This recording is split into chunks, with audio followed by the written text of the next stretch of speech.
3 Men on the Bummel, Jerome Klapka Jerome, Chapter 1. 3 Men Need Change. Anecdote showing evil result of deception. Moral cowardice of George Harris has ideas. Yarn of the ancient mariner and the inexperienced yachtsman. A hearty crew. Danger of sailing when the wind is off the land. Impossibility of sailing when the wind is off the sea. The argumentativeness of Ethelbertha. The dampness of the river. Harris suggests a bicycle tour. George thinks of the wind. Harris suggests the Black Forest. George thinks of the hills. Plan adopted by Harris for ascent of hills. Interruption by Mrs. Harris. What we want, said Harris, is a change. At this moment the door opened, and Mrs. Harris put her head in to say that Ethelbertha had sent her to remind me that we must not be late getting home because of Clarence. Ethelbertha, I am inclined to think, is unnecessarily nervous about the children. As a matter of fact, there was nothing wrong with the child whatever. He had been out with his aunt that morning, and if he looks wistfully at a pastry cook's window she takes him inside and buys him cream buns and the maids of honor until he insists that he has had enough, and politely, but firmly, refuses to eat another anything. Then, of course, he wants only one helping of pudding at lunch, and Ethelbertha thinks he is sickening for something. Mrs. Harris added that it would be as well for us to come upstairs soon, on our own account also, as otherwise we should miss Muriel's rendering of the Mad Hatter's Tea Party, out of Alice in Wonderland. Muriel is Harris's second, age 8, she is a bright, intelligent child, but I prefer her myself in serious pieces. We said we would finish our cigarettes and follow almost immediately. We also begged her not to let Muriel begin until we arrived. She promised to hold the child back as long as possible, and went. Harris, as soon as the door was closed, resumed his interrupted sentence. You know what I mean, he said, a complete change. The question was how to get it. George suggested business. It was the sort of suggestion George would make. A bachelor thinks a married woman doesn't know enough to get out of the way of a steamroller. I knew a young fellow once, an engineer, who thought he would go to Vienna on business. His wife wanted to know what business. He told her it would be his duty to visit the mines in the neighborhood of the Austrian capital, and to make reports. She said she would go with him, she was that sort of woman. He tried to dissuade her. He told her that a mine was no place for a beautiful woman. She said she felt that herself, and that therefore she did not intend to accompany him down the shafts. She would see him off in the morning, and then amuse herself until his return, looking round the Vienna shops, and buying a few things she might want. Having started the idea, he did not see very well how to get out of it, and for 10 long summer days he did visit the mines in the neighborhood of Vienna, and in the evening wrote reports about them, which he posted for him to his firm, who didn't want them. I should be grieved to think that either Ethelbertha or Mrs. Harris belonged to that class of wife, but it is as well not to overdo business. It should be kept for cases of real emergency. No, I said. The thing is to be frank and manly. I shall tell Ethelbertha that I have come to the conclusion a man never values happiness that is always with him. I shall tell her that, for the sake of learning to appreciate my own advantages as I know they should be appreciated, I intend to tear myself away from her and the children for at least 3 weeks. I shall tell her, I continued, turning to Harris, that it is you who have shown me my duty in this respect, that it is to you we shall owe. Harris put down his glass rather hurriedly. If you don't mind, old man, he interrupted, I'd really rather you didn't. She'll talk it over with my wife, and well, I should not be happy, taking credit that I do not deserve, but you do deserve it, I insisted. It was your suggestion, it was you gave me the idea, interrupted Harris again. You know you said it was a mistake for a man to get into a groove, and that unbroken domesticity cloyed the brain. I was speaking generally, I explained. It struck me as very apartment, said Harris. I thought of repeating it to Clara. She has a great opinion of your sense, I know. I am sure that if we won't risk it, I interrupted, in my turn, it is a delicate matter, and I see a way out of it. We will say George suggested the idea. There is a lack of genial helpfulness about George that it sometimes vexes me to notice. You would have thought he would have welcomed the chance of assisting 2 old friends out of a dilemma. Instead, he became disagreeable. You do, said George, and I shall tell them both that my original plan was that we should make a party, children and all, that I should bring my aunt, and that we should hire a charming old chateau I know of in Normandy, on the coast, where the climate is peculiarly adapted to delicate children, and the milk such as you do not get in England. I shall add that you overrode that suggestion, arguing we should be happier by ourselves. With a man like George, kindness is of no use. You have to be firm. You do, said Harris, and I, for one, will close with the offer. We will just take that chateau. You will bring your aunt, I will see to that, and we will have a month of it. The children are all fond of you, Jay. And I will be nowhere. You've promised to teach Edgar fishing, and it is you who will have to play wild beasts.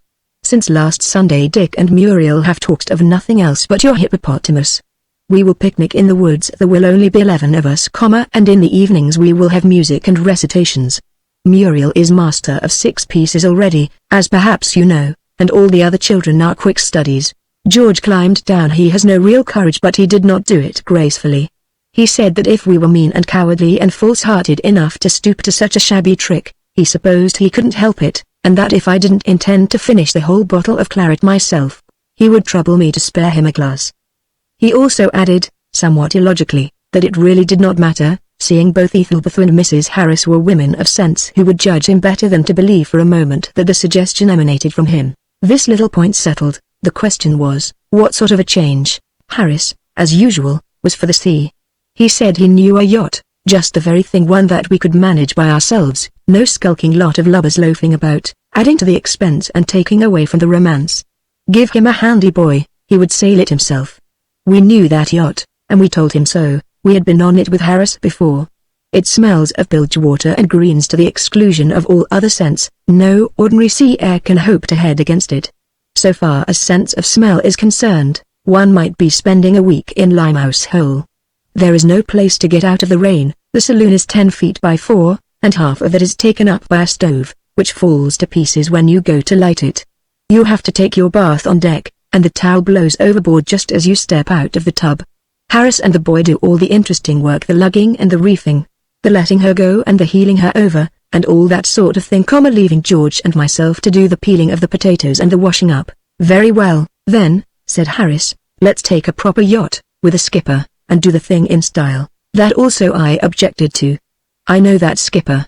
His notion of yachting is to lie in what he calls the offing, where he can be well in touch with his wife and family, to say nothing of his favorite public house. Years ago, when I was young and inexperienced, I hired a yacht myself.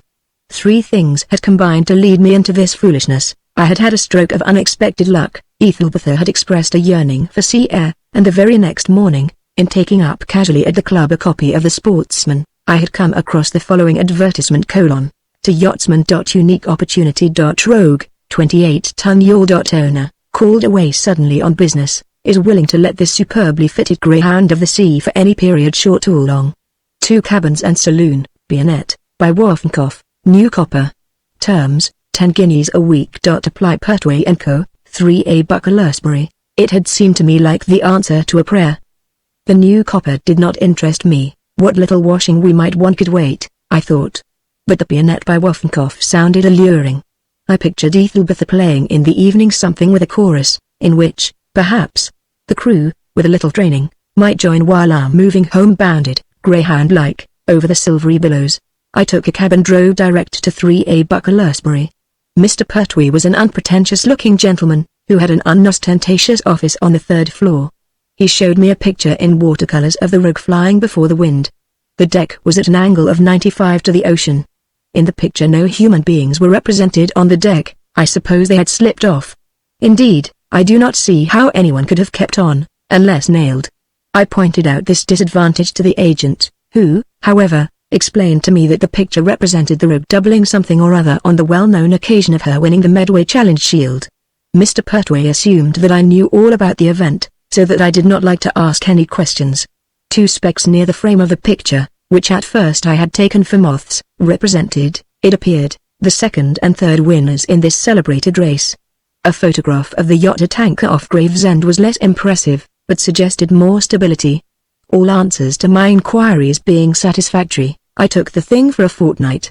Mr. Pertwee said it was fortunate I wanted it only for a fortnight. Later on I came to agree with him, the time fitting in exactly with another hiring. Had I required it for 3 weeks he would have been compelled to refuse me.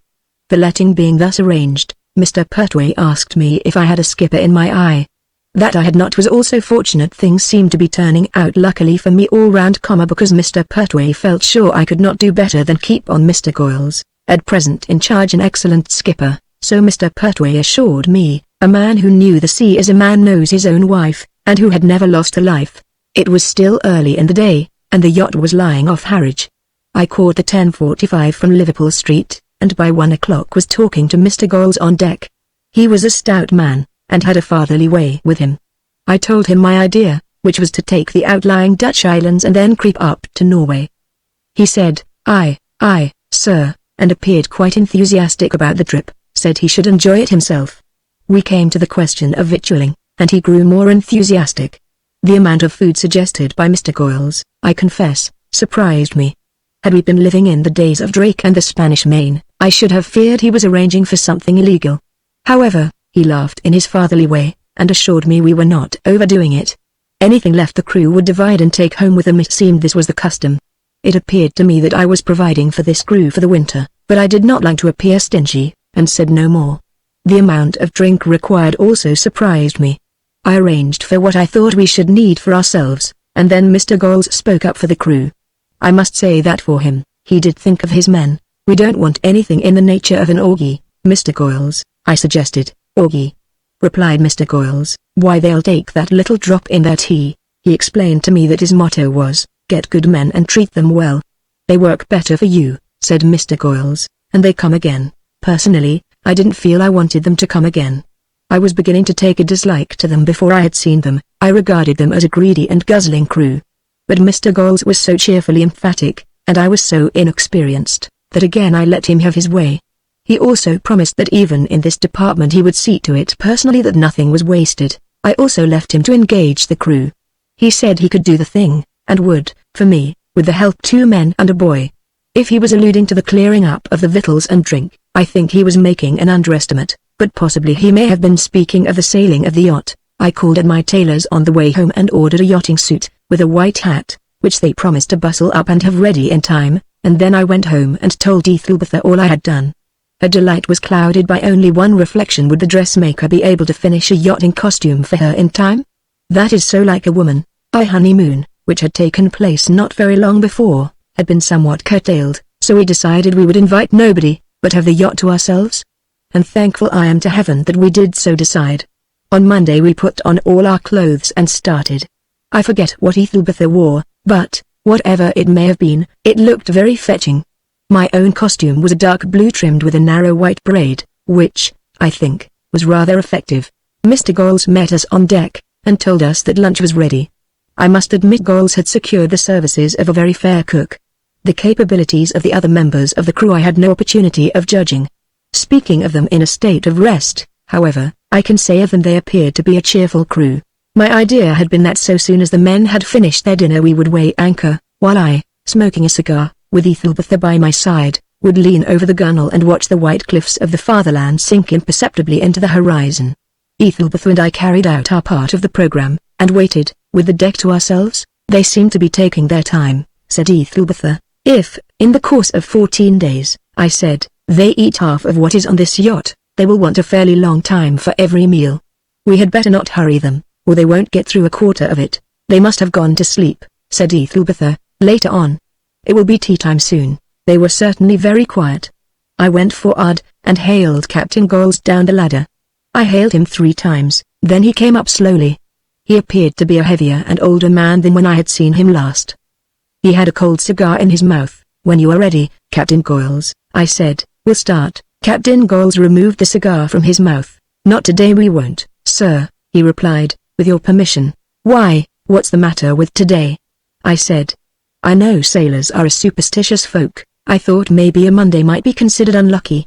The day's all right, answered Captain Goyles. It's the wind I'm thinking of. It don't look much like changing. But do we want it to change? I asked.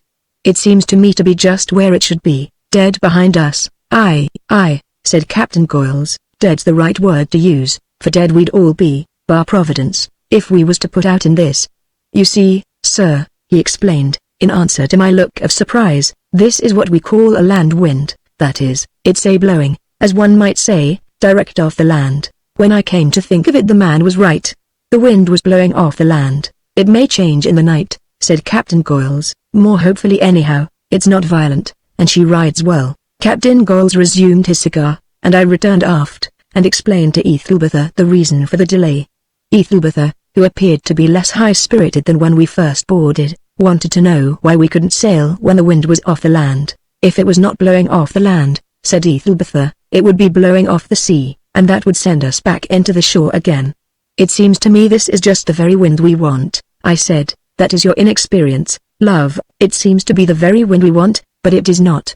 It's what we call a land wind, and a land wind is always very dangerous. Ethelbertha wanted to know why a land wind was very dangerous.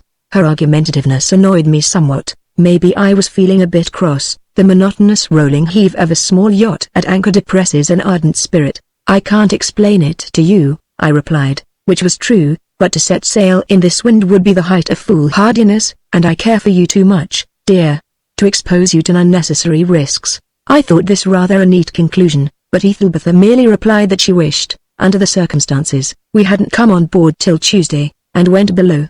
In the morning the wind veered round to the north. I was up early, and observed this to Captain Goyles. Aye, sir, he remarked, it's unfortunate, but it can't be helped. You don't think it possible for us to start today? I hazarded. He did not get angry with me, he only laughed. Well, sir, said he, if you was wanting to go to Ipswich, I should say as it couldn't be better for us, but our destination being, as you see, the Dutch coast. Why you are. I broke the news to Ethelbertha, and we agreed to spend the day on shore. Harwich is not a merry town. Towards evening you might call it dull.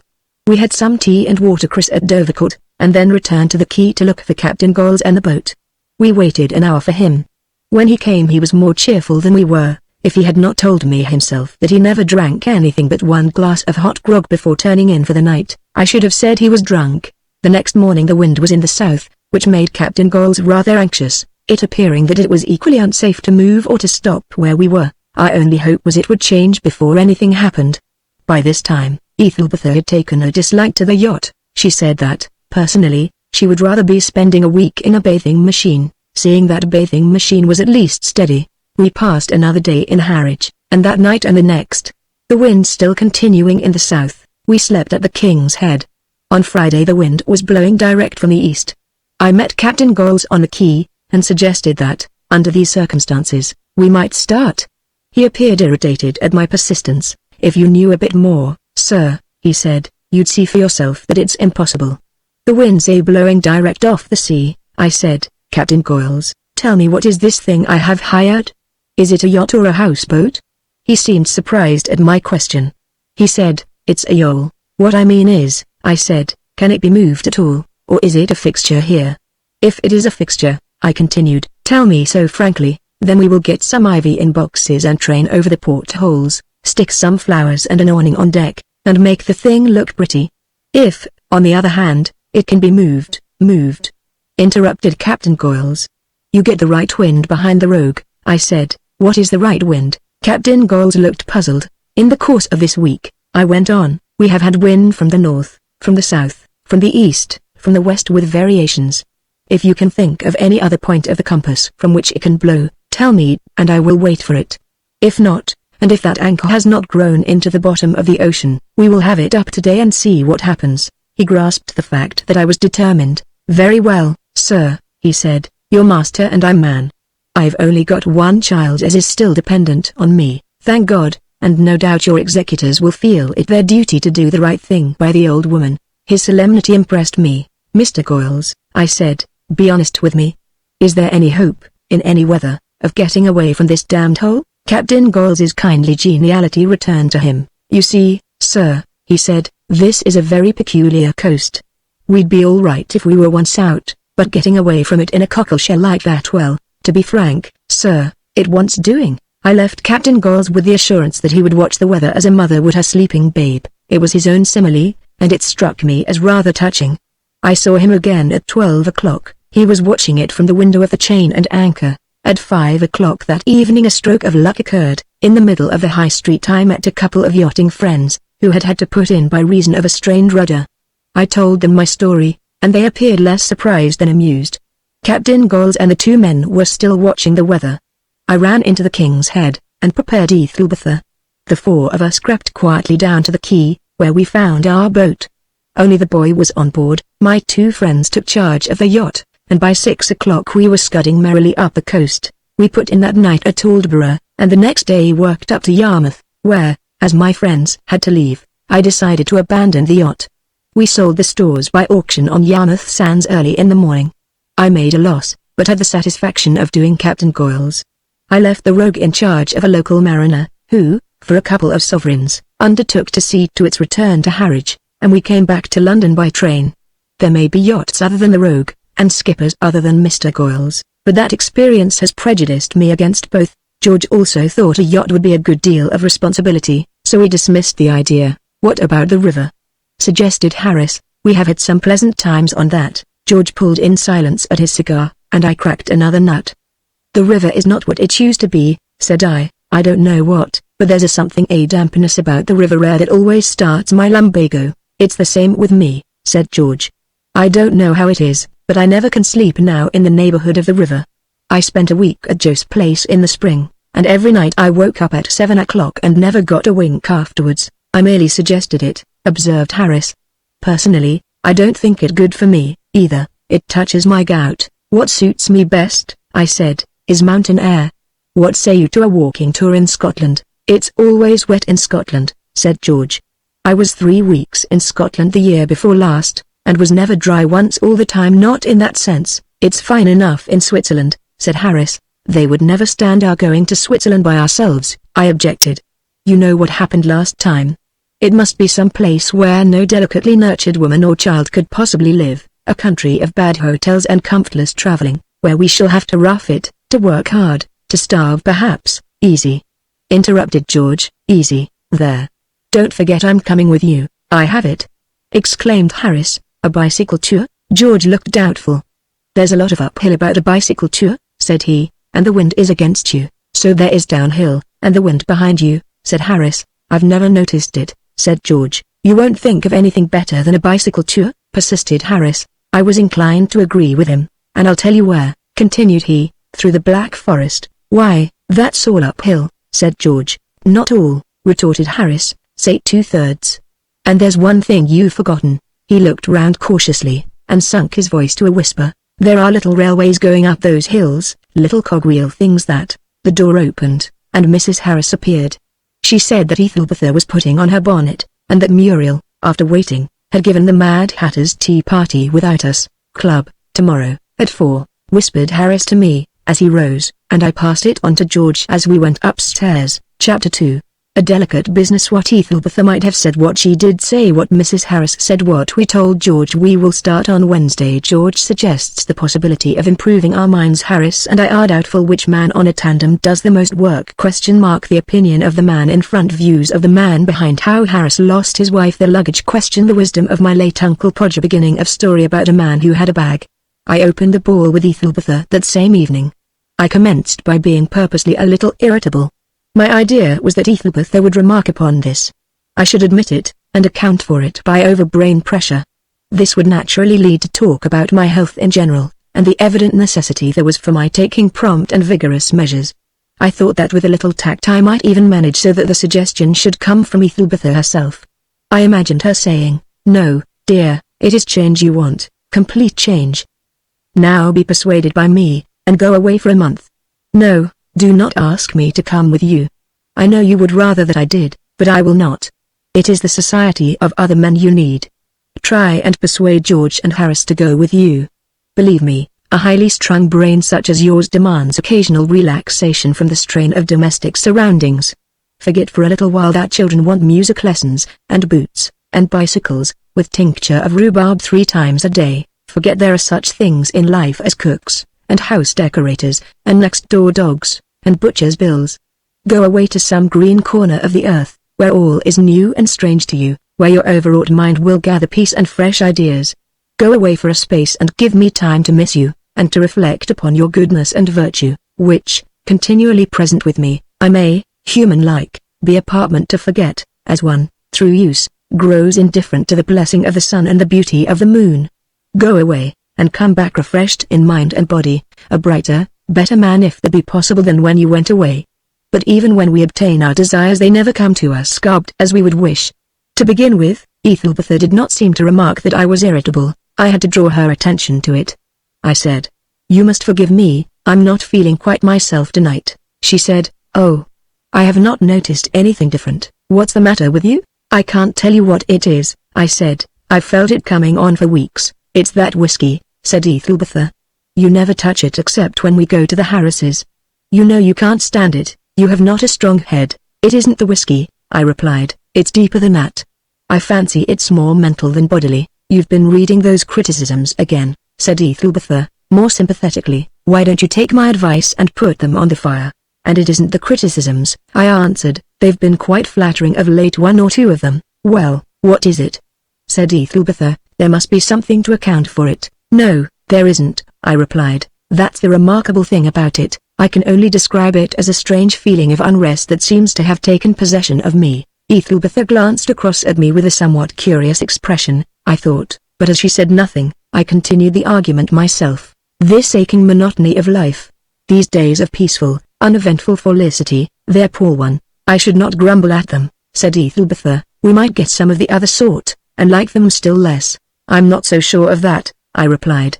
"In a life of continuous joy, I can imagine even pain coming as a welcome variation. I wonder sometimes whether the saints in heaven do not occasionally feel the continual serenity a burden. To myself a life of endless bliss, uninterrupted by a single contrasting note, would, I feel, grow maddening. I suppose," I continued, "I am a strange sort of man. I can hardly understand myself at times. There are moments," I added, "when I hate myself." Often a little speech like this, hinting at hidden depths of indescribable emotion, has touched Ethelbertha, but tonight she appeared strangely unsympathetic. With regard to heaven and its possible effect upon me, she suggested my not worrying myself about that, remarking it was always foolish to go halfway to meet trouble that might never come, while as to my being a strange sort of fellow, that, she supposed, I could not help, and if other people were willing to put up with me, there was an end of the matter. The monotony of life, she added, was a common experience, that she could sympathize with me. "You don't know I long," said Ethelbertha, "to get away occasionally, even from you, but I know it can never be, so I do not brood upon it." I had never heard Ethelbertha speak like this before. It astonished and grieved me beyond measure. "That's not a very kind remark to make," I said. "Not a wifely remark." "I know it isn't," she replied. "That is why I have never said it before. You men never can understand," continued Ethelbertha, "that, however fond a woman may be of a man, there are times when he palls upon her. You don't know how I long to be able sometime to put on my bonnet and go out, with nobody to ask me where I am going, why I am going, how long I am going to be, and when I shall be back. You don't know how I sometimes long to order a dinner that I should like and that the children would like, but at the sight of which you would put on your hat and be off to the club. You don't know how much I feel inclined sometimes to invite some woman here that I like, and that I know you don't, to go and see the people that I want to see, to go to bed when I am tired, and to get up when I feel I want to get up. Two people living together are bound both to be continually sacrificing their own desires to the other one.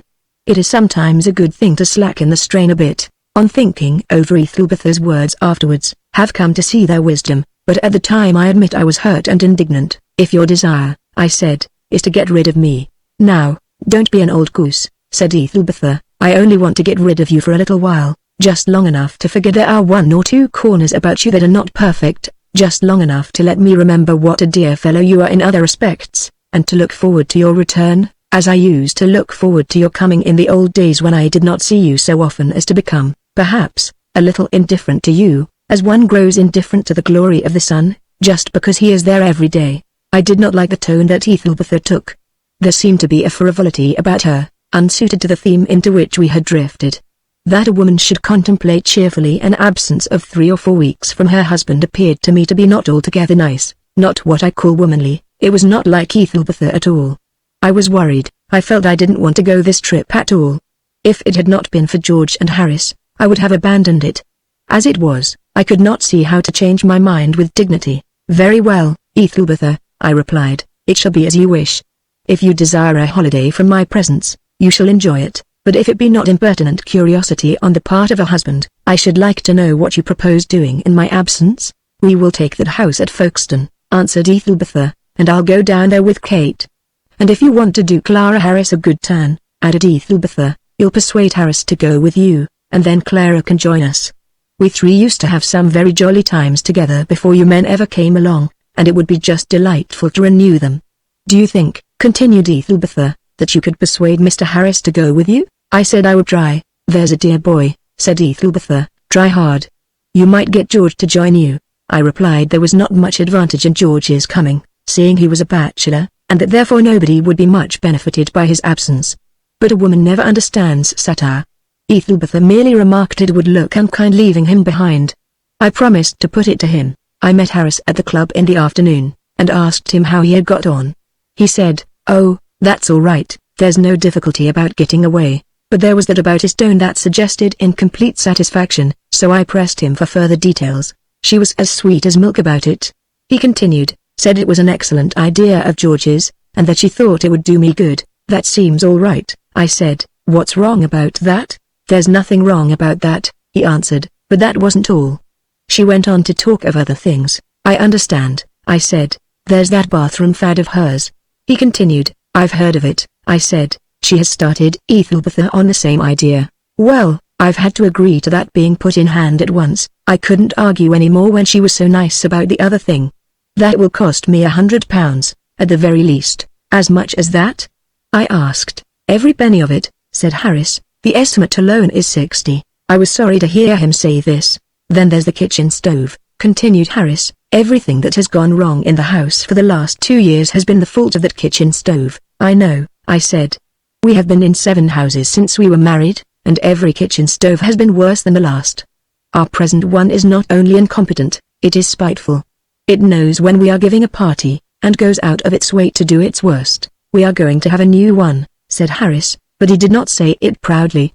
Clara thought it would be such a saving of expense, having the 2 things done at the same time.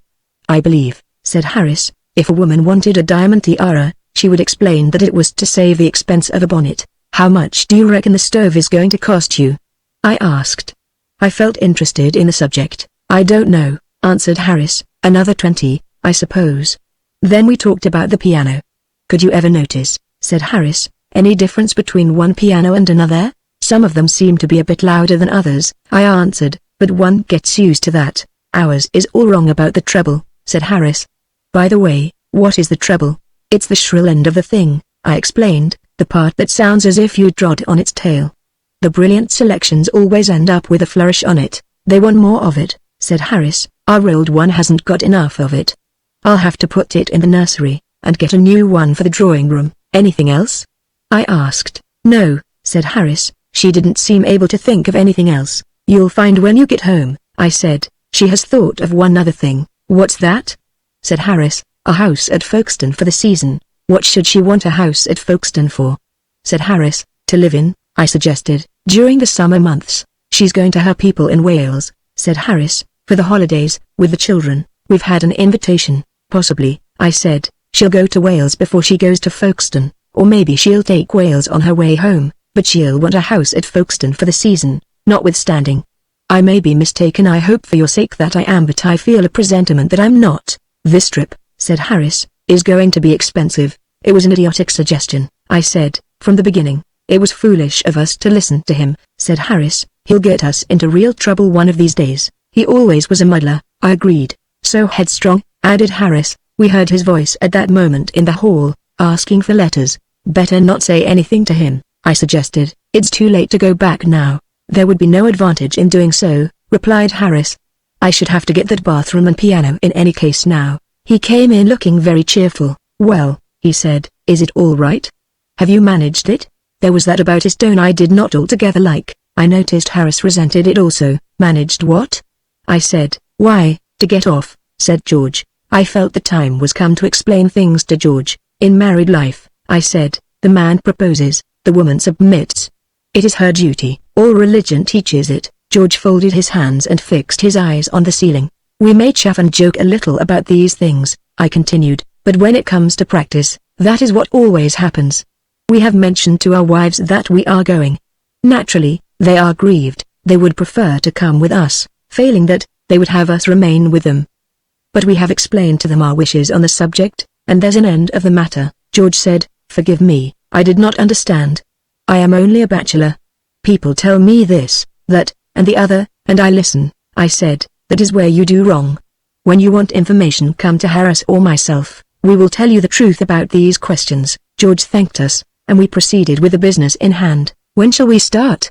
said George. "So far as I am concerned," replied Harris, "the sooner the better." His idea, I fancy, was to get away before Mrs. H. thought of other things.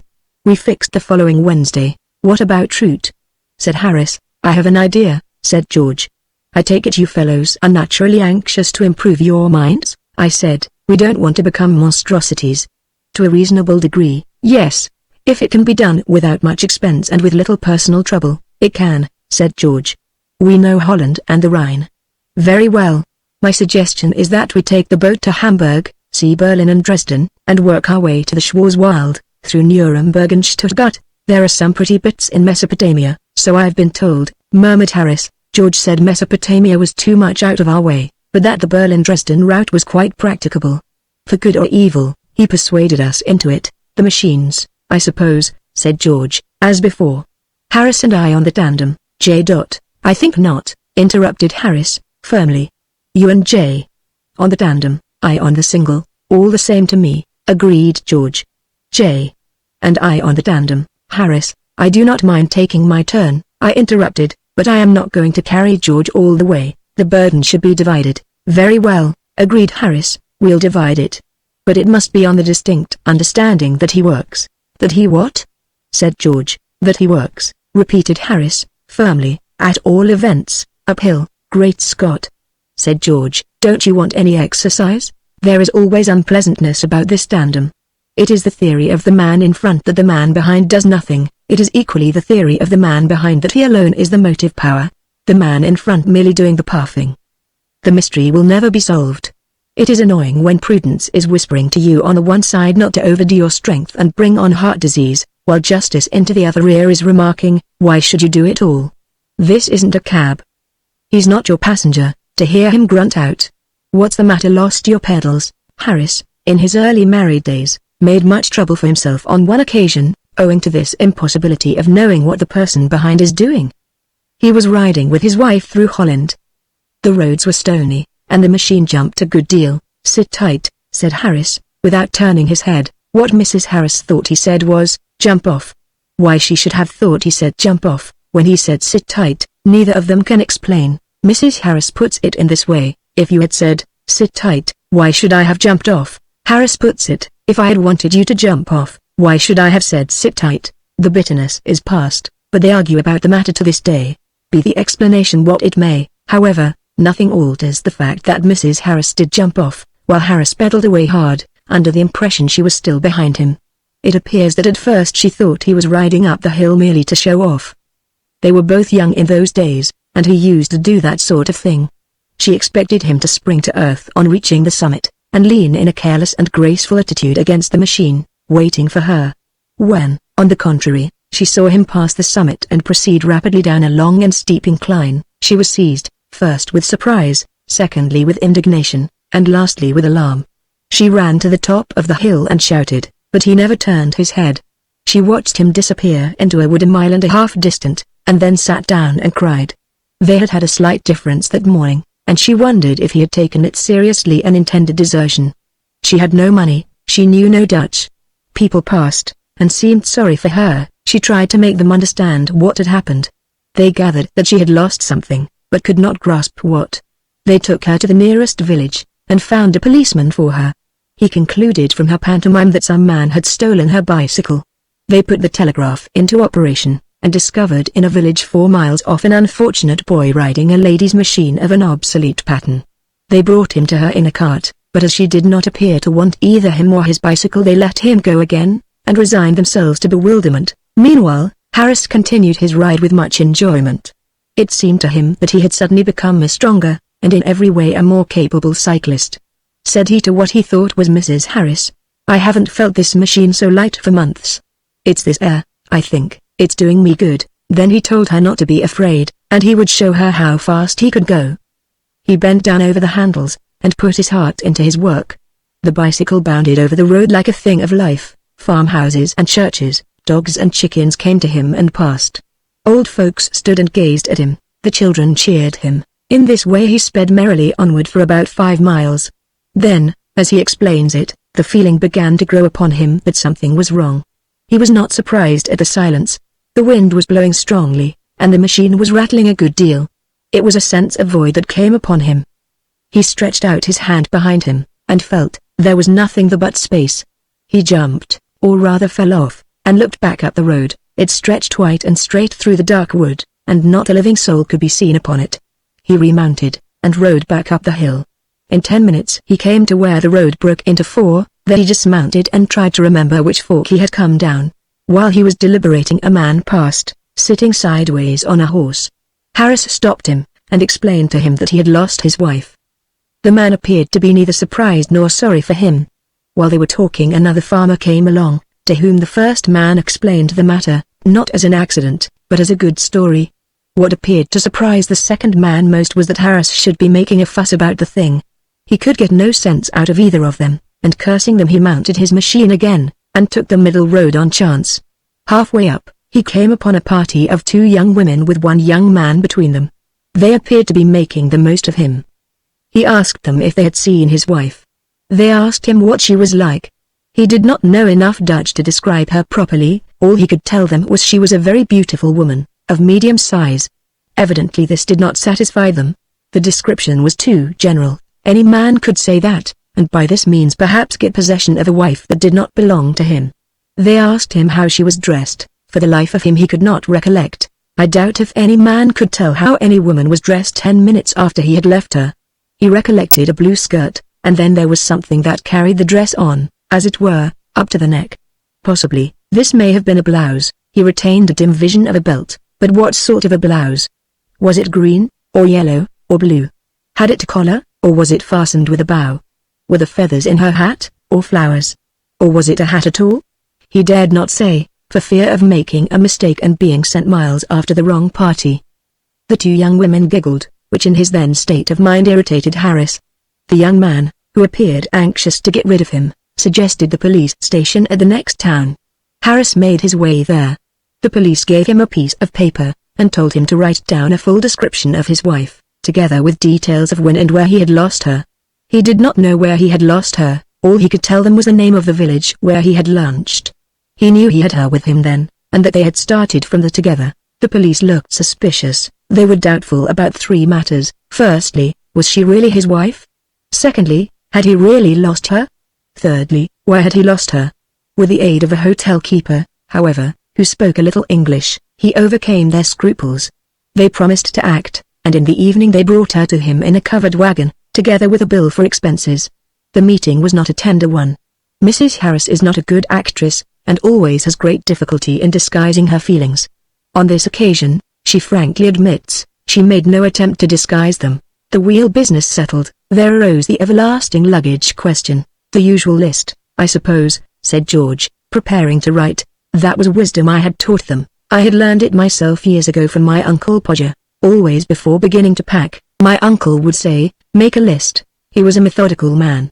Take a piece of paper, he always began at the beginning, put down on it everything you can possibly require, then go over it and see that it contains nothing you can possibly do without. Imagine yourself in bed. What have you got on? Very well, put it down together with a change. You get up, what do you do?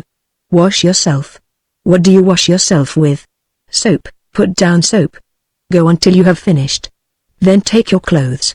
Begin at your feet. What do you wear on your feet? Boots, shoes, socks, put them down. Work up till you get to your head. What else do you want besides clothes? A little brandy, put it down. A corkscrew, put it down. Put down everything, then you don't forget anything. That is the plan he always pursued himself. The list made, he would go over it carefully, as he always advised, to see that he had forgotten nothing. Then he would go over it again, and strike out everything it was possible to dispense with. Then he would lose the list, said George, just sufficient for a day or 2 we will take with us on our bikes. The bulk of our luggage we must send on from town to town. We must be careful, I said. I knew a man once. Harris looked at his watch. We'll hear about him on the boat, said Harris. I have got to meet Clara at Waterloo Station in half an hour. It won't take half an hour, I said. It's a true story, and, don't waste it, said George. I am told there are rainy evenings in the Black Forest. We may be glad of it. What we have to do now is to finish this list. Now I come to think of it, I never did get off that story. Something always interrupted it. And it really was true. Chapter 3. Harris's one fault. Harris and the Angel, a patent bicycle lamp ideal saddle, the overhauler, his eagle eye, his method, his cheery confidence, his simple and inexpensive tastes, his appearance, how to get rid of him. George as prophet, the gentle art of making oneself disagreeable in a foreign tongue. George as a student of human nature, he proposes an experiment, his prudence. Harris's support secured, upon conditions. On Monday afternoon Harris came round. He had a cycling paper in his hand. I said, "If you take my advice, you will leave it alone." Harris said, "Leave what alone?" I said, "That brand new, patent, revolution in cycling, record-breaking, tomfoolishness, whatever it may be, the advertisement of which you have there in your hand." He said, "Well, I don't know, there will be some steep hills for us to negotiate. I guess we shall want a good break." I said, "We shall want a break, I agree. What we shall not want is a mechanical surprise that we don't understand, and that never acts when it is wanted. This thing," he said, "acts automatically. You needn't tell me," I said. "I know exactly what it will do, by instinct. Going uphill it will jam the wheels so effectively that we shall have to carry the machine bodily. The air at the top of the hill will do it good, and it will suddenly come right again. Going downhill it will start reflecting what a nuisance it has been. This will lead to remorse, and finally to despair. It will say to itself, 'I'm not fit to be a brake. I don't help these fellows, I only hinder them. I'm a curse, that's what I am.' And, without a word of warning, it will chuck the whole business. That is what that brake will do. Leave it alone." "You are a good fellow," I continued, "but you have one fault." "What?" he asked, indignantly. "You have too much faith," I answered. "If you read an advertisement, you go away and believe it. Every experiment that every fool has thought of in connection with cycling you have tried. Your guardian angel appears to be a capable and conscientious spirit, and hitherto she has seen you through. Take my advice and don't try her too far. She must have had a busy time since you started cycling. Don't go on till you make her mad." He said, "If every man talked like that there would be no advancement made in any department of life. If nobody ever tried a new thing the world would come to a standstill. It is by—" "I know all that can be said on that side of the argument," I interrupted. "I agree in trying new experiments up to 35, after 35 I consider a man is entitled to think of himself. You and I have done our duty in this direction, you especially. You have been blown up by a patent gas lamp." He said, "I really think, you know, that was my fault. I think I must have screwed it up too tight." I said, "I am quite willing to believe that if there was a wrong way of handling the thing, that is the way you handle it. You should take that tendency of yours into consideration, it bears upon the argument. Myself, I did not notice what you did. I only know we were riding peacefully and pleasantly along the Whitby Road, discussing the 30 Years' War, when your lamp went off like a pistol shot. The start sent me into the ditch, and your wife's face, when I told her there was nothing the matter and that she was not to worry, because the two men would carry you upstairs, and the doctor would be round in a minute bringing the nurse with him, still lingers in my memory." He said, "I wish you had thought to pick up the lamp. I should like to have found out what was the cause of its going off like that." I said, "There was not time to pick up the lamp. I calculated it would have taken 2 hours to have collected it. As to its going off, the mere fact of its being advertised as the safest lamp ever invented would of itself, to anyone but you, have suggested accident. Then there was that electric lamp," I continued. "Well, that really did give a fine light," he replied. "You said so yourself." I said, "It gave a brilliant light in the King's Road, Brighton, and frightened a horse. The moment we got into the dark beyond Kemp Town it went out, and you were summoned for riding without a light. You may remember that on sunny afternoons you used to ride about with that lamp shining for all it was worth. When lighting up time came it was naturally tired, and wanted a rest. It was a bit irritating, that lamp," he murmured. "I remember it," I said. "It irritated me, it must have been worse for you. Then there are saddles," I went on. "I wish to get this lesson home to him. Can you think of any saddle ever advertised that you have not tried?" He said, "It has been an idea of mine that the right saddle is to be found." I said, "You give up that idea. This is an imperfect world of joy and sorrow mingled. There may be a better land where bicycle saddles are made out of rainbow, stuffed with cloud. In this world the simplest thing is to get used to something hard. There was that saddle you bought in Birmingham, it was divided in the middle, and looked like a pair of kidneys." He said, "You mean that one constructed on anatomical principles?" "Very likely," I replied. "The box you bought it in had a picture on the cover, representing a sitting skeleton, or rather that part of a skeleton which does sit." He said, "It was quite correct, it showed you the true position of there." I said, "We will not go into details, The picture always seemed to me indelicate. He said, medically speaking, it was right, possibly, I said, for a man who rode in nothing but his bones. I only know that I tried it myself, and that to a man who wore flesh it was agony. Every time you went over a stone or a rut it nipped you, it was like riding on an irritable lobster. You rode that for a month. I thought it only right to give it a fair trial, he answered. I said, you gave your family a fair trial also, if you will allow me the use of slang. Your wife told me that never in the whole course of your married life had she known you so bad-tempered, so unchristian-like, as you were that month. Then you remember that other saddle, the one with the spring under it? He said, you mean the spiral. I said, I mean the one that jerked you up and down like a jack-in-the-box. Sometimes you came down again in the right place, and sometimes you didn't. I am not referring to these matters merely to recall painful memories, but I want to impress you with the folly of trying experiments at your time of life, he said. I wish you wouldn't harp so much on my age. A man at 34, a man at what? He said, if you don't want the thing, don't have it. If your machine runs away with you down a mountain, and you and George get flung through a church roof, don't blame me. I cannot promise for George, I said. A little thing will sometimes irritate him, as you know. If such an accident as you suggest happen, he may be cross, but I will undertake to explain to him that it was not your fault. Is the thing all right? He asked. The tandem, I replied, is well.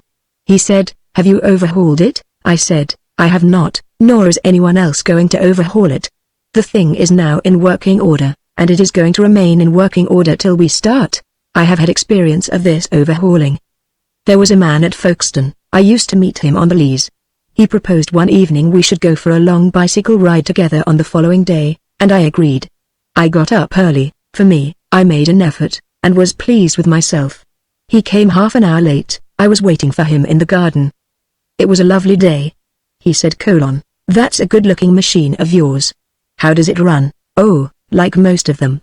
I answered, easily enough in the morning, goes a little stiffly after lunch. He caught hold of it by the front wheel and the fork and shook it violently. I said, don't do that, you'll hurt it. I did not see why he should shake it, it had not done anything to him. Besides, if it wanted shaking, I was the proper person to shake it. I felt much as I should had he started whacking my dog. He said, this front wheel wobbles. I said, it doesn't if you don't wobble it. It didn't wobble, as a matter of fact nothing worth calling a wobble. He said, this is dangerous, have you got a screw hammer? I ought to have been firm, but I thought that perhaps he really did know something about the business. I went to the tool shed to see what I could find. When I came back he was sitting on the ground with the front wheel between his legs. He was playing with it, twiddling it round between his fingers. The remnant of the machine was lying on the gravel path beside him. He said, something has happened to this front wheel of yours, it looks like it, doesn't it? I answered. But he was the sort of man that never understands satire. He said, it looks to me as if the bearings were all wrong. I said, don't you trouble about it any more, you will make yourself tired. Let us put it back and get off. He said, we may as well see what is the matter with it. Now it is out. He talked as though it had dropped out by accident. Before I could stop him he had unscrewed something somewhere, and out rolled all over the path some dozen or so little balls. Catch 'em. He shouted, catch 'em. We mustn't lose any of them. He was quite excited about them. We grovelled round for half an hour, and found 16. He said he hoped we had got them all, because, if not, it would make a serious difference to the machine. He said there was nothing you should be more careful about in taking a bicycle to pieces than seeing you did not lose any of the balls. He explained that you ought to count them as you took them out, and see that exactly the same number went back in each place. I promised, if ever I took a bicycle to pieces I would remember his advice. I put the balls for safety in my hat, and I put my hat upon the doorstep. It was not a sensible thing to do, I admit. As a matter of fact, it was a silly thing to do. I am not as a rule addle-headed, his influence must have affected me. He then said that while he was about it he would see to the chain for me, and at once began taking off the gear case. I did try to persuade him from that. I told him what an experienced friend of mine once said to me solemnly: if anything goes wrong with your gear case, sell the machine and buy a new one, it comes cheaper. He said, people talk like that who understand nothing about machines. Nothing is easier than taking off a gear case. I had to confess he was right. In less than 5 minutes he had the gear case in 2 pieces, lying on the path, and was grovelling for screws. He said it was always a mystery to him the way screws disappeared. We were still looking for the screws when Ethelbertha came out. She seemed surprised to find us there. She said she thought we had started hours ago. He said, "We shan't be long now. I'm just helping your husband to overhaul this machine of his. It's a good machine, but they all want going over occasionally." Ethelbertha said, "If you want to wash yourselves when you have done, you might go into the back kitchen, if you don't mind. The girls have just finished the bedrooms." She told me that if she met Kate they would probably go for a sail, but that in any case she would be back to lunch. I would have given a sovereign to be going with her. I was getting heartily sick of standing about watching this fool breaking up my bicycle. Common sense continued to whisper to me, "Stop him, before he does any more mischief. You have a right to protect your own property from the ravages of a lunatic. Take him by the scruff of the neck, and kick him out of the gate." But I am weak when it comes to hurting other people's feelings, and I let him muddle on. He gave up looking for the rest of the screws. He said screws had a knack of turning up when you least expected them, and that now he would see to the chain. He tightened it till it would not move, next he loosened it until it was twice as loose as it was before. Then he said we had better think about getting the front wheel back into its place again. I held the fork open, and he worried with the wheel. At the end of 10 minutes I suggested he should hold the forks, and that I should handle the wheel, and we changed places. At the end of his first minute he dropped the machine, and took a short walk round the croquet lawn, with his hands pressed together between his thighs. He explained as he walked that the thing to be careful about was to avoid getting your fingers pinched between the forks and the spokes of the wheel. I replied I was convinced, from my own experience, that there was much truth in what he said. He wrapped himself up in a couple of dusters, and we commenced again. At length we did get the thing into position, and the moment it was in position he burst out laughing. I said, "What's the joke?" He said, "Well, I am an ass." It was the first thing he had said that made me respect him. I asked him what had led him to the discovery. He said, "We've forgotten the balls." I looked for my hat. It was lying topsy-turvy in the middle of the path, and Ethelbertha's favorite hound was swallowing the balls as fast as he could pick them up. "He will kill himself," said Ebbibson. I have never met him since that day, thank the Lord, but I think his name was Ebbibson. They are solid steel. I said, "I am not troubling about the dog. He has had a bootlace and a packet of needles already this week. Nature's the best guide. Puppies seem to require this kind of stimulant. What I am thinking about is my bicycle." He was of a cheerful disposition. He said, "Well, we must put back all we can find, and trust to Providence." We found 11. We fixed 6 on one side and 5 on the other, and half an hour later the wheel was in its place again. It need hardly be added that it really did wobble now. A child might have noticed it. Ebbibson said it would do for the present. He appeared to be getting a bit tired himself. If I had let him, he would, I believe, at this point have gone home. I was determined now, however, that he should stop and finish. I had abandoned all thoughts of a ride. My pride in the machine he had killed. My only interest lay now in seeing him scratch and bump and pinch himself. I revived his drooping spirits with a glass of beer and some judicious praise. I said, "Watching you do this is of real use to me.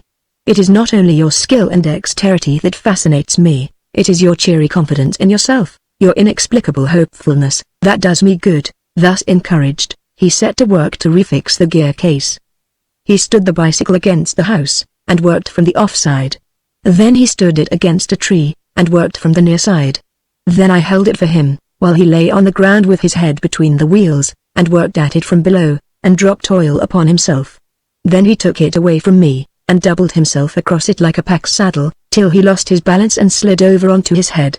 3 times he said, "Thank heaven, that's right at last," and twice he said, "No, I'm damned if it is after all." What he said the 3rd time I try to forget. Then he lost his temper and tried bullying the thing. The bicycle, I was glad to see, showed spirit, and the subsequent proceedings degenerated into little else than a rough and tumble fight between him and the machine. One moment the bicycle would be on the gravel path, and he on top of it, the next, the position would be reversed, he on the gravel path, the bicycle on him. Now he would be standing flushed with victory, the bicycle firmly fixed between his legs. But his triumph would be short-lived. By a sudden, quick movement it would free itself, and, turning upon him, hit him sharply over the head with one of its handles. At 1:45, dirty and disheveled, cut and bleeding, he said, "I think that will do," and rose and wiped his brow. The bicycle looked as if it also had had enough of it. Which had received most punishment it would have been difficult to say. I took him into the back kitchen, where, so far as was possible without soda and proper tools, he cleaned himself, and sent him home. The bicycle I put into a cab and took round to the nearest repairing shop. The foreman of the works came up and looked at it. "What do you want me to do with that?" said he. "I want you," I said, "so far as is possible, to restore it." "It's a bit far gone," said he, "but I'll do my best." He did his best, which came to £2.10. But it was never the same machine again, and at the end of the season I left it in an agent's hands to sell. I wished to deceive nobody. I instructed the man to advertise it as a last year's machine. The agent advised me not to mention any date. He said, "In this business it isn't a question of what is true and what isn't, it's a question of what you can get people to believe. Now, between you and me, it don't look like a last year's machine. So far as looks are concerned, it might be a 10-year-old. We'll say nothing about date, we'll just get what we can." I left the matter to him, and he got me £5, which he said was more than he had expected. There are two ways you can get exercise out of a bicycle: you can overhaul it, or you can ride it. On the whole, I am not sure that a man who takes his pleasure overhauling does not have the best of the bargain. He is independent of the weather and the wind, the state of the roads troubles him not. Give him a screw hammer, a bundle of rags, an oil can, and something to sit down upon, and he is happy for the day. He has to put up with certain disadvantages, of course. There is no joy without alloy. He himself always looks like a tinker, and his machine always suggests the idea that, having stolen it, he has tried to disguise it, but as he rarely gets beyond the first milestone with it, this, perhaps, does not much matter. The mistake some people make is in thinking they can get both forms of sport out of the same machine. This is impossible. No machine will stand the double strain. You must make up your mind whether you are going to be an overhauler or a rider. Personally, I prefer to ride, therefore I take care to have near me nothing that can tempt me to overhaul. When anything happens to my machine I wheel it to the nearest repairing shop. If I am too far from the town or village to walk, I sit by the roadside and wait till a cart comes along. My chief danger, I always find, is from the wandering overhauler. The sight of a broken-down machine is to the overhauler as a wayside corpse to a crow. He swoops down upon it with a friendly yell of triumph. At first I used to try politeness. I would say, "It is nothing, don't you trouble. You ride on, and enjoy yourself. I beg it of you as a favor, please go away." Experience has taught me, however, that courtesy is of no use in such an extremity. Now I say, "You go away and leave the thing alone, or I will knock your silly head off," and if you look determined, and have a good stout cudgel in your hand, you can generally drive him off. George came in later in the day. He said, "Well, do you think everything will be ready?" I said, "Everything will be ready by Wednesday, except, perhaps, you and Harris." He said, "Is the tandem all right?" "The tandem," I said, "is well." He said, "You don't think it wants overhauling?" I replied, "Age and experience have taught me that there are few matters concerning which a man does well to be positive. Consequently, there remain to me now but a limited number of questions upon which I feel any degree of certainty. Among such still unshaken beliefs, however, is the conviction that that tandem does not want overhauling. I also feel a presentiment that, provided my life is spared, no human being between now and Wednesday morning is going to overhaul it. George said, "I should not show temper over the matter, if I were you. There will come a day, perhaps not far distant, when that bicycle, with a couple of mountains between it and the nearest repairing shop, will, in spite of your chronic desire for rest, have to be overhauled. Then you will clamor for people to tell you where you put the oil can, and what you have done with the screw hammer. Then, while you exert yourself holding the thing steady against a tree, you will suggest that somebody else should clean the chain and pump the back wheel." I felt there was justice in George's rebuke, also a certain amount of prophetic wisdom. I said, "Forgive me if I seemed unresponsive. The truth is, Harris was round here this morning." George said, "Say no more, I understand. Besides, what I came to talk to you about was another matter. Look at that." He handed me a small book bound in red cloth. It was a guide to English conversation for the use of German travelers. It commenced on a steamboat, and terminated at the doctor's, its longest chapter being devoted to conversation in a railway carriage, among, apparently, a compartment load of quarrelsome and ill-mannered lunatics. "Can you not get further away from me, sir? It is impossible. Madame, my neighbor, here, is very stout. Shall we not endeavor to arrange our legs? Please have the goodness to keep your elbows down. Pray do not inconvenience yourself.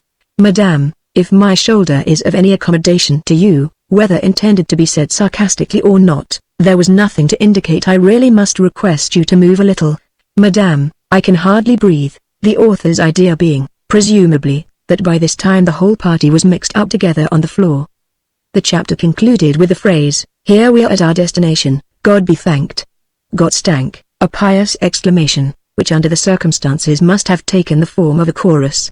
At the end of the book was an appendix, giving the German traveller hints concerning the preservation of his health and comfort during his sojourn in English towns, chief among such hints being advice to him to always travel with a supply of disinfectant powder, to always lock his bedroom door at night, and to always carefully count his small change. "It is not a brilliant publication," I remarked, handing the book back to George. "It is not a book that personally I would recommend to any German about to visit England. I think it would get him disliked. But I have read books published in London for the use of English travellers abroad every whit as foolish. Some educated idiot, misunderstanding 7 languages, would appear to go about writing these books for the misinformation and false guidance of modern Europe. You cannot deny," said George, "that these books are in large request. They are bought by the thousand, I know. In every town in Europe there must be people going about talking this sort of thing." "Maybe," I replied, "but fortunately nobody understands them. I have noticed, myself, men standing on railway platforms and at street corners reading aloud from such books. Nobody knows what language they are speaking, nobody has the slightest knowledge of what they are saying. This is, perhaps, as well, were they understood they would probably be assaulted." George said, "Maybe you are right. My idea is to see what would happen if they were understood. My proposal is to get to London early on Wednesday morning, and spend an hour or 2 going about and shopping with the aid of this book. There are 1 or 2 little things I want: a hat and a pair of bedroom slippers, among other articles. Our boat does not leave Tilbury till 12, and that just gives us time. I want to try this sort of talk where I can properly judge of its effect. I want to see how the foreigner feels when he is talked to in this way." It struck me as a sporting idea. In my enthusiasm I offered to accompany him, and wait outside the shop. I said I thought that Harris would like to be in it, too, or rather outside. George said that was not quite his scheme. His proposal was that Harris and I should accompany him into the shop, with Harris, who looks formidable, to support him, and myself at the door to call the police if necessary. He said he was willing to adventure the thing. We walked round to Harris's, and put the proposal before him.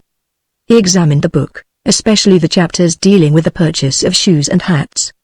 He said, "If George talks to any bootmaker or any hat of the things that are put down here, it is not support he will want, it is carrying to the hospital that he will need." That made George angry. "You talk," said George, "as though I were a foolhardy boy without any sense. I shall select from the more polite and less irritating speeches, the grosser insults I shall avoid." This being clearly understood, Harris gave in his adhesion, and our start was fixed for early Wednesday morning. Chapter 4. Why Harris considers alarm clocks unnecessary in a family. Social instinct of the young child's thoughts about the morning, the sleepless watchman, the mystery of him, his over-anxiety, night thoughts, the sort of work one does before breakfast, the good sheep and the bad disadvantages of being virtuous. Harris's new stove begins badly. The daily outgoing of my Uncle Podger, the elderly city man considered as a racer. We arrive in London. We talk the language of the traveller. George came down on Tuesday evening, and slept at Harris's place. We thought this a better arrangement than his own suggestion, which was that we should call for him on our way and pick him up. Picking George up in the morning means picking him out of bed to begin with, and shaking him awake in itself an exhausting effort with which to commence the day, helping him find his things and finish his packing, and then waiting for him while he eats his breakfast, a tedious entertainment from the spectator's point of view, full of wearisome repetition. I knew that if he slept at Beggarbush he would be up in time. I have slept there myself, and I know what happens. About the middle of the night, as you judge, though in reality it may be somewhat later, you are startled out of your first sleep by what sounds like a rush of cavalry along the passage, just outside your door. Your half-awakened intelligence fluctuates between burglars, the day of judgment, and a gas explosion. You sit up in bed and listen intently. You are not kept waiting long. The next moment a door is violently slammed, and somebody, or something, is evidently coming downstairs on a tea tray. "I told you so," says a voice outside, and immediately some hard substance, a head one would say from the ring of it, rebounds against the panel of your door. By this time you are charging madly round the room for your clothes. Nothing is where you put it overnight, the articles most essential have disappeared entirely, and meanwhile the murder, or revolution, or whatever it is, continues unchecked. You pause for a moment, with your head under the wardrobe, where you think you can see your slippers, to listen to a steady, monotonous thumping upon a distant door. The victim, you presume, has taken refuge there. They mean to have him out and finish him. Will you be in time? The knocking ceases, and a voice, sweetly reassuring in its gentle plaintiveness, asks meekly, "Pa, may I get up?" You do not hear the other voice, but the responses are, "No, it was only the bath. No, she ain't really hurt, only wet, you know." "Yes, Ma, I'll tell him what you say." "No, it was a pure accident." "Yes, good night, Papa." Then the same voice, exerting itself so as to be heard in a distant part of the house, remarks, "You've got to come upstairs again. Pa says it isn't time yet to get up." You return to bed, and lie listening to somebody being dragged upstairs, evidently against their will. By a thoughtful arrangement, the spare rooms at Beggarbush are exactly underneath the nurseries. The same somebody, you conclude, still offering the most creditable opposition, is being put back into bed. You can follow the contest with much exactitude, because every time the body is flung down upon the spring mattress, the bedstead, just above your head, makes a sort of jump, while every time the body succeeds in struggling out again, you are aware by the thud upon the floor. After a time the struggle wanes, or maybe the bed collapses, and you drift back into sleep. But the next moment, or what seems to be the next moment, you again open your eyes under the consciousness of a presence.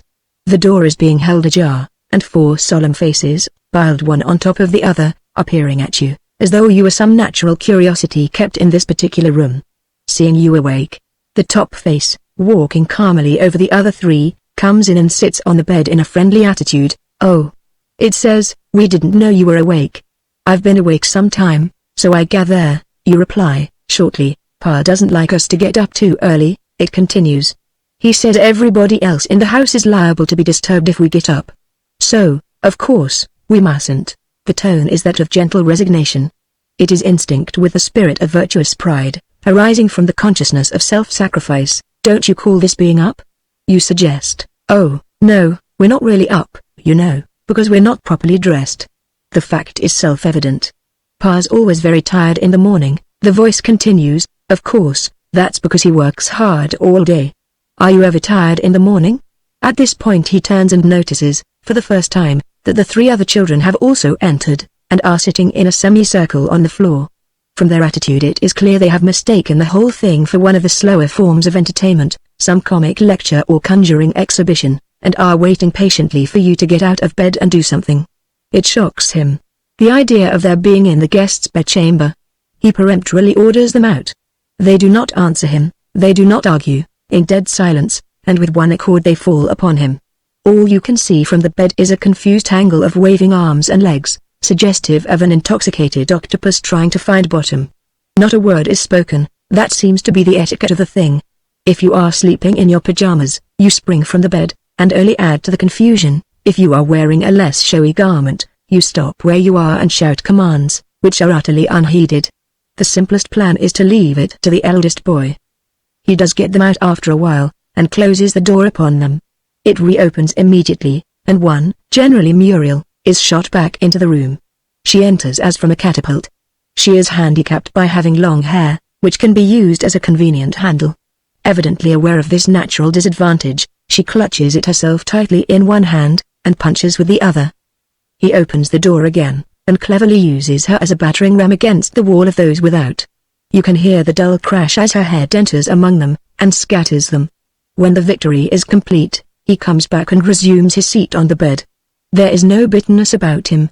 He has forgotten the whole incident. "I like the morning," he says, "don't you? Some mornings, you agree, are all right, others are not so peaceful." He takes no notice of your exception. A faraway look steals over his somewhat ethereal face.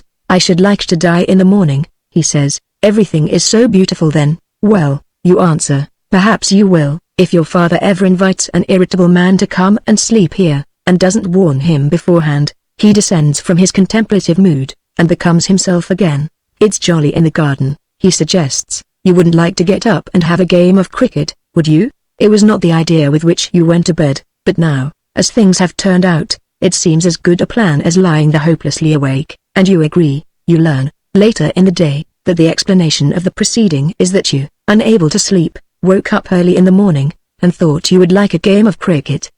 The children, taught to be ever courteous to guests, felt it their duty to humor you. Mrs. Harris remarks at breakfast that at least you might have seen to it that the children were properly dressed before you took them out, while Harris points out to you, pathetically, how, by your one morning's example and encouragement, you have undone his labor of months. On this Wednesday morning, George, it seems, clamored to get up at 5:15, and persuaded them to let him teach them cycling tricks round the cucumber frames on Harris's new wheel.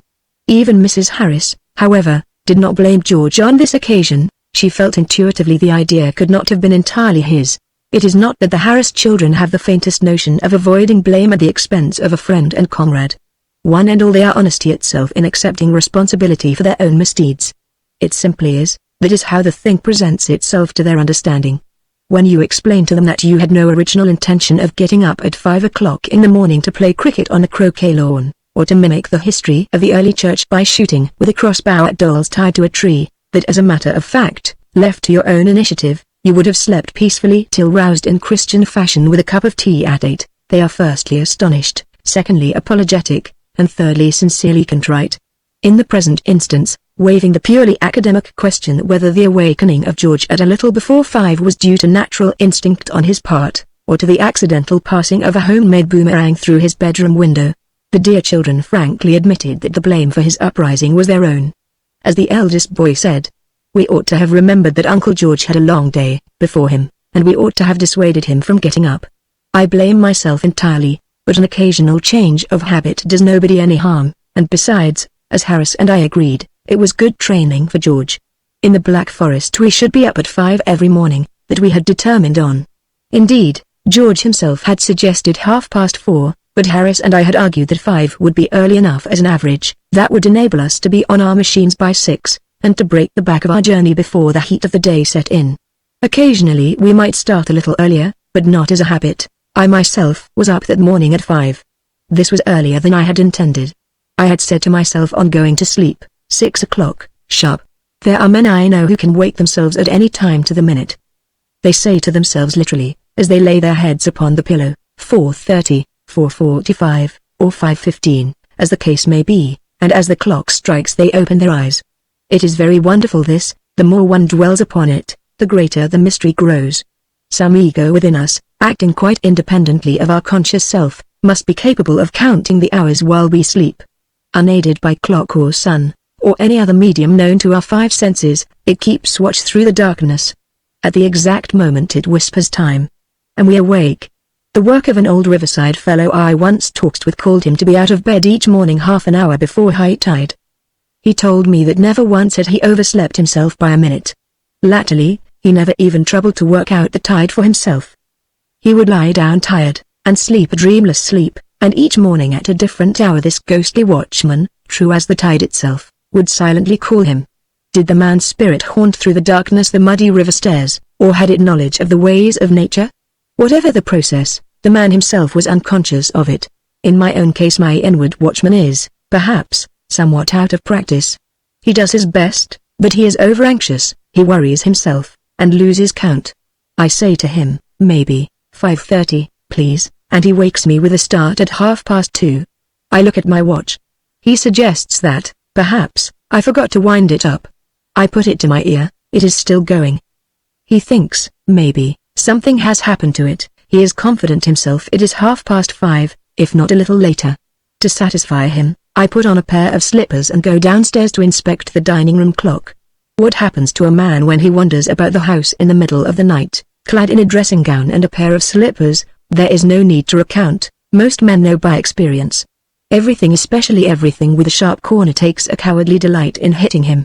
When you are wearing a pair of stout boots, things get out of your way. When you venture among furniture in woolwork slippers and no socks, it comes at you and kicks you.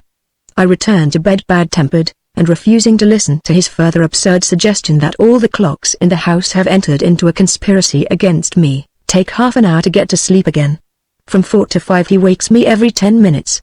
I wish I had never said a word to him about the thing.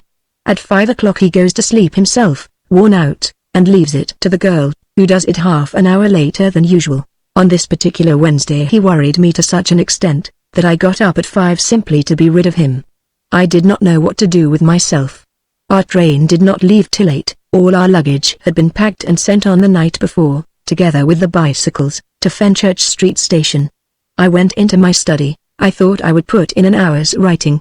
The early morning, before one has breakfasted, is not, I take it, a good season for literary effort. I wrote 3 paragraphs of a story, and then read them over to myself.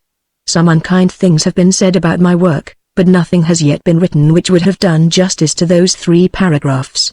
I threw them into the wastepaper basket, and sat trying to remember what, if any, charitable institutions provided pensions for decayed authors. To escape from this train of reflection, I put a golf ball in my pocket, and selecting a driver, strolled out into the paddock. A couple of sheep were browsing there, and they followed and took a keen interest in my practice. The one was a kindly, sympathetic old party. I do not think she understood the game. I think it was my doing this innocent thing so early in the morning that appealed to her. At every stroke I made she bleated, "Go OOD, go OOD and DED." She seemed as pleased as if she had done it herself. As for the other one, she was a cantankerous, disagreeable old thing, as discouraging to me as her friend was helpful. "Bad, DAAAM bad," was her comment on almost every stroke. As a matter of fact, some were really excellent strokes, but she did it just to be contradictory, and for the sake of irritating. I could see that, by a most regrettable accident, one of my swiftest balls struck the good sheep on the nose. And at that the bad sheep laughed distinctly and undoubtedly, a husky, vulgar laugh, and, while her friend stood glued to the ground, too astonished to move, she changed her note for the first time and bleated, "Go OOD, very go OOD. Beest show what he is my Ada." I would have given half a crown if it had been she I had hit instead of the other one. It is ever the good and amiable who suffer in this world. I had wasted more time than I had intended in the paddock, and when Ethelbertha came to tell me it was 7:30, and the breakfast was on the table, I remembered that I had not shaved. It vexes Ethelbertha my shaving quickly. She fears that to outsiders it may suggest a poor-spirited attempt at suicide, and that in consequence it may get about the neighborhood that we are not happy together. As a further argument, she has also hinted that my appearance is not of the kind that can be trifled with. On the whole, I was just as glad not to be able to take a long farewell of Ethelbertha. I did not want to risk her breaking down. But I should have liked more opportunity to say a few farewell words of advice to the children, especially as regards my fishing rod, which they will persist in using for cricket stumps, and I hate having to run for a train. Quarter of a mile from the station I overtook George and Harris. They were also running. In their case, so Harris informed me, jerkily, while we trotted side by side, it was the new kitchen stove that was to blame. This was the first morning they had tried it, and from some cause or other it had blown up the kidneys and scalded the cook. He said he hoped that by the time we returned they would have got more used to it. We caught the train by the skin of our teeth, as the saying is, and reflecting upon the events of the morning, as we sat gasping in the carriage, there passed vividly before my mind the panorama of my Uncle Podger, as on 250 days in the year he would start from Ealing Common by the 9:13 train to Moorgate Street. From my Uncle Podger's house to the railway station was 8 minutes' walk. What my uncle always said was, "Allow yourself a quarter of an hour, and take it easily." What he always did was to start 5 minutes before the time and run. I do not know why, but this was the custom of the suburb. Many stout city gentlemen lived at Ealing in those days. I believe some live there still and caught early trains to town. They all started late. They all carried a black bag and a newspaper in one hand, and an umbrella in the other, and for the last quarter of a mile to the station, wet or fine, they all ran. Folks with nothing else to do, nursemaids chiefly and errand boys, with now and then a perambulating costermonger added, would gather on the common of a fine morning to watch them pass, and cheer the most deserving. It was not a showy spectacle. They did not run well, they did not even run fast, but they were earnest, and they did their best. The exhibition appealed less to one's sense of art than to one's natural admiration for conscientious effort. Occasionally a little harmless betting would take place among the crowd, 2-1 again the old gent in the white waistcoat, 10-1 on old blowpipes, bar he don't roll over hisself for he gets there, heaven money on the purple emperor. A nickname bestowed by a youth of entomological tastes upon a certain retired military neighbor of my uncle '(S), a gentleman of imposing appearance when stationary, but apartment to color highly under exercise. My uncle and the others would write to the Ealing press complaining bitterly concerning the supineness of the local police, and the editor would add spirited leaders upon the decay of courtesy among the lower orders, especially throughout the western suburbs. But no good ever resulted. It was not that my uncle did not rise early enough, it was that troubles came to him at the last moment. The first thing he would do after breakfast would be to lose his newspaper.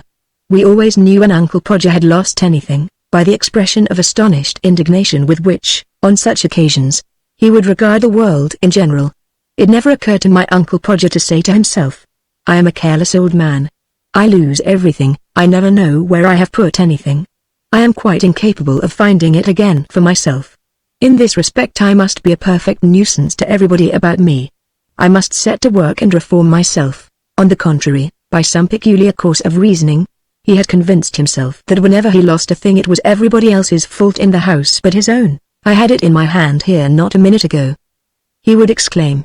From his tone you would have thought he was living surrounded by conjurers, who spirited away things from him merely to irritate him. "Could you have left it in the garden?" my aunt would suggest. "What should I want to leave it in the garden for? I don't want a paper in the garden, I want the paper in the train with me. You haven't put it in your pocket? God bless the woman. Do you think I should be standing here at 5 minutes to 9 looking for it if I had it in my pocket all the while? Do you think I'm a fool?" Here somebody would explain, "What's this?" and hand him from somewhere a paper neatly folded. "I do wish people would leave my things alone," he would growl, snatching at it savagely. He would open his bag to put it in, and then glancing at it, he would pause, speechless with sense of injury. "What's the matter?" Aunt would ask. "The day before yesterday's." He would answer, too hurt even to shout, throwing the paper down upon the table. If only sometimes it had been yesterday's it would have been a change. But it was always the day before yesterday's, except on Tuesday, then it would be Saturday's. We would find it for him eventually, as often as not he was sitting on it. And then he would smile, not genially, but with the weariness that comes to a man who feels that fate has cast his lot among a band of hopeless idiots, all the time, right in front of your noses. He would not finish the sentence. He prided himself on his self-control. This settled, he would start for the hall, where it was the custom of my Aunt Maria to have the children gathered, ready to say goodbye to him. My aunt never left the house herself, if only to make a call next door, without taking a tender farewell of every inmate. One never knew, she would say, what might happen. One of them, of course, was sure to be missing, and the moment this was noticed all the other 6, without an instant's hesitation, would scatter with a whoop to find it. Immediately they were gone it would turn up by itself from somewhere quite near, always with the most reasonable explanation for its absence, and would at once start off after the others to explain to them that it was found. In this way, 5 minutes at least would be taken up in everybody's looking for everybody else, which was just sufficient time to allow my uncle to find his umbrella and lose his hat. Then, at last, the group reassembled in the hall. The drawing-room clock would commence to strike 9. It possessed a cold, penetrating chime that always had the effect of confusing my uncle. In his excitement he would kiss some of the children twice over, pass by others, forget whom he had kissed and whom he hadn't, and have to begin all over again. He used to say he believed they mixed themselves up on purpose, and I am not prepared to maintain that the charge was altogether false. To add to his troubles, one child always had a sticky face, and that child would always be the most affectionate. If things were going too smoothly, the eldest boy would come out with some tale about all the clocks in the house being 5 minutes slow, and of his having been late for school the previous day in consequence. This would send my uncle rushing impetuously down to the gate, where he would recollect that he had with him neither his bag nor his umbrella. All the children that my aunt could not stop would charge after him, 2 of them struggling for the umbrella, the others surging round the bag. And when they returned we would discover on the hall table the most important thing of all that he had forgotten, and wondered what he would say about it when he came home. We arrived at Waterloo a little after 9, and at once proceeded to put George's experiment into operation. Opening the book at the chapter entitled "It the Cab Rank," we walked up to a hansom, raised our hats, and wished the driver good morning. This man was not to be outdone in politeness by any foreigner, real or imitation. Calling to a friend named Charles to hold the steed, he sprang from his box, and returned to us a bow that would have done credit to Mr. Turveydrop himself. Speaking apparently in the name of the nation, he welcomed us to England, adding a regret that Her Majesty was not at the moment in London. We could not reply to him in kind. Nothing of this sort had been anticipated by the book. We called him coachman, at which he again bowed to the pavement, and asked him if he would have the goodness to drive us to the Westminster Bridge Road. He laid his hand upon his heart, and said the pleasure would be his. Taking the 3rd sentence in the chapter, George asked him what his fare would be. The question, as introducing a sordid element into the conversation, seemed to hurt his feelings. He said he never took money from distinguished strangers. He suggested a souvenir, a diamond scarf pin, a gold snuff box, some little trifle of that sort by which he could remember us. As a small crowd had collected, and as the joke was drifting rather too far in the cabman's direction, we climbed in without further parley, and were driven away amid cheers. We stopped the cab at a boot shop a little past Astley's Theatre that looked the sort of place we wanted. It was one of those overfed shops that the moment their shutters are taken down in the morning disgorge their goods all round them. Boxes of boots stood piled on the pavement or in the gutter opposite. Boots hung in festoons about its doors and windows. Its sun-blind was as some grimy vine, bearing bunches of black and brown boots. Inside, the shop was a bower of boots. The man, when we entered, was busy with a chisel and hammer opening a new crate full of boots. George raised his hat, and said good morning. The man did not even turn round. He struck me from the first as a disagreeable man. He grunted something which might have been good morning, or might not, and went on with his work. George said, I have been recommended to your shop by my friend, Mr. X. In response, the man should have said, Mr. X. is a most worthy gentleman. It will give me the greatest pleasure to serve any friend of his. What he did say was, don't know him, never heard of him. This was disconcerting. The book gave 3 or 4 methods of buying boots. George had carefully selected the one centered round Mr. X, as being of all the most courtly. You talked a good deal with the shopkeeper about this Mr. X, and then, when by this means friendship and understanding had been established, you slid naturally and gracefully into the immediate object of your coming, namely, your desire for boots, cheap and good. This gross, material man cared, apparently, nothing for the niceties of retail dealing. It was necessary with such an one to come to business with brutal directness. George abandoned Mr. X, and turning back to a previous page, took a sentence at random. It was not a happy selection, it was a speech that would have been superfluous made to any bootmaker. Under the present circumstances, threatened and stifled as we were on every side by boots, it possessed the dignity of positive imbecility. It ran: one has told me that you have here boots for sale. For the first time the man put down his hammer and chisel, and looked at us. He spoke slowly, in a thick and husky voice.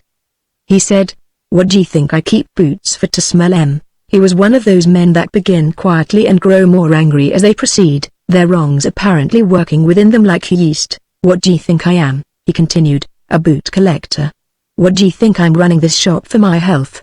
D'ye think I love the boots, and can't bear to part with a pair? D'ye think I hang 'em about here to look at 'em? Ain't there enough of 'em? Where d'ye think you are in an international exhibition of boots? What d'ye think these boots are, a historical collection? Did you ever hear of a man keeping a boot shop and not selling boots? D'ye think I decorate the shop with them to make it look pretty? What d'ye take me for, a prize idiot? I have always maintained that these conversation books are never of any real use. What we wanted was some English equivalent for the well-known German idiom, beholden sie herauf. Nothing of the sort was to be found in the book from beginning to end. However, I will do George the credit to admit he chose the very best sentence that was to be found therein and applied it. He said, I will come again, when, perhaps, you will have some more boots to show me. Till then, adieu. With that we returned to our cab and drove away, leaving the man standing in the center of his boot-bedecked doorway addressing remarks to us. What he said, I did not hear, but the passers-by appeared to find it interesting. George was for stopping at another boot shop and trying the experiment afresh. He said he really did want a pair of bedroom slippers. But we persuaded him to postpone their purchase until our arrival in some foreign city, where the tradespeople are no doubt more inured to this sort of talk, or else more naturally amiable. On the subject of the hat, however, he was adamant. He maintained that without it he could not travel, and, accordingly, we pulled up at a small shop in the Blackfriars Road. The proprietor of this shop was a cheery, bright-eyed little man, and he helped us rather than hindered us, when George asked him in the words of the book, have you any hats? He did not get angry, he just stopped and thoughtfully scratched his chin. Hats, said he. Let me think. Yes, here a smile of positive pleasure broke over his genial countenance. Yes, now I come to think of it, I believe I have a hat.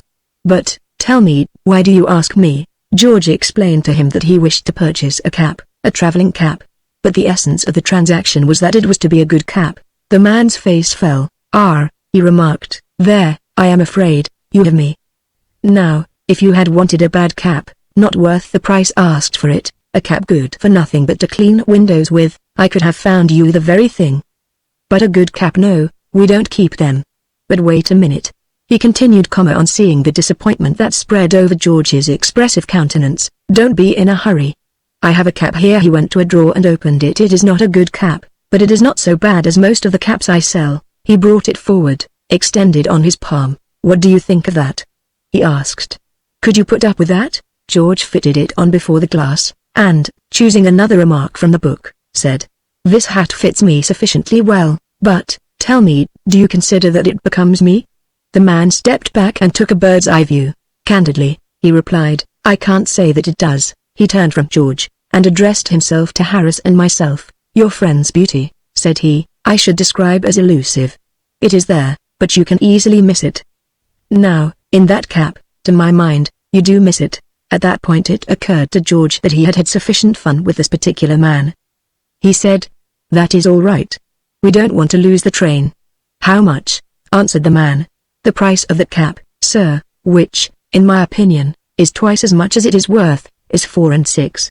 Would you like it wrapped up in brown paper, sir, or in white? George said he would take it as it was, paid the man 4 and 6 in silver, and went out.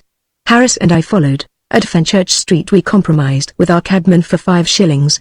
He made us another courtly bow, and begged us to remember him to the Emperor of Austria. Comparing views in the train, we agreed that we had lost the game by 2 points to 1, and George, who was evidently disappointed, threw the book out of window. We found our luggage and the bicycles safe on the boat, and with the tide at 12 dropped down the river. Chapter 5.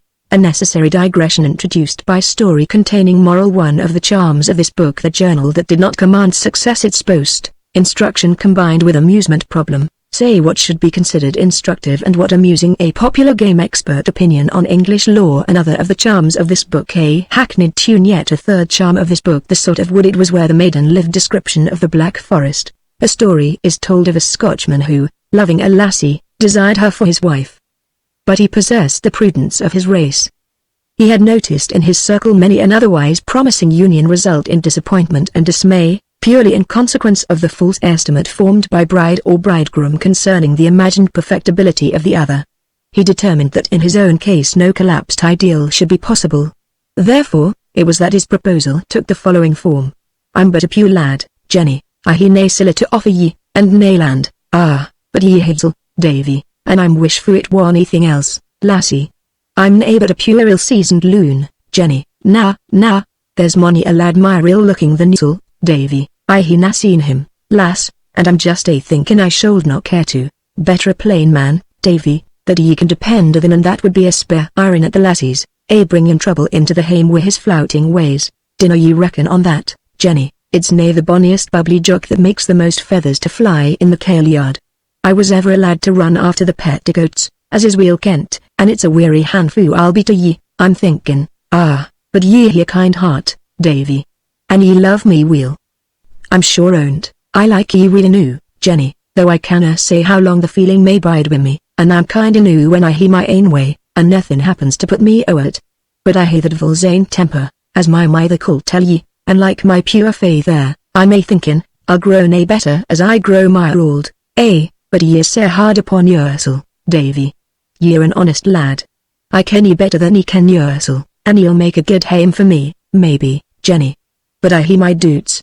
It's a thing for wife and bairns when the good man canna keep awa fra the glass, and when the scent of the whisky comes to me it's just as though I hae the throat o' a loch-tay salmon, it just gazed in and doon, and there's nae filling o' me, but ye're a good man when ye're sober, Davy. Maybe I'll be that, Jenny, if I'm nae disturbed, and ye'll bide wi' me, Davy, and work for me. I see nae reason why I shouldna bide wi' yet, Jenny, but dinna ye clack aboot work to me, for I just canna bear the thought o't. Anyhow, ye'll do your best, Davy?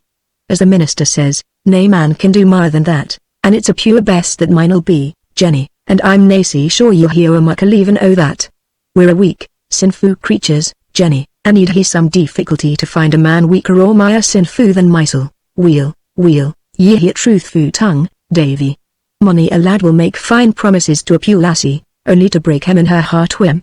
Ye speak me fair, Davy, and I'm thinking I'll just tack ye, and see what comes o't. Concerning what did come of it, the story is silent, but one feels that under no circumstances had the lady any right to complain of her bargain. Whether she ever did or did not, for women do not invariably order their tongues according to logic, nor men either, for the matter of that. Davy, himself, must have had the satisfaction of reflecting that all reproaches were undeserved. I wish to be equally frank with the reader of this book. I wish here conscientiously to let forth its shortcomings. I wish no one to read this book under a misapprehension. There will be no useful information in this book. Anyone who should think that with the aid of this book he would be able to make it through Germany and the Black Forest would probably lose himself before he got to the Nore. That, at all events, would be the best thing that could happen to him. The farther away from home he got, the greater only would be his difficulties. I do not regard the conveyance of useful information as my forte. This belief was not inborn with me, it has been driven home upon me by experience. In my early journalistic days, I served upon a paper, the forerunner of many very popular periodicals of the present day. Our boast was that we combined instruction with amusement. As to what should be regarded as affording amusement and what instruction, the reader judged for himself. We gave advice to people about to marry, long, earnest advice that would, had they followed it, have made our circle of readers the envy of the whole married world. We told our subscribers how to make fortunes by keeping rabbits, giving facts and figures. The thing that must have surprised them was that we ourselves did not give up journalism and start rabbit farming. Often and often have I proved conclusively from authoritative sources how a man starting a rabbit farm with 12 selected rabbits and a little judgment must, at the end of 3 years, be in receipt of an income of $2,000 a year, rising rapidly. He simply could not help himself. He might not want the money. He might not know what to do with it when he had it. But there it was for him. I have never met a rabbit farmer myself worth $2,000 a year, though I have known many start with the 12 necessary, assorted rabbits. Something has always gone wrong somewhere. Maybe the continued atmosphere of a rabbit farm saps the judgment. We told our readers how many bald-headed men there were in Iceland, and for all we knew our figures may have been correct, how many red herrings placed tail to mouth it would take to reach from London to Rome, which must have been useful to anyone desirous of laying down a line of red herrings from London to Rome, enabling him to order in the right quantity at the beginning, how many words the average woman spoke in a day, and other such like items of information calculated to make them wise and great beyond the readers of other journals. We told them how to cure fits in cats. Personally, I do not believe, and I did not believe then, that you can cure fits in cats. If I had a cat subject to fits, I should advertise it for sale, or even give it away. But our duty was to supply information when asked for. Some fool wrote, clamoring to know, and I spent the best part of a morning seeking knowledge on the subject. I found what I wanted at length at the end of an old cookery book. What it was doing there I have never been able to understand. It had nothing to do with the proper subject of the book whatever. There was no suggestion that you could make anything savory out of a cat, even when you had cured it of its fits. The authoress had just thrown in this paragraph out of pure generosity. I can only say that I wish she had left it out. It was the cause of a deal of angry correspondence and of the loss of 4 subscribers to the paper, if not more. The man said the result of following our advice had been £2 worth of damage to his kitchen crockery, to say nothing of a broken window and probable blood poisoning to himself, added to which the cat's fits were worse than before. And yet it was a simple enough recipe. You held the cat between your legs, gently, so as not to hurt it, and with a pair of scissors made a sharp, clean cut in its tail. You did not cut off any part of the tail. You were to be careful not to do that. You only made an incision. As we explained to the man, the garden or the coal cellar would have been the proper place for the operation. No one but an idiot would have attempted to perform it in a kitchen, and without help. We gave them hints on etiquette. We told them how to address peers and bishops, also how to eat soup. We instructed shy young men how to acquire easy grace in drawing rooms. We taught dancing to both sexes by the aid of diagrams. We solved their religious doubts for them, and supplied them with a code of morals that would have done credit to a stained glass window. The paper was not a financial success. It was some years before its time, and the consequence was that our staff was limited. My own apartment, I remember, included advice to mothers. I wrote that with the assistance of my landlady, who, having divorced one husband and buried 4 children, was, I considered, a reliable authority on all domestic matters. Hints on furnishing and household decorations with designs, a column of literary counsel to beginners. I sincerely hope my guidance was of better service to them than it has ever proved to myself, and our weekly article, Straight Talks to Young Men, signed Uncle Henry. A kindly, genial old fellow was Uncle Henry, with wide and varied experience, and a sympathetic attitude towards the rising generation. He had been through trouble himself in his far-back youth, and knew most things. Even to this day I read of Uncle Henry's advice, and, though I say it who should not, it still seems to me good, Sound advice. I often think that had I followed Uncle Henry's counsel closer I would have been wiser, made fewer mistakes, felt better satisfied with myself than is now the case. A quiet, weary little woman, who lived in a bed-sitting room off the Tottenham Court Road, and who had a husband in a lunatic asylum. Did our cooking column, Hints on Education. We were full of hints, and a page and a half of fashionable intelligence, written in the pertly personal style which even yet has not altogether disappeared, so I am informed, from modern journalism. I must tell you about the divine frock I wore at Glorious Goodwood last week.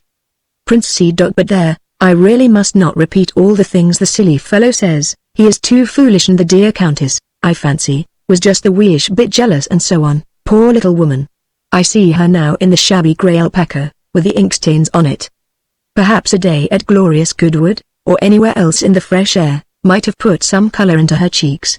Our proprietor, one of the most unashamedly ignorant men I ever met. I remember his gravely informing a correspondent once that Ben Jonson had written Rabelais to pay for his mother's funeral, and only laughing good-naturedly when his mistakes were pointed out to him wrote with the aid of a cheap encyclopedia the pages devoted to general information, and did them on the whole remarkably well, while our office boy, with an excellent pair of scissors for his assistant, was responsible for our supply of wit and humour. It was hard work, and the pay was poor. What sustained us was the consciousness that we were instructing and improving our fellow men and women. Of all games in the world, the one most universally and eternally popular is the game of school. You collect 6 children, and put them on a doorstep, while you walk up and down with the book and cane. We play it when babies, we play it when boys and girls, we play it when men and women, we play it as, lean and slippered, we totter towards the grave. It never palls upon, it never wearies us. Only one thing mars it. The tendency of one and all the other 6 children to clamour for their turn with the book and the cane. The reason, I am sure, that journalism is so popular a calling, in spite of its many drawbacks, is this: each journalist feels he is the boy walking up and down with the cane. The government, the classes, and the masses, society, art, and literature, are the other children sitting on the doorstep. He instructs and improves them, but I digress. It was to excuse my present permanent disinclination to be the vehicle of useful information that I recalled these matters. Let us now return. Somebody, signing himself balloonist, had written to ask concerning the manufacture of hydrogen gas. It is an easy thing to manufacture, at least, so I gathered after reading up the subject at the British Museum, yet I did warn balloonist, whoever he might be, to take all necessary precaution against accident. What more could I have done? 10 days afterwards a florid-faced lady called at the office, leading by the hand what, she explained, was her son, aged 12. The boy's face was unimpressive to a degree positively remarkable. His mother pushed him forward and took off his hat, and then I perceived the reason for this. He had no eyebrows whatever, and of his hair nothing remained but a scrubby dust, giving to his head the appearance of a hard-boiled egg, skinned and sprinkled with black pepper. That was a handsome lad this time last week, with naturally curly hair, remarked the lady. She spoke with a rising inflection, suggestive of the beginning of things. What has happened to him? Asked our chief. This is what's happened to him, retorted the lady. She drew from her muff a copy of our last week's issue, with my article on hydrogen gas scored in pencil, and flung it before his eyes. Our chief took it and read it through. He was balloonist? Queried the chief. He was balloonist, admitted the lady, the poor innocent child, and now look at him. Maybe it'll grow again, suggested our chief. Maybe it will, retorted the lady, her key continuing to rise, and maybe it won't. What I want to know is what you are going to do for him. Our chief suggested a hair washington. I thought at first she was going to fly at him, but for the moment she confined herself to words. It appears she was not thinking of a hair wash, but of compensation. She also made observations on the general character of our paper, its utility, its claim to public support, the sense and wisdom of its contributors. I really don't see that it is our fault, urged the chief. He was a mild-mannered man. He asked for information, and he got it. Don't you try to be funny about it, said the lady. He had not meant to be funny, I am sure. Levity was not his failing, or you'll get something that you haven't asked for. Why, for 2 pins, said the lady, with a suddenness that sent us both flying like scuttled chickens behind our respective chairs. I'd come round and make your head like it. I take it, she meant like the boys. She also added observations upon our chief's personal appearance, that were distinctly in bad taste. She was not a nice woman by any means. Myself, I am of opinion that had she brought the action she threatened, she would have had no case, but our chief was a man who had had experience of the law, and his principle was always to avoid it. I have heard him say, if a man stopped me in the street and demanded of me my watch, I should refuse to give it to him. If he threatened to take it by force, I feel I should, though not a fighting man, do my best to protect it. If, on the other hand, he should assert his intention of trying to obtain it by means of an action in any court of law, I should take it out of my pocket and hand it to him, and think I had got off cheaply. He squared the matter with the florid-faced lady for a £5 note, which must have represented a month's profits on the paper, and she departed, taking her damaged offspring with her. After she was gone, our chief spoke kindly to me. He said, "Don't think I am blaming you in the least, it is not your fault, it is fate. Keep to moral advice and criticism that you are distinctly good, but it don't try your hand any more on useful information. As I have said, it is not your fault. Your information is correct enough, there is nothing to be said against that, it simply is that you are not lucky with it. I would that I had followed his advice always, I would have saved myself and other people much disaster. I see no reason why it should be, but so it is. If I instruct a man as to the best route between London and Rome, he loses his luggage in Switzerland, or is nearly shipwrecked off Dover. If I counsel him in the purchase of a camera, he gets run in by the German police for photographing fortresses. I once took a deal of trouble to explain to a man how to marry his deceased wife's sister at Stockholm. I found out for him the time the boat left Hull and the best hotels to stop at.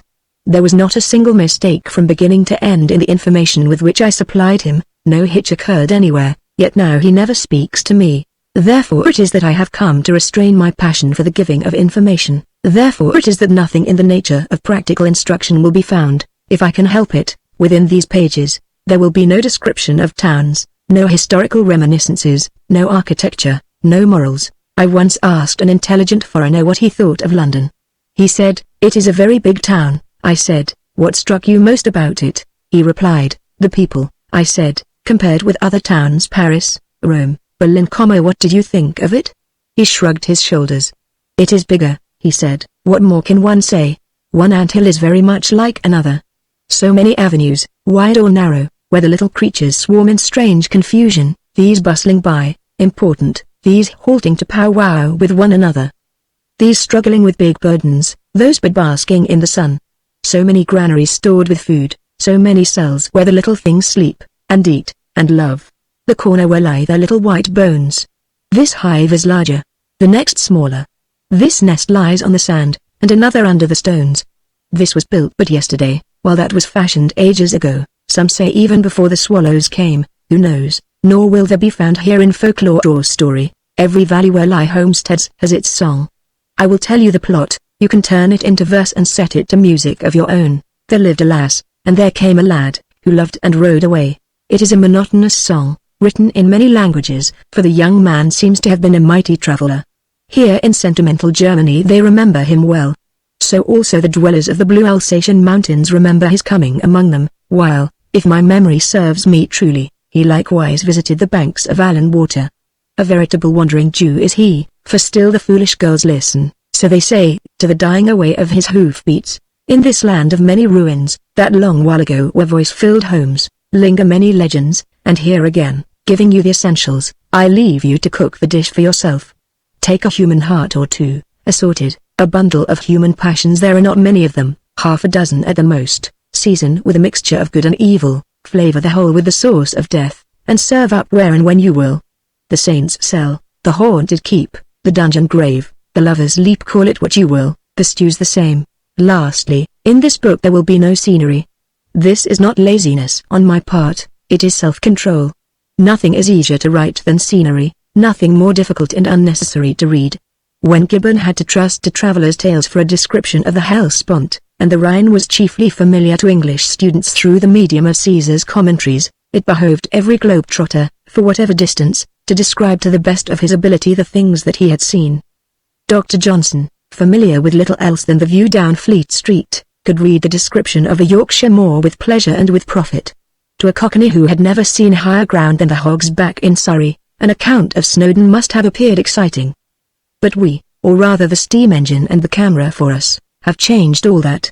The man who plays tennis every year at the foot of the Matterhorn, and billiards on the summit of the Rigi, does not thank you for an elaborate and painstaking description of the Grampian Hills. To the average man, who has seen a dozen oil paintings, 100 photographs, 1,000 pictures in the illustrated journals, and a couple of panoramas of Niagara. The word painting of a waterfall is tedious. An American friend of mine, a cultured gentleman, who loved poetry well enough for its own sake, told me that he had obtained a more correct and more satisfying idea of the Lake District from an 18-penny book of photographic views than from all the works of Coleridge, Southey, and Wordsworth put together. I also remember his saying concerning this subject of scenery in literature, that he would thank an author as much for writing an eloquent description of what he had just had for dinner. But this was in reference to another argument, namely, the proper province of each art. My friend maintained that just as canvas and color were the wrong mediums for storytelling, so word painting was, at its best, but a clumsy method of conveying impressions that could much better be received through the eye. As regards the question, there also lingers in my memory very distinctly a hot school afternoon. The class was for English literature, and the proceedings commenced with the reading of a certain lengthy, but otherwise unobjectionable, poem. The author's name, I am ashamed to say, I have forgotten, together with the title of the poem. The reading finished, we closed our books, and the professor, a kindly, white-haired old gentleman, suggested our giving in our own words an account of what we had just read. Tell me, said the professor, encouragingly, what it is all about. Please, sir, said the first boy. He spoke with bowed head and evident reluctance, as though the subject were one which, left to himself, he would never have mentioned. It is about a maiden. Yes, agreed the professor, but I want you to tell me in your own words. We do not speak of a maiden, you know, we say a girl. Yes, it is about a girl. Go on. A girl, repeated the top boy, the substitution apparently increasing his embarrassment, who lived in a wood. What sort of a wood? Asked the professor. The first boy examined his inkpot carefully, and then looked at the ceiling. Come, urged the professor, growing impatient, you have been reading about this wood for the last 10 minutes. Surely you can tell me something concerning it. The gnarly trees, their twisted branches, recommenced the top boy. No, no, interrupted the professor, I do not want you to repeat the poem. I want you to tell me in your own words what sort of a wood it was where the girl lived. The professor tapped his foot impatiently. The top boy made a dash for it. Please, sir, it was the usual sort of a wood. Tell him what sort of a wood, said he, pointing to the second lad. The second boy said it was a greenwood. This annoyed the professor still more. He called the second boy a blockhead, though really I cannot see why, and passed on to the third, who, for the last minute, had been sitting apparently on hot plates, with his right arm waving up and down like a distracted semaphore signal. He would have had to say it the next second, whether the professor had asked him or not. He was red in the face, holding his knowledge in. A dark and gloomy wood, shouted the third boy, with much relief to his feelings. A dark and gloomy wood, repeated the professor, with evident approval. And why was it dark and gloomy? The third boy was still equal to the occasion, because the sun could not get inside it. The professor felt he had discovered the poet of the class, because the sun could not get into it, or, better, because the sunbeams could not penetrate. And why could not the sunbeams penetrate there? Please, sir, because the leaves were too thick. Very well, said the professor. The girl lived in a dark and gloomy wood, through the leafy canopy of which the sunbeams were unable to pierce. Now, what grew in this wood? He pointed to the fourth boy. Please, sir, trees, sir, and what else? Toadstools, sir. This after a pause. The professor was not quite sure about the toadstools, but on referring to the text he found that the boy was right. Toadstools had been mentioned. Quite right, admitted the professor, toadstools grew there. And what else? What do you find underneath trees in a wood? Please, sir, earth, sir. No, no, what grows in a wood besides trees? Oh, please, sir, bushes, sir, bushes. Very good. Now we are getting on. In this wood there were trees and bushes. And what else? He pointed to a small boy near the bottom, who having decided that the wood was too far off to be of any annoyance to him, individually, was occupying his leisure playing noughts and crosses against himself. Vexed and bewildered, but feeling it necessary to add something to the inventory, he hazarded blackberries. This was a mistake. The poet had not mentioned blackberries. Of course, Klopstock would think of something to eat, commented the professor, who prided himself on his ready wit. This raised a laugh against Klopstock, and pleased the professor. You, continued he, pointing to a boy in the middle, what else was there in this wood besides trees and bushes? Please, sir, there was a torrent there. Quite right, and what did the torrent do? Please, sir, it gurgled. No, no. Streams gurgle, Torrents? Roar, sir, it roared. And what made it roar? This was a poser. One boy, he was not our prize intellect, I admit, suggested the girl. To help us, the professor put his question in another form. When did it roar? Our third boy, again coming to the rescue, explained that it roared when it fell down among the rocks. I think some of us had a vague idea that it must have been a cowardly torrent to make such a noise about a little thing like this. A pluckier torrent, we felt, would have got up and gone on, saying nothing about it. A torrent that roared every time it fell upon a rock we deemed a poor-spirited torrent, but the professor seemed quite content with it. And what lived in this wood beside the girl? Was the next question. Please, sir, birds, sir. Yes, birds lived in this wood. What else? Birds seem to have exhausted our ideas. Come, said the professor, what are those animals with tails, that run up trees? We thought for a while, then one of us suggested cats. This was an error. The poet had said nothing about cats. Squirrels was what the professor was trying to get. I do not recall much more about this wood in detail. I only recollect that the sky was introduced into it.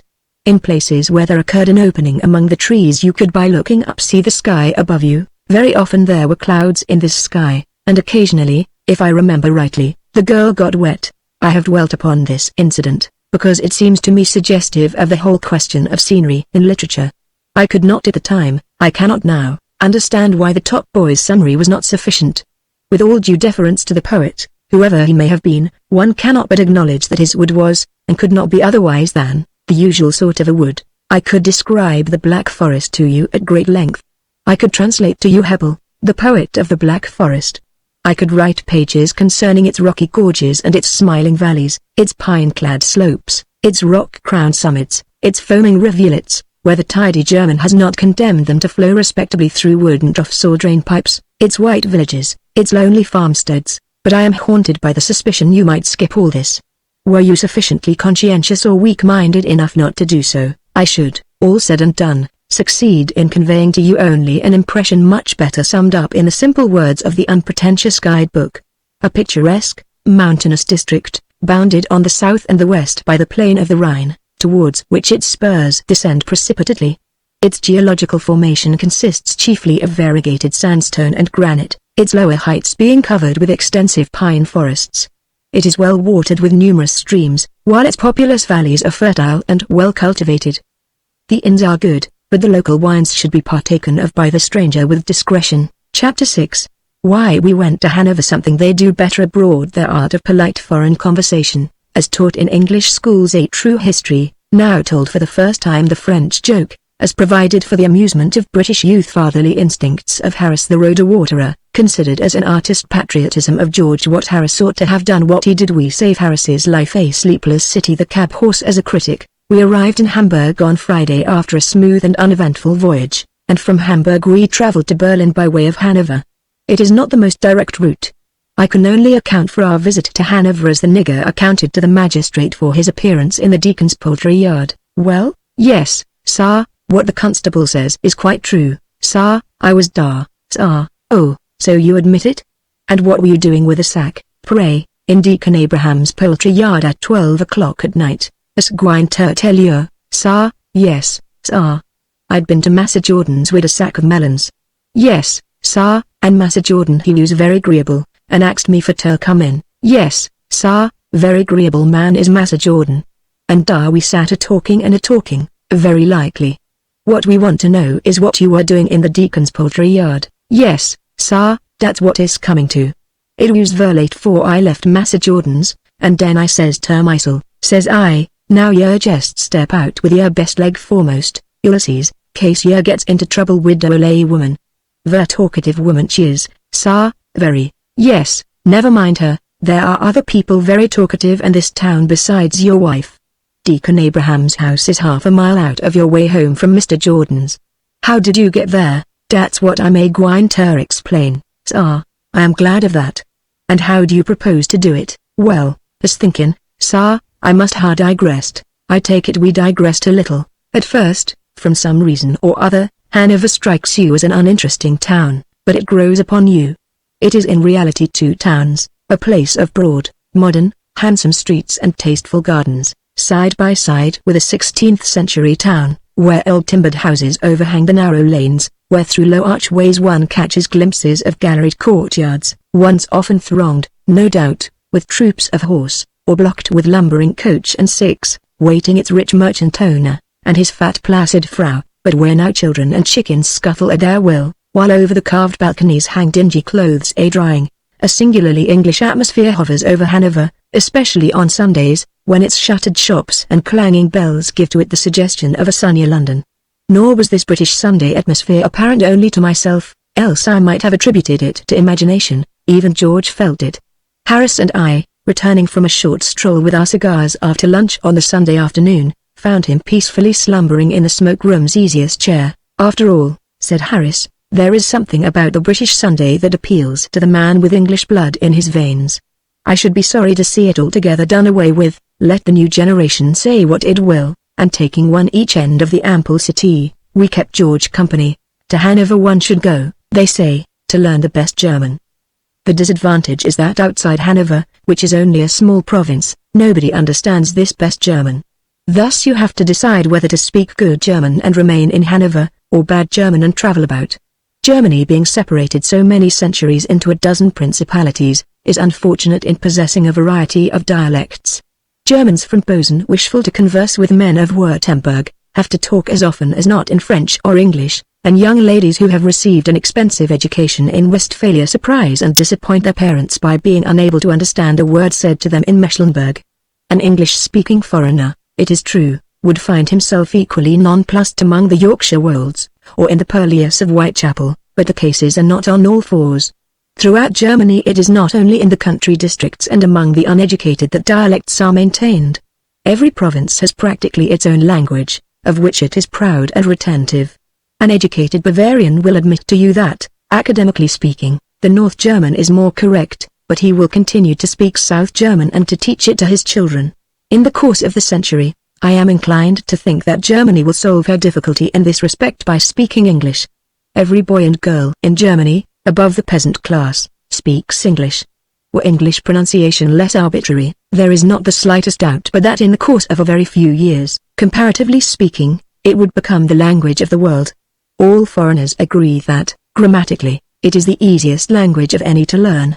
A German, comparing it with his own language, where every word in every sentence is governed by at least 4 distinct and separate rules, tells you that English has no grammar.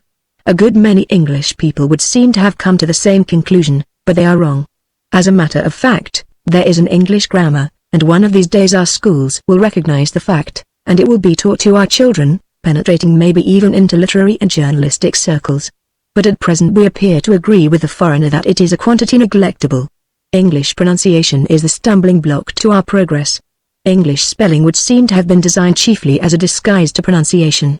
It is a clever idea, calculated to check presumption on the part of the foreigner, but for that he would learn it in a year, for they have a way of teaching languages in Germany that is not our way, and the consequence is that when the German youth or maiden leaves the gymnasium or high school at 15, it, as in Germany one conveniently may say, can understand and speak the tongue it has been learning. In England we have a method that for obtaining the least possible result at the greatest possible expenditure of time and money is perhaps unequaled. An English boy who has been through a good middle-class school in England can talk to a Frenchman, slowly and with difficulty, about female gardeners and aunts, conversation which, to a man possessed perhaps of neither, is liable to pall. Possibly, if he be a bright exception, he may be able to tell the time, or make a few guarded observations concerning the weather. No doubt he could repeat a goodly number of irregular verbs by heart, only, as a matter of fact, few foreigners care to listen to their own irregular verbs, recited by young Englishmen. Likewise he might be able to remember a choice selection of grotesquely involved French idioms, such as no modern Frenchman has ever heard or understands when he does hear. The explanation is that, in 9 cases out of 10, he has learned French from Anand's first course. The history of this famous work is remarkable and instructive. The book was originally written for a joke, by a witty Frenchman who had resided for some years in England. He intended it as a satire upon the conversational powers of British society. From this point of view it was distinctly good. He submitted it to a London publishing firm. The manager was a shrewd man. He read the book through. Then he sent for the author. "This book of yours," said he to the author, "is very clever. I have laughed over it myself till the tears came. "I am delighted to hear you say so," replied the pleased Frenchman.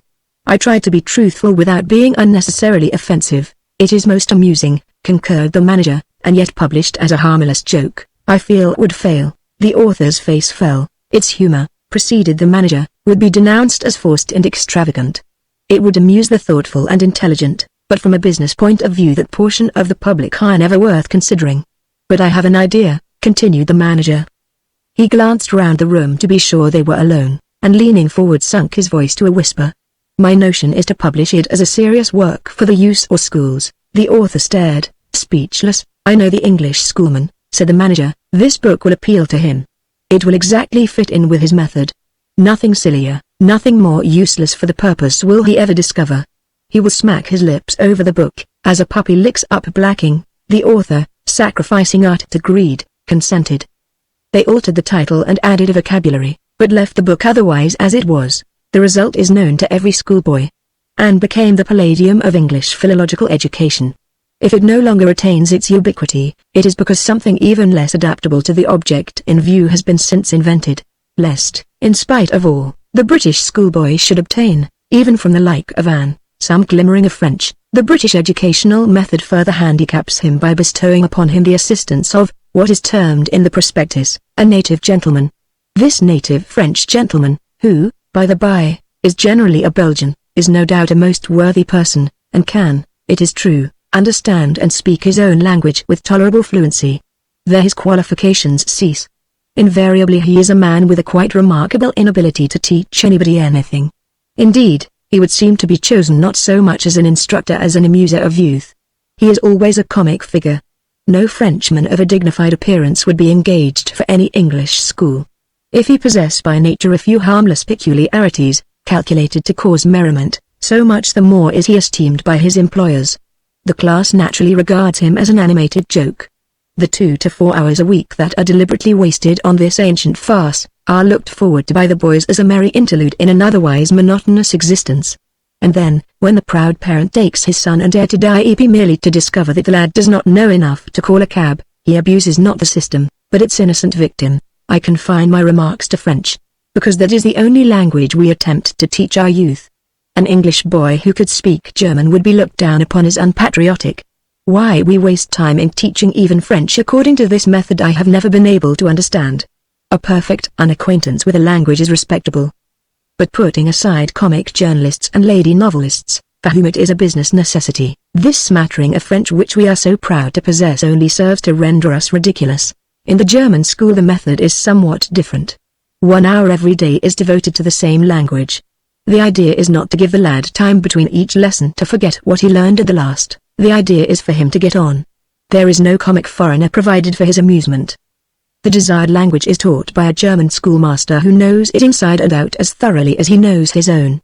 Maybe this system does not provide the German youth with that perfection of foreign accent for which the British tourist is in every land remarkable, but it has other advantages. The boy does not call his master Froggy, or Sausage, nor prepare for the French or English hour any exhibition of homely wit whatever.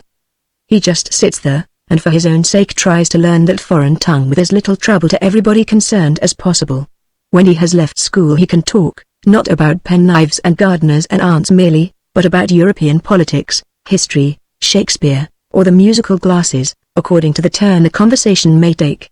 Viewing the German people from an Anglo-Saxon standpoint, it may be that in this book I shall find occasion to criticize them, but on the other hand there is much that we might learn from them, and in the matter of common sense, as applied to education, they can give us 99 in 100 and beat us with one hand. The beautiful wood of the Isle Reed bounds Hanover on the south and west, and here occurred a side drama in which Harris took a prominent part. We were riding our machines through this wood on the Monday afternoon in the company of many other cyclists, for it is a favorite resort with the Hanoverians on a sunny afternoon, and its shady pathways are then filled with happy, thoughtless folk. Among them rode a young and beautiful girl on a machine that was new. She was evidently a novice on the bicycle. One felt instinctively that there would come a moment when she would require help, and Harris, with his accustomed chivalry, suggested we should keep near her. Harris, as he occasionally explains to George and to myself, has daughters of his own, or, to speak more correctly, a daughter, who as the years progress will no doubt cease practicing Catherine wheels in the front garden, and will grow up into a beautiful and respectable young lady. This naturally gives Harris an interest in all beautiful girls up to the age of 35 or thereabouts. They remind him, so he says, of home. We had ridden for about 2 miles, when we noted, a little ahead of us in a space where 5 ways met, a man with a hose, watering the roads.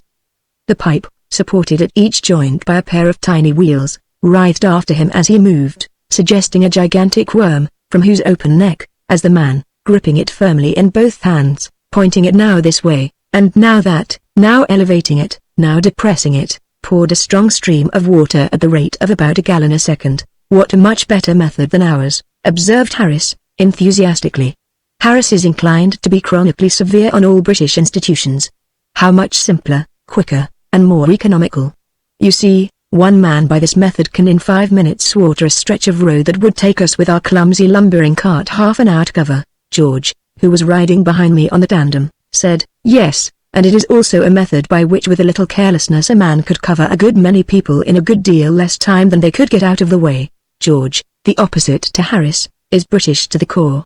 I remember George quite patriotically indignant with Harris once for suggesting the introduction of the guillotine into England. It is so much neater, said Harris. I don't care if it is, said George. I'm an Englishman, hanging is good enough for me. Our water cart may have its disadvantages, continued George, but it can only make you uncomfortable about the legs, and you can avoid it. This is the sort of machine with which a man can follow you round the corner and upstairs. It fascinates me to watch them, said Harris. They are so skillful. I have seen a man from the corner of a crowded square inches Strasbourg cover every inch of ground, and not so much as wet an apron string. It is marvelous how they judge their distance. They will send the water up to your toes, and then bring it over your head so that it falls around your heels. They can. Ease up a minute, said George. I said, why? He said, I am going to get off and watch the rest of this show from behind a tree. There may be great performers in this line, as Harris says. This particular artist appears to me to lack something. He has just soused a dog, and now he's busy watering a signpost. I am going to wait till he has finished. Nonsense, said Harris. He won't wet you. That is precisely what I am going to make sure of, answered George, saying which he jumped off, and, taking up a position behind a remarkably fine elm, pulled out and commenced filling his pipe. I did not care to take the tandem on by myself, so I stepped off and joined him, leaving the machine against a tree. Harris shouted something or other about our being a disgrace to the land that gave us birth, and rode on. The next moment I heard a woman's cry of distress. Glancing round the stem of the tree, I perceived that it proceeded from the young and elegant lady before mentioned, whom, in our interest concerning the road waterer, we had forgotten. She was riding her machine steadily and straightly through a drenching shower of water from the hose. She appeared to be too paralyzed either to get off or turn her wheel aside.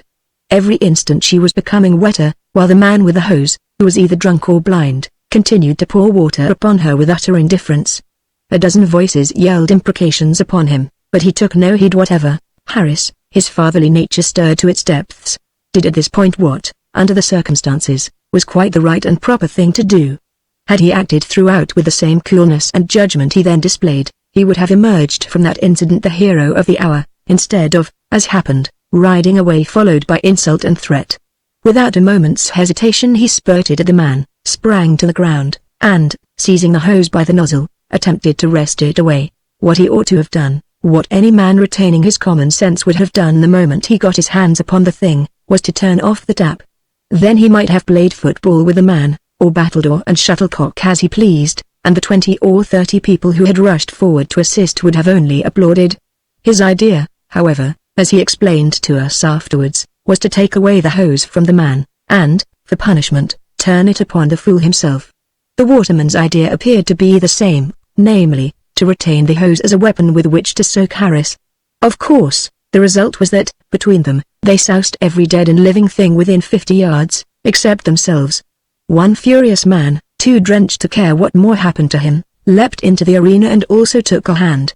The 3 among them proceeded to sweep the compass with that hose.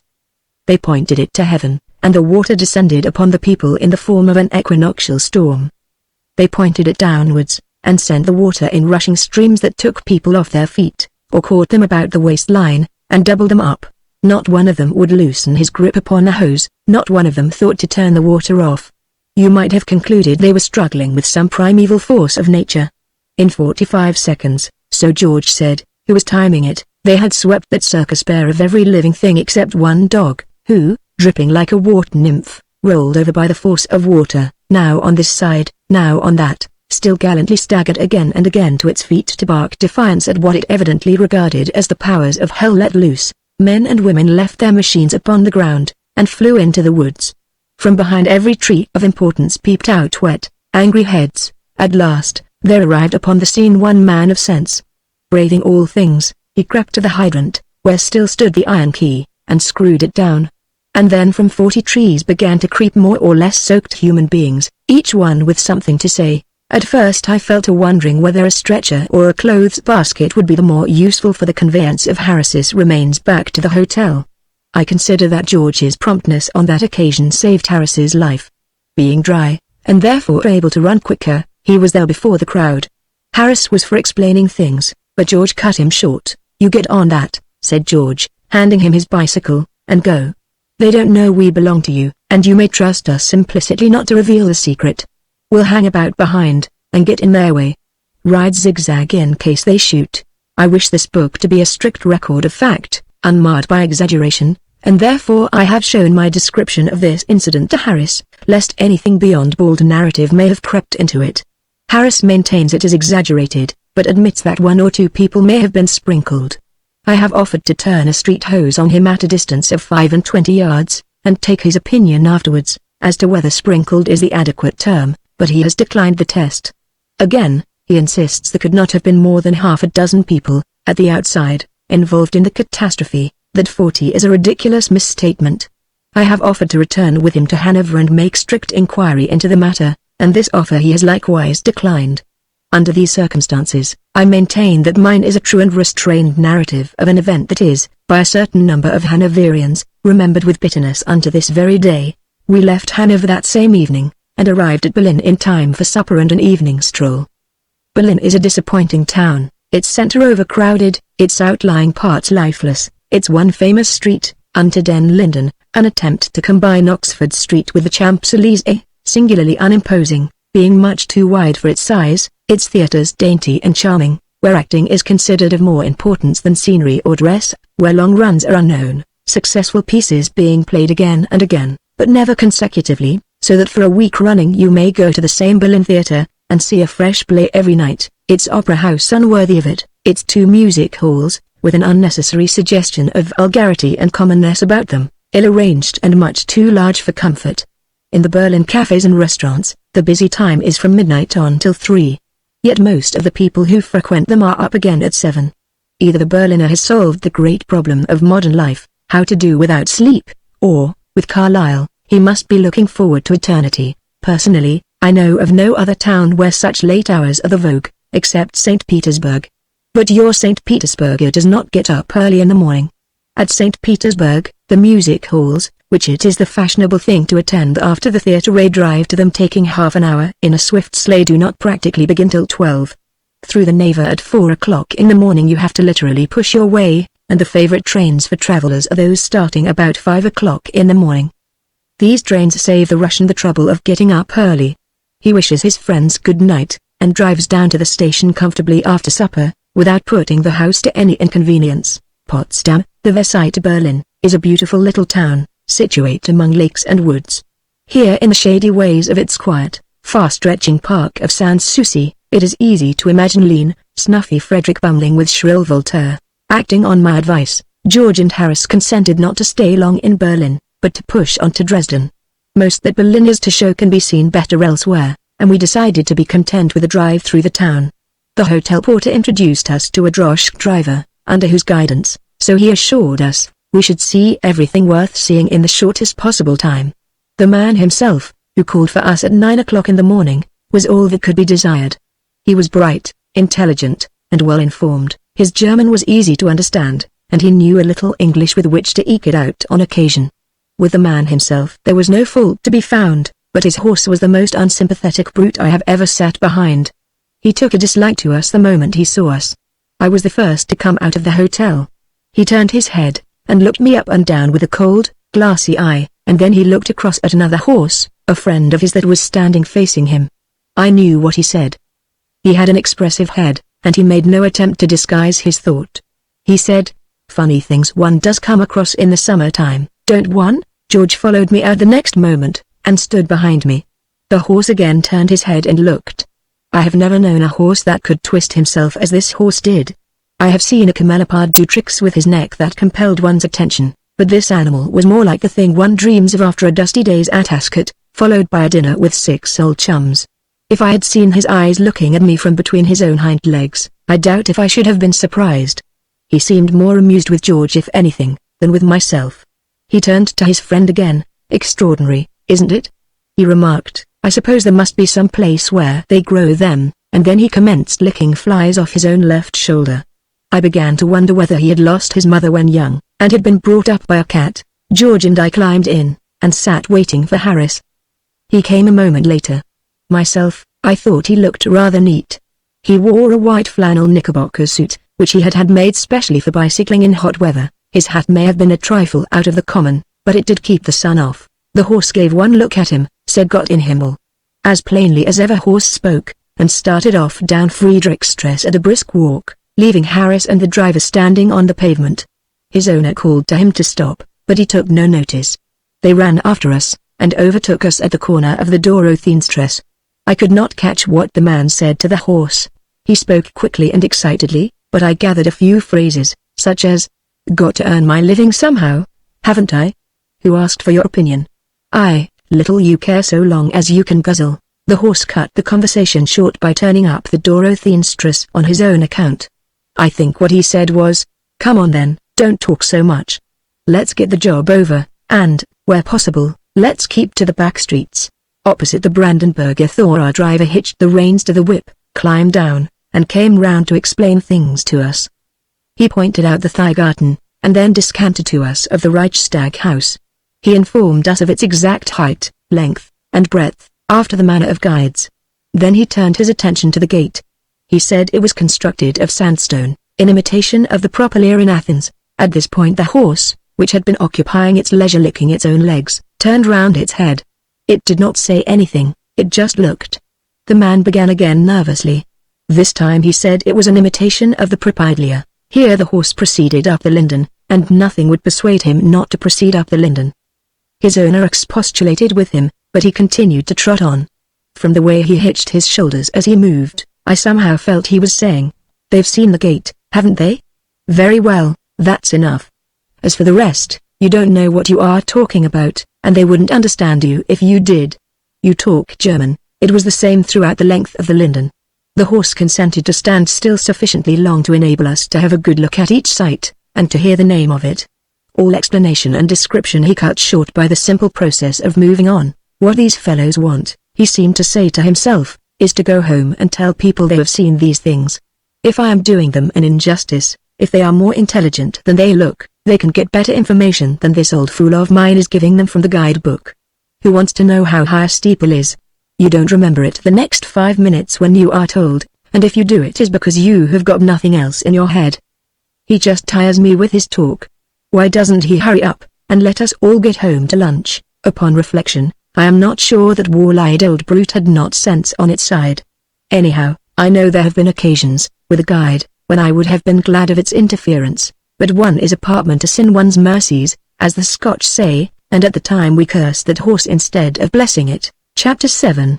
George wonders German love of order. The band of the Schwarzwald Blackbirds will perform at 7. The China dog its superiority over all other dogs. The German in the solar system, a tidy country, the mountain valley as it ought to be, according to the German idea how the waters come down in Germany. The scandal of Dresden. Harris gives an entertainment. It is unappreciated. George and the aunt of him. George, a cushion, and 3 damsels. At a point between Berlin and Dresden, George, who had, for the last quarter of an hour or so, been looking very attentively out of the window, said, "Why, in Germany, is it the custom to put the letterbox up a tree?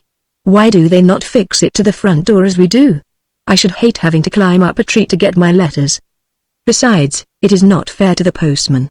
In addition to being most exhausting, the delivery of letters must to a heavy man, on windy nights, be positively dangerous work. If they will fix it to a tree, why not fix it lower down? Why always among the topmost branches? But, maybe, I am misjudging the country," he continued, a new idea occurring to him. "Possibly the Germans, who are in many matters ahead of us, have perfected a pigeon post?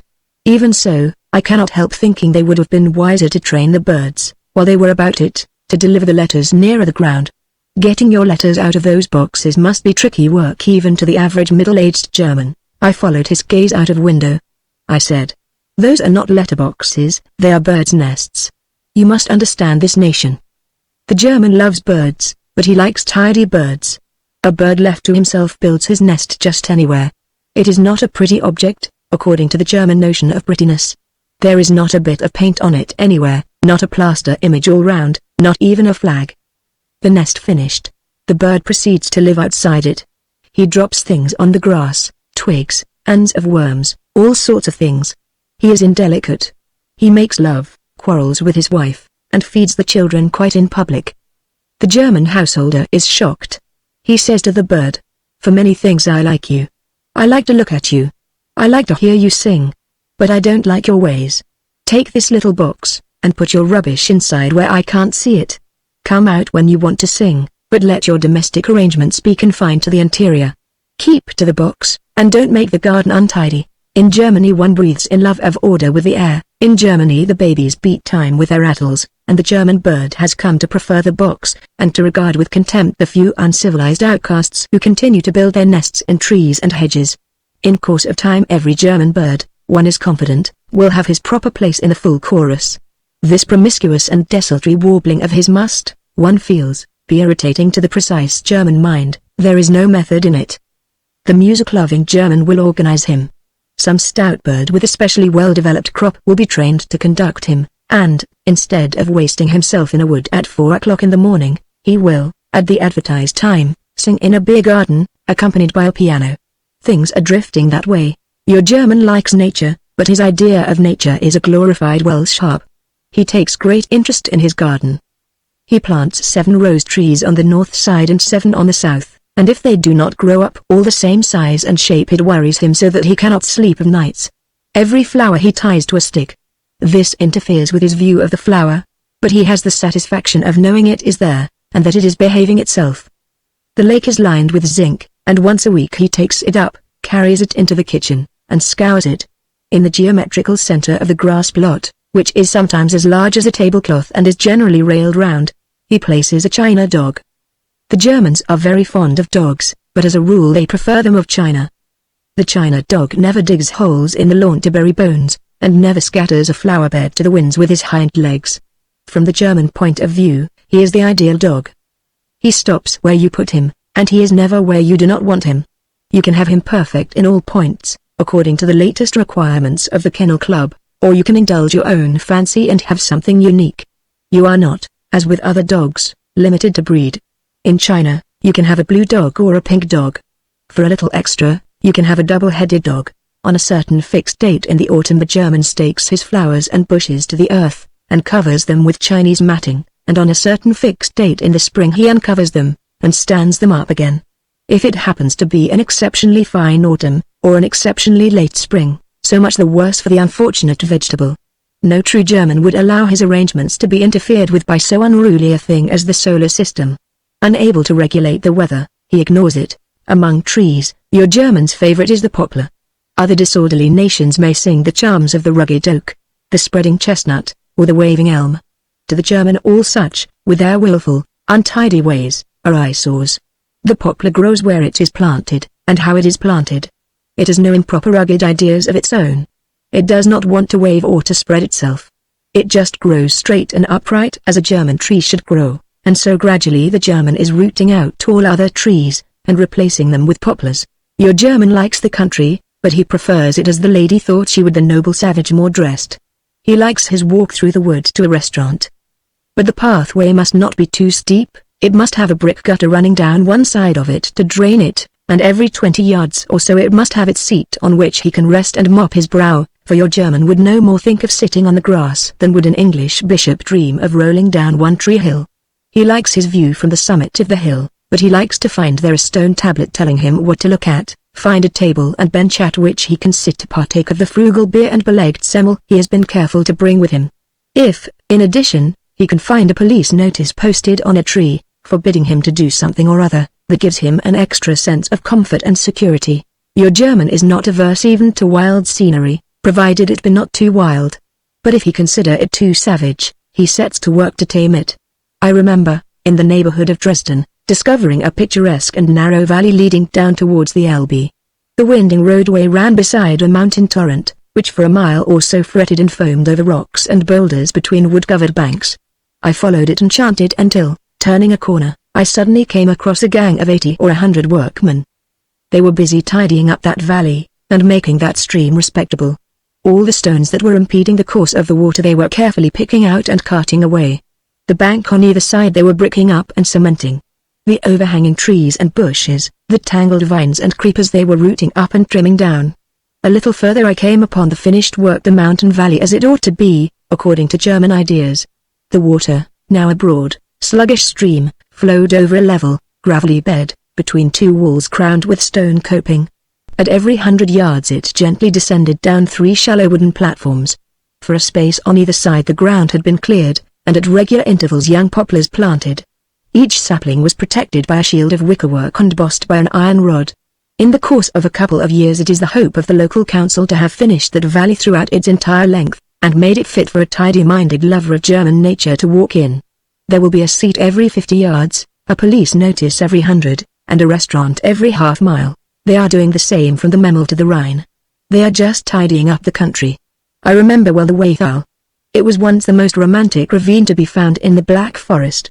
The last time I walked down it some hundreds of Italian workmen were encamped hard at work, training the wild little where away it should go, bricking the banks for it here, blasting the rocks for it there, making cement steps for it down which it can travel soberly and without fuss. For in Germany there is no nonsense talked about untrammeled nature. In Germany nature has got to behave herself, and not set a bad example to the children. A German poet, noticing waters coming down as Southey describes, somewhat inexactly, the waters coming down at Lodore, would be too shocked to stop and write alliterative verse about them. He would hurry away, and at once report them to the police. Then their foaming and their shrieking would be of short duration. Now then, what's all this about? The voice of German authority would say severely to the waters. We can't have this sort of thing, you know. Come down quietly, can't you? Where do you think you are? And the local German council would provide those waters with zinc pipes and wooden troughs, and a corkscrew staircase, and show them how to come down sensibly, in the German manner. It is a tidy land is Germany. We reached Dresden on the Wednesday evening, and stayed there over the Sunday, taking one consideration with another. Dresden, perhaps, is the most attractive town in Germany, but it is a place to be lived in for a while rather than visited. Its museums and galleries, its palaces and gardens, its beautiful and historically rich environment, provide pleasure for a winter, but bewilder for a week. It has not the gaiety of Paris or Vienna, which quickly palls. Its charms are more solidly German, and more lasting. It is the Mecca of the musician. For 5 shillings, in Dresden, you can purchase a stall at the Opera House, together, unfortunately, with a strong disinclination ever again to take the trouble of sitting at a performance in any English, French, or American opera house. The chief scandal of Dresden still centers round August the Strong, the man of sin, as Carlyle always called him, who is popularly reputed to have cursed Europe with over 1,000 children. Castles where he imprisoned this discarded mistress or that one of them, who persisted in her claim to a better title, for 40 years, it is said, poor lady. The narrow rooms where she ate her heart out and died are still shown. Chateaux, shameful for this deed of infamy or that, lie scattered round the neighborhood like bones about a battlefield, and most of your guide's stories are such as the young person educated in Germany had best not hear.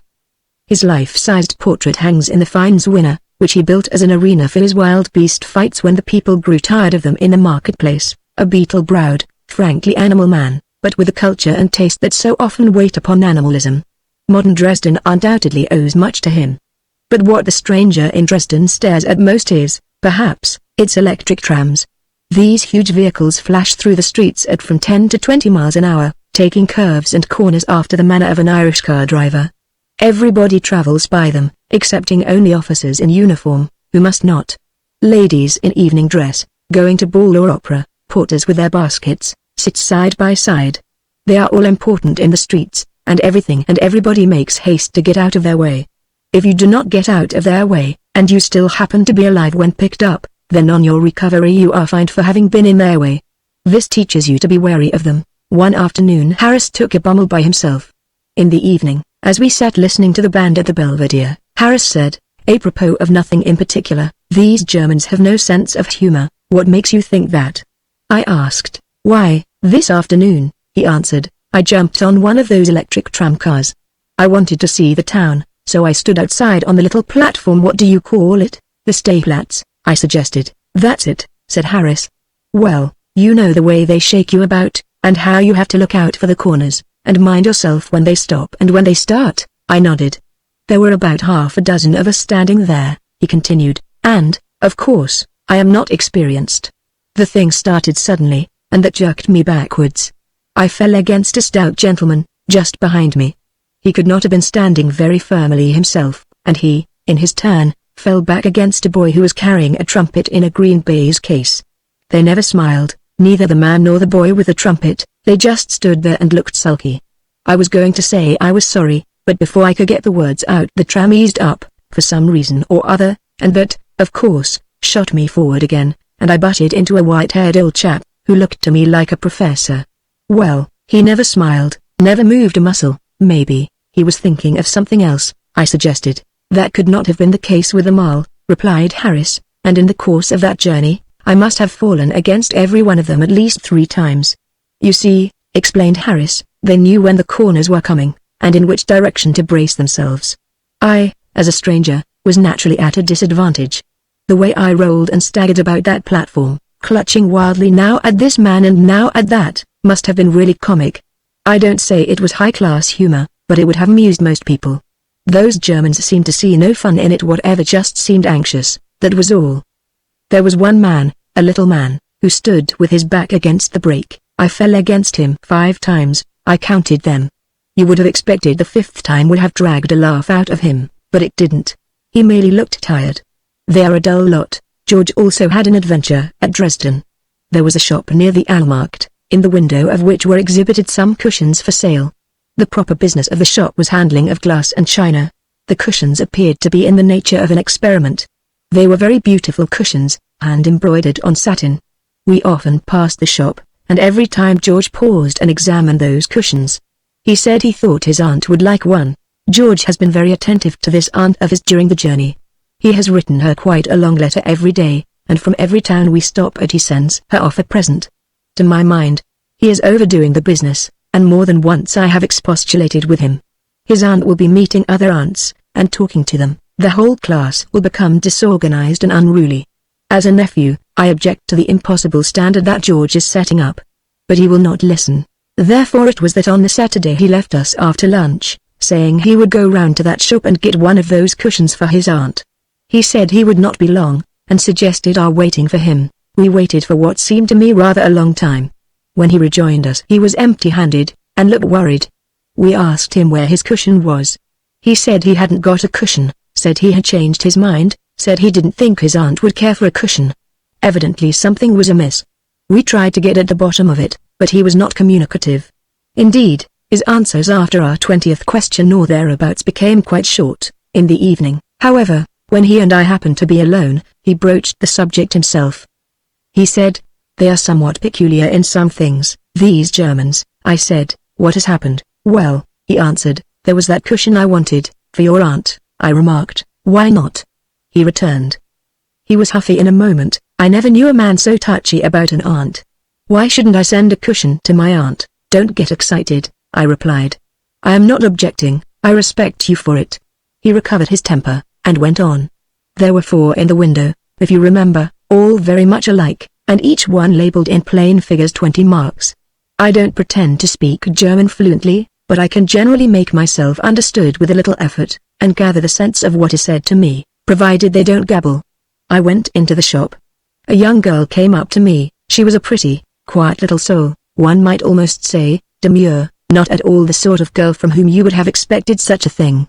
I was never more surprised in all my life. "Surprised about what?" I said. "George always assumes you know the end of the story while he is telling you the beginning. It is an annoying method." "At what happened?" replied George. "At what I am telling you." She smiled and asked me what I wanted. I understood that all right. There could have been no mistake about that.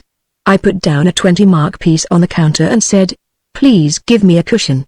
She stared at me as if I had asked for a feather bed. I thought, maybe, she had not heard, so I repeated it louder. If I had chucked her under the chin she could not have looked more surprised or indignant. She said she thought I must be making a mistake. I did not want to begin a long conversation and find myself stranded. I said there was no mistake. I pointed to my 20-mark piece, and repeated for the third time that I wanted a cushion, a 20-mark cushion. Another girl came up, an elder girl, and the first girl repeated to her what I had just said. She seemed quite excited about it. The second girl did not believe her, did not think I looked the sort of man who would want a cushion. To make sure, she put the question to me herself. "Did you say you wanted a cushion?"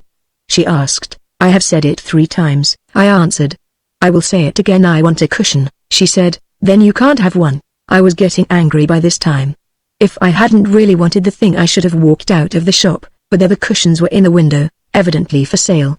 "I didn't see why I couldn't have one," I said. "I will have one." It is a simple sentence. I said it with determination. A third girl came up at this point, the 3 representing, I fancy, the whole force of the shop. She was a bright-eyed, saucy-looking little wench, this last one. On any other occasion I might have been pleased to see her. Now, her coming only irritated me. I didn't see the need of 3 girls for this business. The first 2 girls started explaining the thing to the third girl, and before they were halfway through the third girl began to giggle. She was the sort of girl who would giggle at anything. That done, they fell to chattering like Jenny Wrens, all 3 together, and between every half-dozen words they looked across at me, and the more they looked at me the more the third girl giggled, and before they had finished they were all 3 giggling. The little idiots. You might have thought I was a clown, giving a private performance. When she was steady enough to move, the third girl came up to me. She was still giggling. She said, "If you get it, will you go?" I did not quite understand her at first, and she repeated it, "This cushion. When you've got it, will you go away at once?" I was only too anxious to go. I told her so. But, I added, I was not going without it. I had made up my mind to have that cushion now if I stopped in the shop all night for it. She rejoined the other 2 girls. I thought they were going to get me the cushion and have done with the business. Instead of that, the strangest thing possible happened. The 2 other girls got behind the first girl, all 3 still giggling, heaven knows what about, and pushed her towards me. They pushed her close up to me, and then, before I knew what was happening, she put her hands on my shoulders, stood up on tiptoe, and kissed me. After which, burying her face in her apron, she ran off, followed by the second girl. The third girl opened the door for me, and so evidently expected me to go, that in my confusion I went, leaving my 20 marks behind me. I don't say I minded the kiss, though I did not particularly want it, while I did want the cushion. I don't like to go back to the shop. I cannot understand the thing at all. I said, "What did you ask for?" He said, "A cushion." I said, "That is what you wanted, I know." "What I mean is, what was the actual German word you said?" He replied, "A cuss." I said, "You have nothing to complain of." It is somewhat confusing. A cuss sounds as if it ought to be a cushion, but it is not. It is a kiss, while a kissin is a cushion. You muddled up the 2 words. People have done it before. I don't know much about this sort of thing myself, but you asked for a 20-mark kiss, and from your description of the girl some people might consider the price reasonable. Anyhow, I should not tell Harris. If I remember rightly, he also has an aunt. George agreed with me it would be better not. Chapter 8.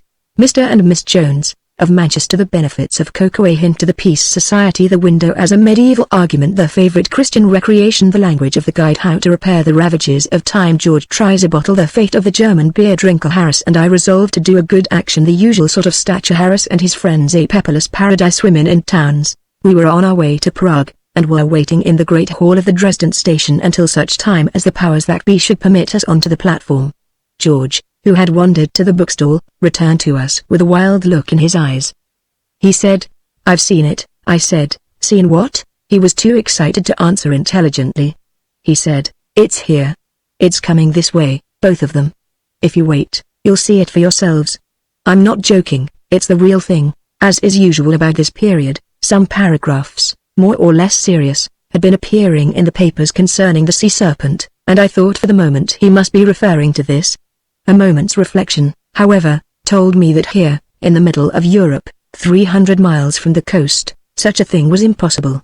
Before I could question him further, he seized me by the arm. "Look," he said. "Now am I exaggerating?" I turned my head and saw what, I suppose, Few living Englishmen have ever seen before the travelling Britisher according to the continental idea, accompanied by his daughter. They were coming towards us in the flesh and blood, unless we were dreaming, alive and concrete. Their English Miller and the English Mies, as for generations they have been portrayed in the continental comic press and upon the continental stage. They were perfect in every detail. The man was tall and thin, with sandy hair, a huge nose, and long dreary whiskers. Over a pepper and salt suit he wore a light overcoat, reaching almost to his heels. His white helmet was ornamented with a green veil, a pair of opera glasses hung at his side, and in his lavender-gloved hand he carried an alpenstock a little taller than himself. His daughter was long and angular.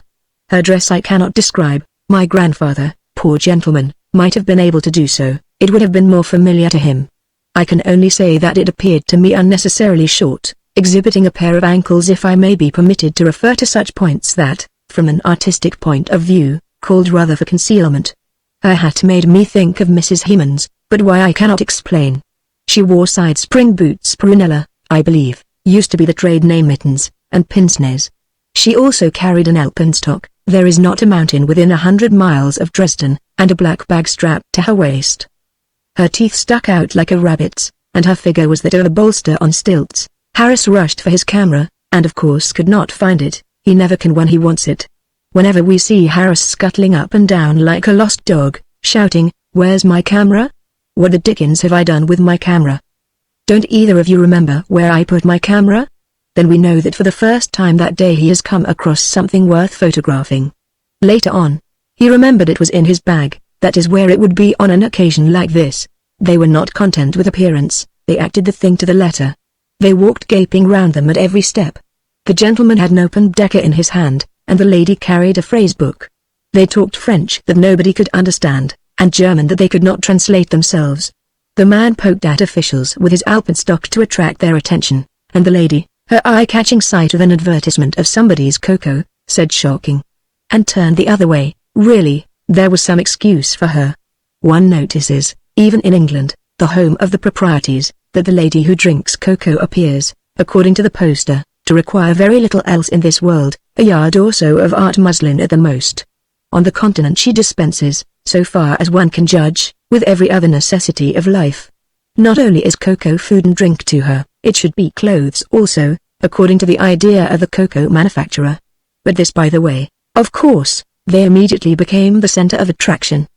By being able to render them some slight assistance, I gained the advantage of 5 minutes' conversation with them.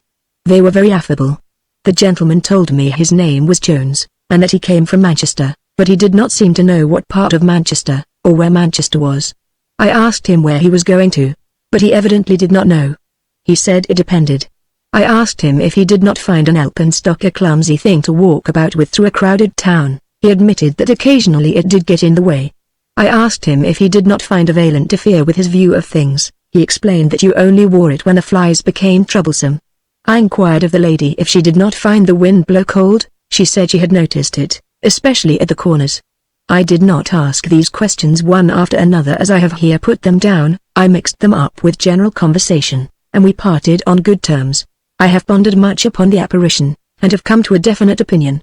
A man I met later at Frankfurt, and to whom I described the pair, said he had seen them himself in Paris, 3 weeks after the termination of the Fashoda incident, while a traveller for some English steel works whom we met in Strasbourg remembered having seen them in Berlin during the excitement caused by the Transvaal question.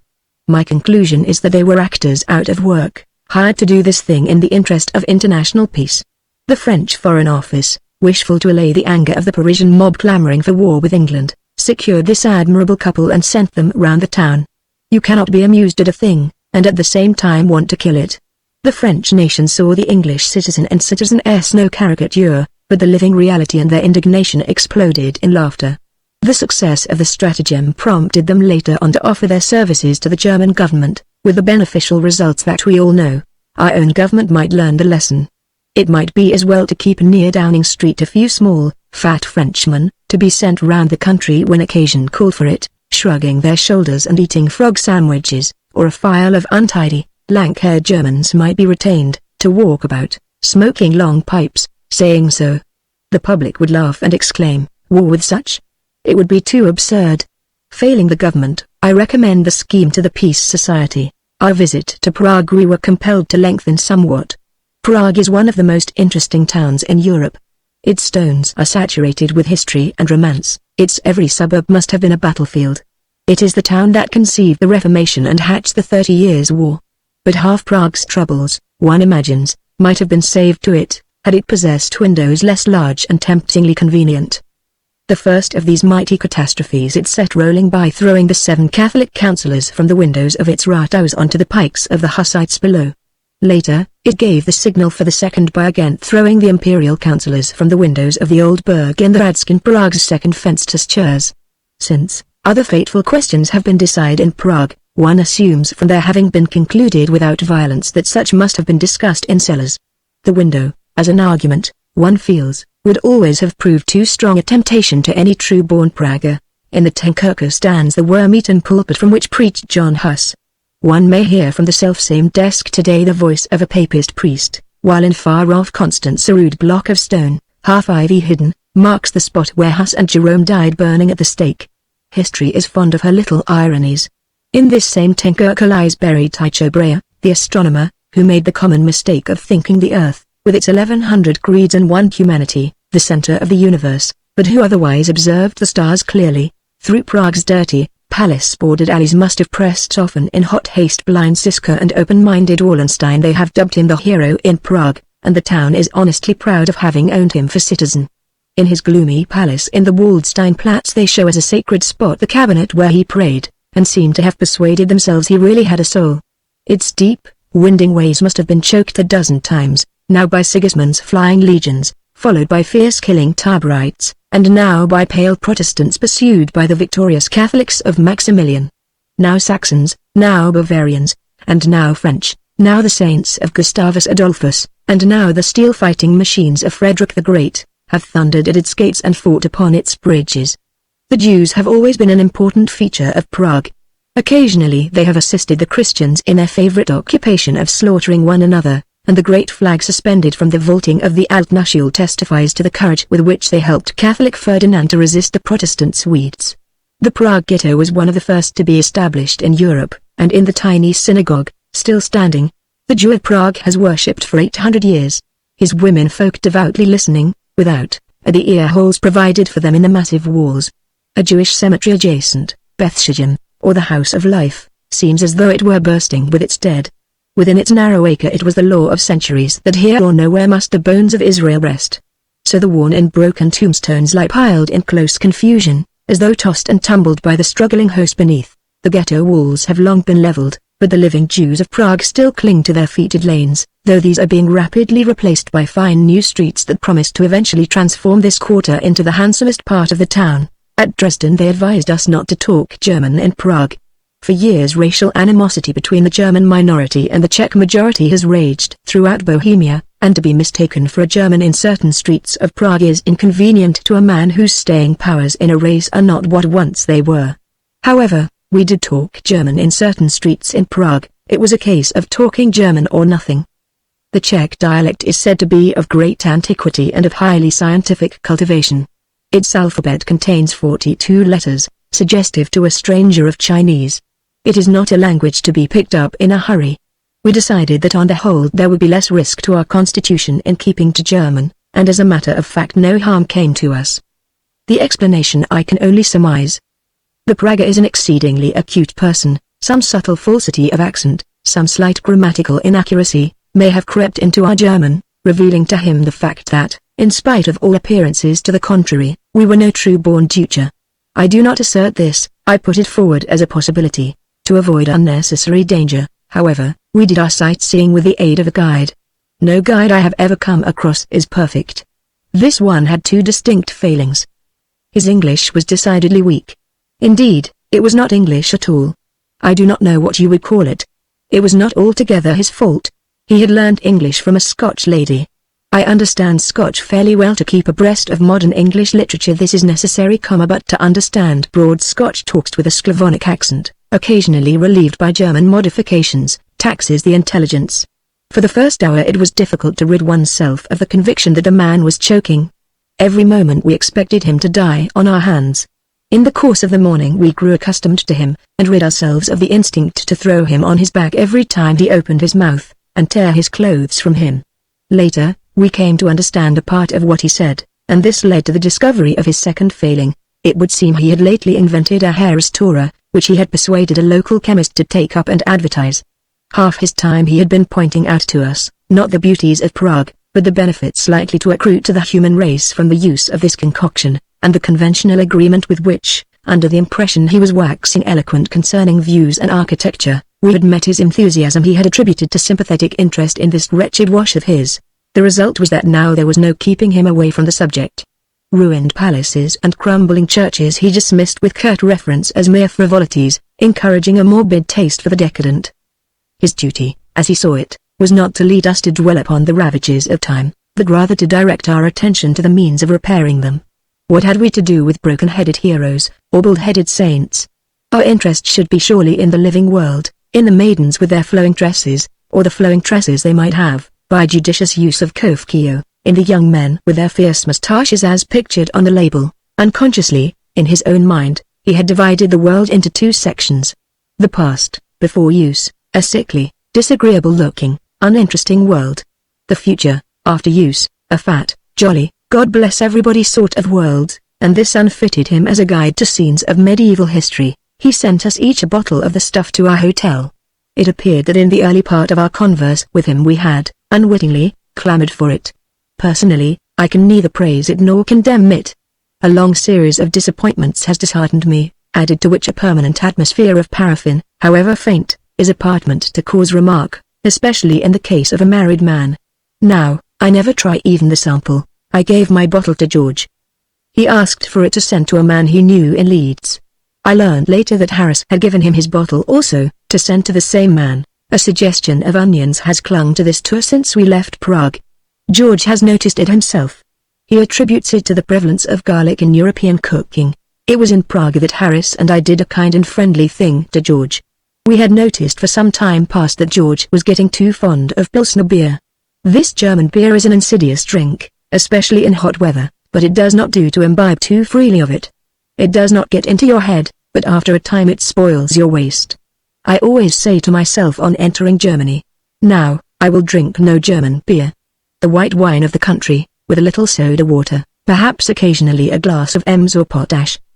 But beer, never, or, at all events, hardly ever. It is a good and useful resolution, which I recommend to all travellers. I only wish I could keep to it myself. George, although I urged him, refused to bind himself by any such hard and fast limit. He said that in moderation German beer was good. 1 glass in the morning, said George, 1 in the evening, or even 2. That will do no harm to anyone. Maybe he was right. It was his half-dozen glasses that troubled Harris and myself. We ought to do something to stop it, said Harris. It is becoming serious. It's hereditary, so he has explained to me, I answered. It seems his family have always been thirsty. There is Apollinary's water, replied Harris, which, I believe, with a little lemon squeezed into it, is practically harmless. What I am thinking about is his figure. He will lose all his natural elegance. We talked the matter over, and, Providence aiding us, we fixed upon a plan. For the ornamentation of the town a new statue had just been cast. I forget of whom it was a statue. I only remember that in the essentials it was the usual sort of street statue, representing the usual sort of gentleman, with the usual stiff neck, riding the usual sort of horse, the horse that always walks on its hind legs, keeping its front paws for beating time. But in detail it possessed individuality. Instead of the usual sword or baton, the man was holding, stretched out in his hand, his own plumed hat, and the horse, instead of the usual waterfall for a tail, possessed a somewhat attenuated appendage that somehow appeared out of keeping with his ostentatious behavior. One felt that a horse with a tail like that would not have pranced so much. It stood in a small square not far from the further end of the Karlsbruck, but it stood there only temporarily. Before deciding finally where to fix it, the town authorities had resolved, very sensibly, to judge by practical test where it would look best. Accordingly, they had made 3 rough copies of the statue, mere wooden profiles, things that would not bear looking at closely, but which, viewed from a little distance, produced all the effect that was necessary. One of these they had set up at the approach to the Franz Josefsbruck, a second stood in the open space behind the theatre, and the third in the center of the Wenzelsplatz. If George is not in the secret of this thing, said Harris. We were walking by ourselves for an hour, he having remained behind in the hotel to write a letter to his aunt, if he has not observed these statues, then by their aid we will make a better and a thinner man of him, and that this very evening. So during dinner we sounded him, judiciously, and finding him ignorant of the matter, we took him out, and led him by side streets to the place where stood the real statue. George was for looking at it and passing on, as is his way with statues, but we insisted on his pulling up and viewing the thing conscientiously. We walked him round that statue 4 times, and showed it to him from every possible point of view. I think, on the whole, we rather bored him with the thing, but our object was to impress it upon him. We told him the history of the man who rode upon the horse, the name of the artist who had made the statue, how much it weighed, how much it measured. We worked that statue into his system. By the time we had done with him he knew more about that statue, for the time being, than he knew about anything else. We soaked him in that statue, and only let him go at last on the condition that he would come again with us in the morning, when he could all see it better, and for such purpose we saw to it that he made a note in his pocket-book of the place where the statue stood. Then we accompanied him to his favorite beer hall, and sat beside him, telling him anecdotes of men who, unaccustomed to German beer, and drinking too much of it, had gone mad and developed homicidal mania, of men who had died young through drinking German beer, of lovers that German beer had been the means of parting forever from beautiful girls. At 10 o'clock we started to walk back to the hotel. It was a stormy-looking night, with heavy cloud drifting over a light moon. Harris said, "We won't go back the same way we came, we'll walk back by the river. It is lovely in the moonlight." Harris told a sad history, as we walked, about a man he once knew, who is now in a home for harmless imbeciles. He said he recalled the story because it was on just such another night as this that he was walking with that man the very last time he ever saw the poor fellow. They were strolling down the Thames embankment, Harris said, and the man frightened him then by persisting that he saw the statue of the Duke of Wellington at the corner of Westminster Bridge, when, as everybody knows, it stands in Piccadilly. It was at this exact instant that we came in sight of the first of these wooden copies. It occupied the center of a small, railed-in square a little above us on the opposite side of the way. George suddenly stood still and leant against the wall of the quay. "What's the matter?" I said, feeling giddy. He said, "I do, a little. Let's rest here a moment." He stood there with his eyes glued to the thing. He said, speaking huskily, "Talking of statues, what always strikes me is how very much one statue is like another statue." Harris said, "I cannot agree with you. The pictures, if you like. Some pictures are very like other pictures, but with a statue there is always something distinctive. Take that statue we saw early in the evening," continued Harris, "before we went into the concert hall. It represented a man sitting on a horse. In Prague you will see other statues of men on horses, but nothing at all like that one." "Yes they are," said George, "they are all alike. It's always the same horse, and it's always the same man. They are all exactly alike. It's idiotic nonsense to say they are not." He appeared to be angry with Harris. "What makes you think so?" I asked. "What makes me think so?" retorted George, now turning upon me. "Why, look at that damned thing over there," I said. "What damned thing?" "Why, that thing," said George, "look at it. There is the same horse with half a tail, standing on its hind legs, the same man without his hat, the same." Harris said, "You are talking now about the statue we saw in the Ringplatz." "No, I'm not," replied George, "I'm talking about the statue over there." "What statue?" said Harris. George looked at Harris, but Harris is a man who might, with care, have been a fair amateur actor. His face merely expressed friendly sorrow, mingled with alarm. Next, George turned his gaze on me. I endeavored, so far as lay with me, to copy Harris's expression, adding to it on my own account a touch of reproof. "Will you have a cab?" I said as kindly as I could to George. "I'll run and get one. What the devil do I want with a cab?" he answered, ungraciously. "Can't you fellows understand a joke?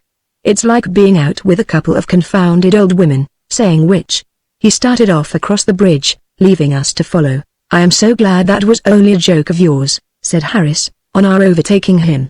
I knew a case of softening of the brain that began. "Oh, you're a silly ass," said George, cutting him short. "You know everything." He was really most unpleasant in his manner. We took him round by the riverside of the theatre. We told him it was the shortest way, and, as a matter of fact, it was. In the open space behind the theatre stood the second of these wooden apparitions. George looked at it, and again stood still. "What's the matter?" said Harris, kindly. "You are not ill, Are you? I don't believe this is the shortest way, said George. I assure you it is, persisted Harris. Well, I'm going the other, said George, and he turned and went. We, as before, following him, along the Ferdinand Strasse. Harris and I talked about private lunatic asylums, which, Harris said, were not well managed in England. He said a friend of his, a patient in a lunatic asylum. George said, interrupting, you appear to have a large number of friends in lunatic asylums. He said it in a most insulting tone, as though to imply that that is where one would look for the majority of Harris's friends. But Harris did not get angry, he merely replied, quite mildly, well, it really is extraordinary, when one comes to think of it, how many of them have gone that way sooner or later. I get quite nervous sometimes. Now, at the corner of the Wenzelsplatz, Harris, who was a few steps ahead of us, paused. It's a fine street, isn't it? He said, sticking his hands in his pockets, and gazing up at it admiringly. George and I followed suit. 200 yards away from us, in its very center, was the third of these ghostly statues. I think it was the best of the three, the most like, the most deceptive. It stood boldly outlined against the wild sky, the horse on its hind legs, with its curiously attenuated tail, the man bareheaded, pointing with his plumed hat to the now entirely visible moon. I think, if you don't mind, said George. He spoke with almost a pathetic ring in his voice. His aggressiveness had completely fallen from him. That I will have that cab, if there's one handy. I thought you were looking queer, said Harris, kindly. It's your head, isn't it? Perhaps it is, answered George. I have noticed it coining on, said Harris, but I didn't like to say anything to you. You fancy you see things, don't you? No, it isn't that, replied George, rather quickly. I don't know what it is. I do, said Harris, solemnly, and I'll tell you. It's this German beer that you are drinking. I have known a case where a man— Don't tell me about him just now, said George. I dare say it's true, but somehow I don't feel I want to hear about him. You are not used to it, said Harris. I shall give it up from tonight, said George. I think you must be right. It doesn't seem to agree with me. We took him home, and saw him to bed. He was very gentle and quite grateful. One evening later on, after a long day's ride, followed by a most satisfactory dinner, we started him on a big cigar, and, removing things from his reach, told him of the stratagem that for his good we had planned. How many copies of that statue did you say we saw? Asked George, after we had finished. 3, replied Harris. Only 3? Said George. Are you sure? Positive, replied Harris. Why, oh, nothing, answered George, but I don't think he quite believed Harris. From Prague we traveled to Nuremberg, through Carlsbad. Good Germans, when they die, go, they say, to Carlsbad, as good Americans to Paris. This I doubt, seeing that it is a small place with no convenience for a crowd. In Carlsbad, you rise at 5, the fashionable hour for promenade, when the band plays under the colonnade, and the Sprudel is filled with a packed throng over a mile long, being from 6 to 8 in the morning. Here you may hear more languages spoken than the Tower of Babel could have echoed. Polish Jews and Russian princes, Chinese mandarins and Turkish pashas, Norwegians looking as if they had stepped out of Ibsen's plays, women from the boulevards, Spanish grandees and English countesses, mountaineers from Montenegro and millionaires from Chicago. You will find every dozen yards. Every luxury in the world Carlsbad provides for its visitors, with the one exception of pepper. That you cannot get within 5 miles of the town for money. What you can get there for love is not worth taking away. Pepper, to the liver brigade that forms 4/5 of Carlsbad's customers, is poison, and, prevention being better than cure, it is carefully kept out of the neighborhood. Pepper parties are formed in Carlsbad to journey to some place without the boundary, and there indulge in pepper orgies. Nuremberg, if one expects a town of medieval appearance, disappoints. Quaint corners, picturesque glimpses, there are in plenty, but everywhere they are surrounded and intruded upon by the modern, and even what is ancient is not nearly so ancient as one thought it was. After all, a town, like a woman, is only as old as it looks, and Nuremberg is still a comfortable-looking dame, its age somewhat difficult to conceive under its fresh paint and stucco in the blaze of the gas and the electric light. Still, looking closely, you may see its wrinkled walls and great towers. Chapter 9. Harris breaks the law. The helpful man, the dangers that beset him. George sets forth upon a career of crime, those to whom Germany would come as a boon and a blessing. The English sinner, his disappointments. The German sinner, his exceptional advantages. What you may not do with your bed. An inexpensive vice. The German dog, his simple goodness. The misbehavior of the Beetle, a people that go the way they ought to go. The German small boy, his love of legality, how to go astray with a perambulator, the German student, his chastened willfulness, all three of us, by some means or another, managed, between Nuremberg and the Black Forest, to get into trouble. Harris led off at Stuttgart by insulting an official. Stuttgart is a charming town, clean and bright, a smaller Dresden. It has the additional attraction of containing little that one need to go out of one's way to see, a medium-sized picture gallery, a small museum of antiquities, and half a palace, and you are through with the entire thing and can enjoy yourself. Harris did not know it was an official he was insulting. He took it for a fireman, it looked like a fireman, and he called it a Dummrässel. In German you are not permitted to call an official a silly ass, but undoubtedly this particular man was one. What had happened was this: Harris in the Stadtgarten, anxious to get out, and seeing a gate open before him, had stepped over a wire into the street. Harris maintains he never saw it, but undoubtedly there was hanging to the wire a notice, Durchgang verboten. The man, who was standing near the gate, stopped Harris, and pointed out to him this notice. Harris thanked him, and passed on. The man came after him, and explained that treatment of the matter in such offhand way could not be allowed. What was necessary to put the business right was that Harris should step back over the wire into the garden. Harris pointed out to the man that the notice said going through forbidden, and that, therefore, by re-entering the garden that way he would be infringing the law a second time. The man saw this for himself, and suggested that to get over the difficulty Harris should go back into the garden by the proper entrance, which was round the corner, and afterwards immediately come out again by the same gate. Then it was that Harris called the man a silly ass. That delayed us a day, and cost Harris 40 marks. I followed suit at Karlsruhe, by stealing a bicycle. I did not mean to steal the bicycle, I was merely trying to be useful. The train was on the point of starting when I noticed, as I thought, Harris's bicycle still in the goods van. No one was about to help me. I jumped into the van and hauled it out, only just in time. Wheeling it down the platform in triumph, I came across Harris's bicycle, standing against a wall behind some milk cans. The bicycle I had secured was not Harris's, but some other man's. It was an awkward situation. In England, I should have gone to the station master and explained my mistake.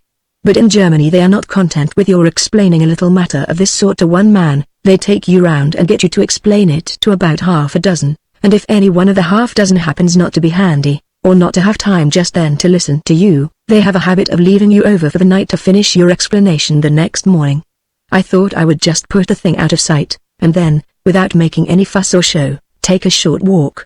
I found a woodshed, which seemed just the very place, and was wheeling the bicycle into it when, unfortunately, a red-hatted railway official, with the airs of a retired field marshal, caught sight of me and came up. He said, "What are you doing with that bicycle?" I said, "I am going to put it in this woodshed out of the way." I tried to convey by my tone that I was performing a kind and thoughtful action, for which the railway officials ought to thank me, but he was unresponsive. "Is it your bicycle?" he said. "Well, not exactly," I replied. "Whose is it?" he asked, quite sharply. "I can't tell you," I answered. "I don't know whose bicycle it is. Where did you get it from?" was his next question.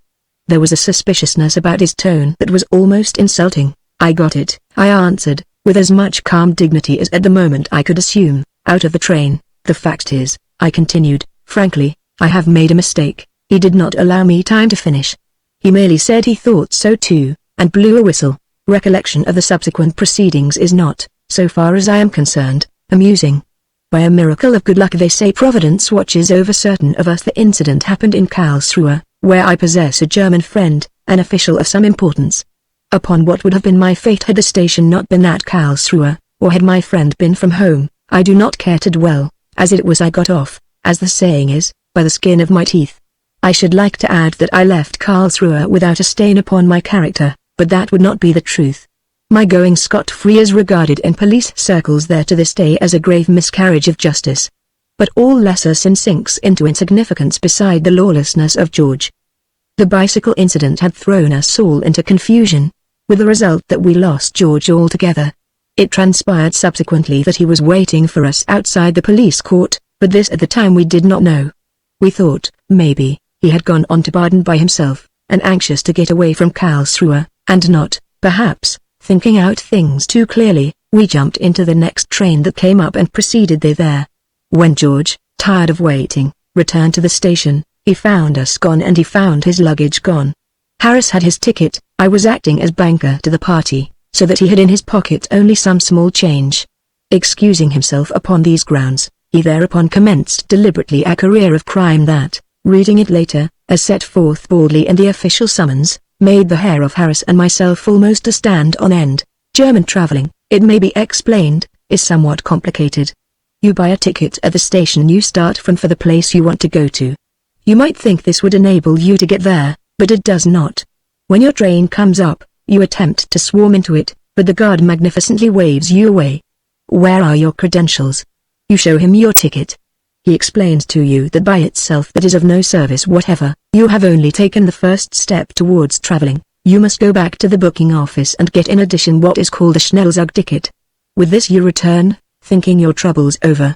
You are allowed to get in, so far so good. But you must not sit down anywhere, and you must not stand still, and you must not wander about. You must take another ticket, this time what is called a Platz ticket, which entitles you to a place for a certain distance. What a man could do who persisted in taking nothing but the one ticket, I have often wondered. Would he be entitled to run behind the train on the 6-foot way? Or could he stick a label on himself and get into the goods van? Again, what could be done with the man who, having taken his Schnellzug ticket, obstinately refused, or had not the money to take a Platz ticket? Would they let him lie in the umbrella rack, or allow him to hang himself out of the window? To return to George. He had just sufficient money to take a third-class slow train ticket to Baden, and that was all. To avoid the inquisitiveness of the guard, he waited till the train was moving, and then jumped in. That was his first sin. A. Entering a train in motion. B. After being warned not to do so by an official. Second sin. A. Traveling in train of superior class to that for which ticket was held. B. Refusing to pay difference when demanded by an official. George says he did not refuse, he simply told the man he had not got it. Third sin. A. Traveling in carriage of superior class to that for which ticket was held. B. Refusing to pay difference when demanded by an official. Again George disputes the accuracy of the report. He turned his pockets out, and offered the man all he had, which was about 8 pence in German money. He offered to go into a third class, but there was no third class. He offered to go into the goods van, but they would not hear of it. Fourth sin. A. Occupying seat, and not paying for same. B. Loitering about corridor. As they would not let him sit down without paying, and as he could not pay, it was difficult to see what else he could do. But explanations are held as no excuse in Germany, and his journey from Karlsruhe to Baden was one of the most expensive perhaps on record. Reflecting upon the case and frequency with which one gets into trouble here in Germany, one is led to the conclusion that this country would come as a boon and a blessing to the average young Englishman. To the medical student, to the eater of dinners at the temple, to the subaltern on leave, life in London is a wearisome proceeding. The healthy Briton takes his pleasure lawlessly, or it is no pleasure to him. Nothing that he may do affords to him any genuine satisfaction. To be in trouble of some sort is his only idea of bliss. Now, England affords him small opportunity in this respect. To get himself into a scrape requires a good deal of persistence on the part of the young Englishman. I spoke on this subject one day with our senior church warden. It was the morning of the 10th of November, and we were both of us glancing, somewhat anxiously, through the police reports. The usual batch of young men had been summoned for creating the usual disturbance the night before at the Criterion. My friend the church warden has boys of his own, and a nephew of mine, upon whom I am keeping a fatherly eye, is by a fond mother supposed to be in London for the sole purpose of studying engineering. No names we knew happened, by fortunate chance, to be in the list of those detained in custody, and, relieved, we fell to moralizing upon the folly and depravity of youth. It is very remarkable, said my friend the church warden, how the Criterion retains its position in this respect. It was just so when I was young. The evening always wound up with a row at the Criterion. So meaningless, I remarked. So monotonous, he replied. You have no idea, he continued, a dreamy expression stealing over his furrowed face, how unutterably tired one can become of the walk from Piccadilly Circus to the Vine Street Police Court. Yet, what else was there for us to do? Simply nothing. Sometimes we would put out a street lamp, and a man would come round and light it again. If one insulted a policeman, he simply took no notice. He did not even know he was being insulted, or, if he did, he seemed not to care. You could fight a Covent Garden porter, if you fancied yourself at that sort of thing. Generally speaking, the porter got the best of it, and when he did it cost you 5 shillings, and when he did not the price was half a sovereign. I could never see much excitement in that particular sport. I tried driving a hansom cab once, that has always been regarded as the acme of modern Tom and Jerryism.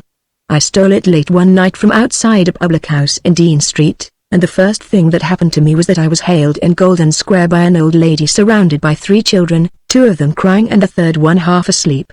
Before I could get away she had shot the brats into the cab, taken my number, paid me, so she said, a shilling over the legal fare, and directed me to an address a little beyond what she called North Kensington. As a matter of fact, the place turned out to be the other side of Willesden. The horse was tired, and the journey took us well over 2 hours. It was the slowest lark I ever remember being concerned in. I tried 1 or twice to persuade the children to let me take them back to the old lady, but every time I opened the trapdoor to speak to them the youngest one, a boy, started screaming, and when I offered other drivers to transfer the job to them, most of them replied in the words of a song popular about that period, "Oh, George, don't you think you're going just a bit too far?"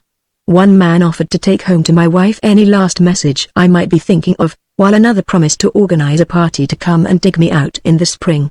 When I mounted the dickey I had imagined myself driving a peppery old colonel to some lonesome and cableless region, half a dozen miles from where he wanted to go, and the leaving him upon the curbstone to swear. About that there might have been good sport or there might not, according to circumstances and the colonel. The idea of a trip to an outlying suburb in charge of a nursery full of helpless infants have never occurred to me. No, London, concluded my friend the churchwarden with a sigh, affords but limited opportunity to the lover of the illegal. Now, in Germany, on the other hand, trouble is to be had for the asking. There are many things in Germany that you must not do that are quite easy to do. To any young Englishman yearning to get himself into a scrape, and finding himself hampered in his own country, I would advise a single ticket to Germany. A return, lasting as it does only a month, might prove a waste.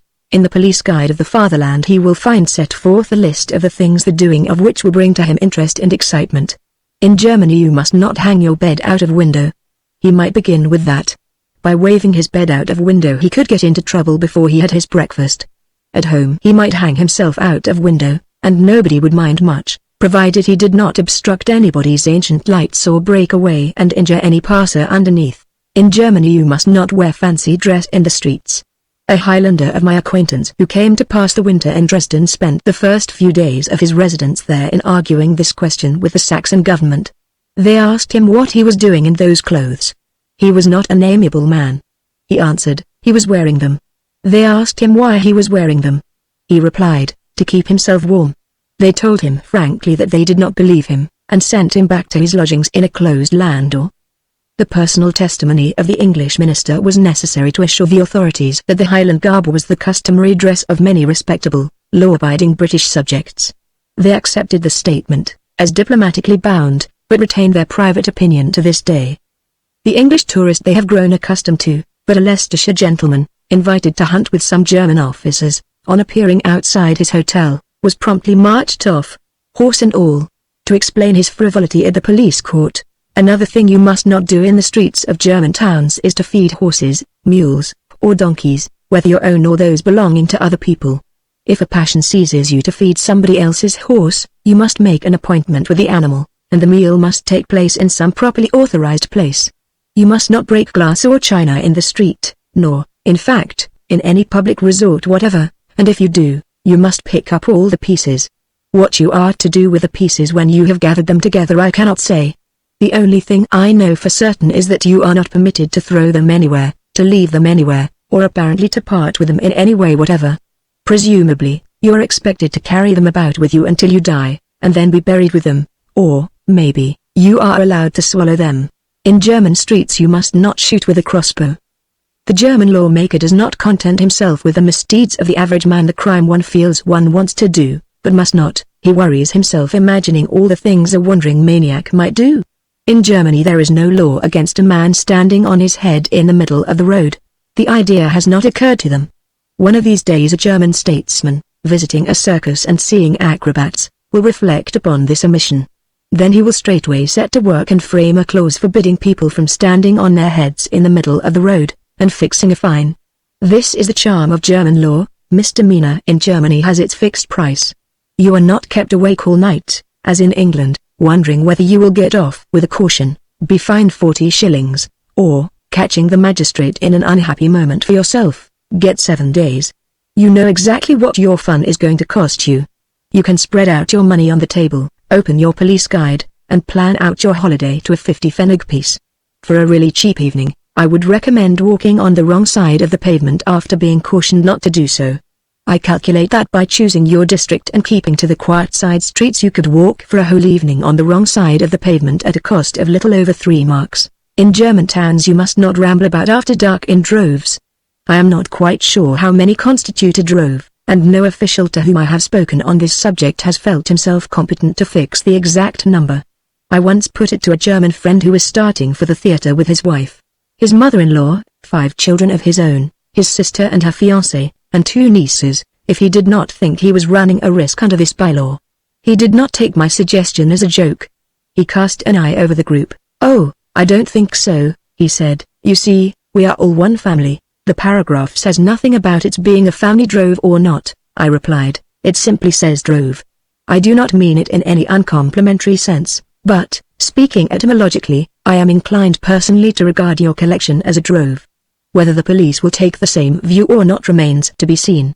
I am merely warning you." My friend himself was inclined to pooh-pooh my fears, but his wife, thinking it better not to run any risk of having the party broken up by the police at the very beginning of the evening, they divided, arranging to come together again in the theater lobby.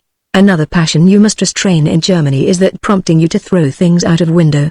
Cats are no excuse. During the first week of my residence in Germany I was awakened incessantly by cats. One night I got mad. I collected a small arsenal, 2 or 3 pieces of coal, a few hard pears, a couple of candle ends, an odd egg I found on the kitchen table, an empty soda water bottle, and a few articles of that sort, and, opening the windows, bombarded the spot from where the noise appeared to come. I do not suppose I hit anything. I never knew a man who did hit a cat, even when he could see it, except, maybe, by accident when aiming at something else. I have known crack shots, winners of Queen's prizes, those sort of men, shoot with shotguns at cats 50 yards away, and never hit a hair. I have often thought that, instead of bullseyes, running deer, and that rubbish, the really superior marksman would be he who could boast that he had shot the cat. But, anyhow, they moved off. Maybe the egg annoyed them. I had noticed when I picked it up that it did not look a good egg, and I went back to bed again, thinking the incident closed. 10 minutes afterwards there came a violent ringing of the electric bell. I tried to ignore it, but it was too persistent, and, putting on my dressing gown, I went down to the gate. A policeman was standing there. He had all the things I had been throwing out of the window in a little heap in front of him, all except the egg. He had evidently been collecting them. He said, "Are these things yours?" I said, "They were mine. But personally I have done with them. Anybody can have them, you can have them." He ignored my offer. He said, "You threw these things out of window." "You are right," I admitted. "I did." "Why did you throw them out of window?" he asked. A German policeman has his code of questions arranged for him. He never varies them, and he never omits one. "I threw them out of the window at some cats," I answered. "What cats?" he asked. It was the sort of question a German policeman would ask. I replied with as much sarcasm as I could put into my accent that I was ashamed to say I could not tell him what cats. I explained that, personally, they were strangers to me, but I offered, if the police would call all the cats in the district together, to come round and see if I could recognize them by their yawl. The German policeman does not understand a joke, which is perhaps on the whole just as well, for I believe there is a heavy fine for joking with any German uniform. They call it treating an official with contumely. He merely replied that it was not the duty of the police to help me recognize the cats, their duty was merely to fine me for throwing things out of window. I asked what a man was supposed to do in Germany when woke up night after night by cats, and he explained that I could lodge an information against the owner of the cat, when the police would proceed to caution him, and, if necessary, order the cat to be destroyed. Who was going to destroy the cat, and what the cat would be doing during the process, he did not explain. I asked him how he proposed I should discover the owner of the cat. He thought for a while, and then suggested that I might follow it home. I did not feel inclined to argue with him any more after that. I should only have said things that would have made the matter worse. As it was, the night's sport cost me 12 marks, and not a single one of the 4 German officials who interviewed me on the subject could see anything ridiculous in the proceedings from beginning to end. But in Germany most human faults and follies sink into comparative insignificance beside the enormity of walking on the grass. Nowhere, and under no circumstances, May you at any time in Germany walk on the grass? Grass in Germany is quite a fetish. To put your foot on German grass would be as great a sacrilege as to dance a hornpipe on a Mohammedan's praying mat. The very dogs respect German grass. No German dog would dream of putting a paw on it. If you see a dog scampering across the grass in Germany, you may know for certain that it is the dog of some unholy foreigner. In England, when we want to keep dogs out of places, we put up wire netting, 6 feet high, supported by buttresses, and defended on the top by spikes. In Germany, they put a notice board in the middle of the place, Hunden verboten, and a dog that has German blood in its veins looks at that notice board and walks away. In a German park I have seen a gardener step gingerly with felt boots onto grass plot, and removing therefrom a beetle, place it gravely but firmly on the gravel, which done, he stood sternly watching the beetle, to see that it did not try to get back on the grass, and the beetle, looking utterly ashamed of itself, walked hurriedly down the gutter, and turned up the path marked Ausgang. In German parks separate roads are devoted to the different orders of the community, and no one person, at peril of liberty and fortune, may go upon another person's road. There are special paths for wheel riders and special paths for footgoers, avenues for horse riders, roads for people in light vehicles, and roads for people in heavy vehicles, ways for children and for alone ladies. That no particular route has yet been set aside for bald-headed men or new women has always struck me as an omission. In the Grossgarten in Dresden I once came across an old lady, standing, helpless and bewildered, in the center of 7 tracks. Each was guarded by a threatening notice, warning everybody off it but the person for whom it was intended. "I am sorry to trouble you," said the old lady, on learning I could speak English and read German. "But would you mind telling me what I am and where I have to go?" I inspected her carefully. I came to the conclusion that she was a grown-up and a footgoer, and pointed out her path. She looked at it, and seemed disappointed. "But I don't want to go down there," she said. "Mayn't I go this way?" "Great heavens, no, madame," I replied. "That path is reserved for children, but I wouldn't do them any harm," said the old lady, with a smile. She did not look the sort of old lady who would have done them any harm. "Madame," I replied, "if it rested with me, I would trust you down that path, though my own firstborn were at the other end, but I can only inform you of the laws of this country. For you, a full-grown woman, to venture down that path is to go to certain fine, if not imprisonment. There is your path, marked plainly no Verfassganger, and if you will follow my advice, you will hasten down it. You are not allowed to stand here and hesitate. It doesn't lead a bit in the direction I want to go," said the old lady. "It leads in the direction you ought to want to go," I replied, and we parted. In the German parks there are special seats labeled, "Only for grown-ups," "Nur für Erwachsene," and the German small boy, anxious to sit down, and reading that notice, passes by, and hunts for a seat on which children are permitted to rest. And there he seats himself, careful not to touch the woodwork with his muddy boots. Imagine a seat in Regent's or St. James's Park labeled "Only for grown-ups." Every child for 5 miles round would be trying to get on that seat, and hauling other children off who were on. As for any grown-up, he would never be able to get within half a mile of that seat for the crowd. The German small boy, who has accidentally sat down on such without noticing, rises with a start when his error is pointed out to him, and goes away with downcast head, brushing to the roots of his hair with shame and regret. Not that the German child is neglected by a paternal government. In German parks and public gardens special places, Spielplatz, are provided for him, each one supplied with a heap of sand. There he can play to his heart's content at making mud pies and building sand castles. To the German child a pie made of any other mud than this would appear an immoral pie. It would give to him no satisfaction, his soul would revolt against it. That pie, he would say to himself, was not, as it should have been, made of government mud specially set apart for the purpose. It was nor manufactured in the place planned and maintained by the government for the making of mud pies. It can bring no real blessing with it, it is a lawless pie. And until his father had paid the proper fine, and he had received his proper licking, his conscience would continue to trouble him. Another excellent piece of material for obtaining excitement in Germany is the simple domestic perambulator. What you may do with a Kinderwagen, as it is called, and what you may not, covers pages of German law, after the reading of which, you conclude that the man who can push a perambulator through a German town without breaking the law was meant for a diplomatist. You must not loiter with a perambulator, and you must not go too fast. You must not get in anybody's way with a perambulator, and if anybody gets in your way you must get out of their way. If you want to stop with a perambulator, you must go to a place specially appointed where perambulators may stop, and when you get there you must stop. You must not cross the road with a perambulator. If you and the baby happen to live on the other side, that is your fault. You must not leave your perambulator anywhere, and only in certain places can you take it with you. I should say that in Germany you could go out with a perambulator and get into enough trouble in half an hour to last you for a month. Any young Englishman anxious for a row with the police could not do better than come over to Germany and bring his perambulator with him. In Germany you must not leave your front door unlocked after 10 o'clock at night, and you must not play the piano in your own house after 11. In England I have never felt I wanted to play the piano myself, or to hear anyone else play it, after 11 o'clock at night, but that is a very different thing to being told that you must not play it. Here, in Germany, I never feel that I really care for the piano until 11 o'clock, then I could sit and listen to the Maiden's Prayer, or the Overture to Zampa, with pleasure. To the law-loving German, on the other hand, music after 11 o'clock at night ceases to be music, it becomes sin, and as such gives him no satisfaction. The only individual throughout Germany who ever dreams of taking liberties with the law is the German student, and he only to a certain well-defined point. By custom, certain privileges are permitted to him, but even these are strictly limited and clearly understood.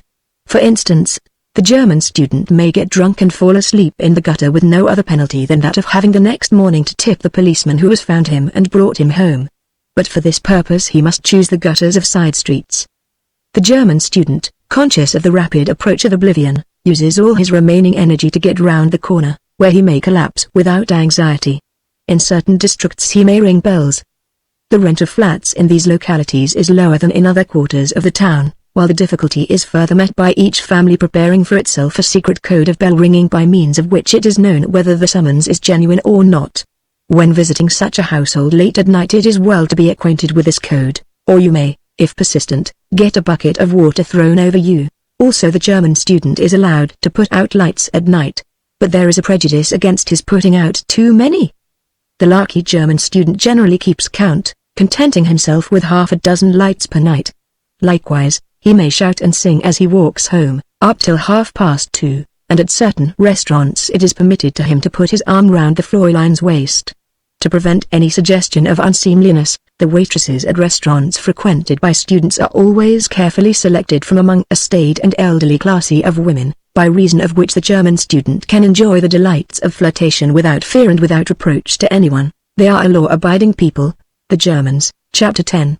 Baden from the visitor's point of view. Beauty of the early morning, as viewed from the preceding afternoon distance, as measured by the compass ditto, as measured by the leg Georgian account with his conscience. A lazy machine bicycling, according to the poster, its restfulness the poster cyclist, its costume, its method the griffin as a household pet, a dog with proper self-respect the horse that was abused. From Baden, about which it need only be said that it is a pleasure resort singularly like other pleasure resorts of the same description. We started bicycling in earnest.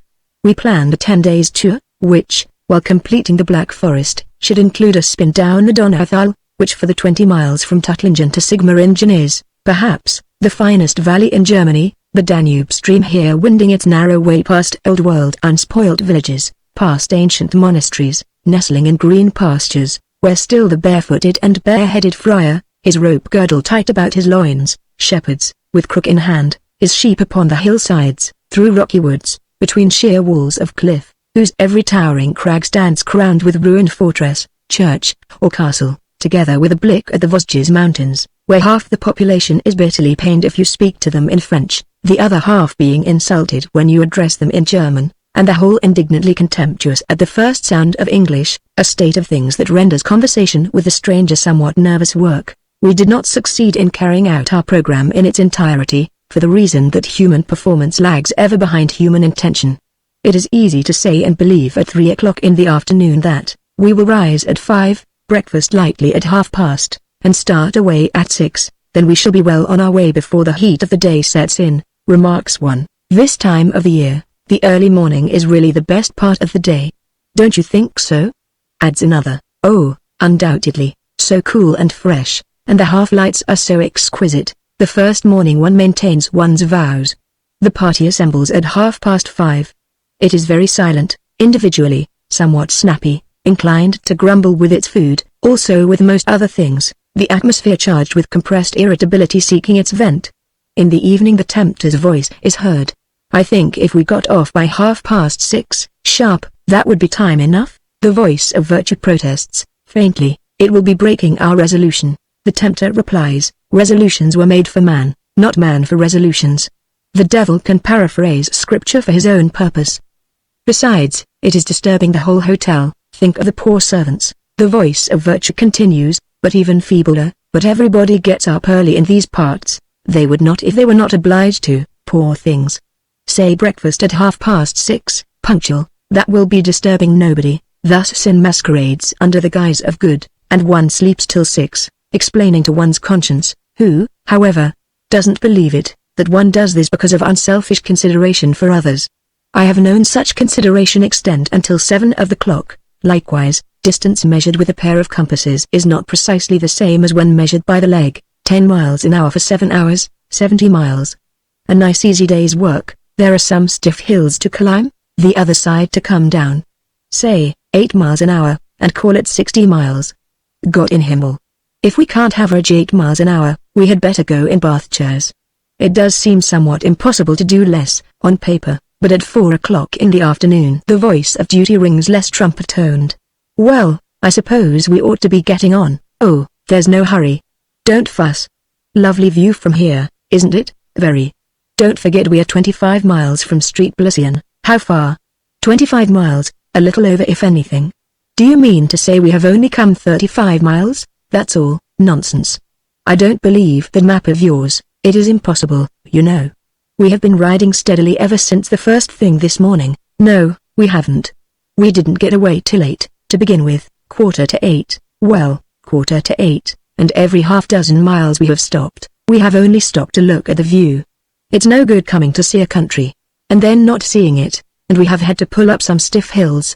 Besides, it has been an exceptionally hot day today. Well, don't forget Street Bellician is 25 miles off, that's all. Any more hills? Yes, 2, up and down. I thought you said it was downhill into Street Bellician, so it is for the last 10 miles. We are 25 miles from Street Bellician here. Isn't there anywhere between here and Street Bellician? What's that little place there on the lake? It isn't Street Bellician, or anywhere near it. There's a danger in beginning that sort of thing. There's a danger in overworking oneself. One should study moderation in all things. Pretty little place, that I.Z., according to the map, looks as if there would be good air there. All right, I'm agreeable. It was you fellows who suggested our making for Street Bellician. Oh, I'm not so keen on Street Bellician. Poky little place, down in a valley.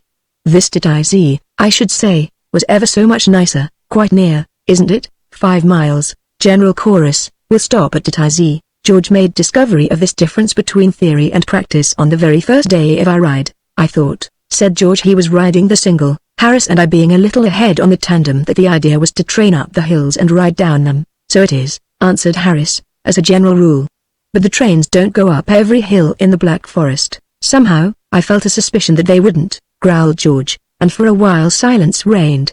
Besides, remarked Harris, who had evidently been ruminating the subject, you would not wish to have nothing but downhill, surely. It would not be playing the game. One must take a little rough with one's smooth. Again there returned silence, broken after a while by George. This time, don't you two fellows overexert yourselves merely on my account, said George. How do you mean? Asked Harris. I mean, answered George, that where a train does happen to be going up these hills, don't you put aside the idea of taking it for fear of outraging my finer feelings. Personally, I am prepared to go up all these hills in a railway train, even if it's not playing the game. I'll square the thing with my conscience. I've been up at 7 every day for a week now, and I calculate it owes me a bit. Don't you consider me in the matter at all. We promised to bear this in mind, and again the ride continued in dog-dumbness, until it was again broken by George. What bicycle did you say this was of yours? Asked George. Harris told him. I forget of what particular manufacture it happened to be. It is immaterial. Are you sure? Persisted George. Of course I am sure, answered Harris. Why, what's the matter with it? Well, it doesn't come up to the poster, said George. That's all. What poster? Asked Harris.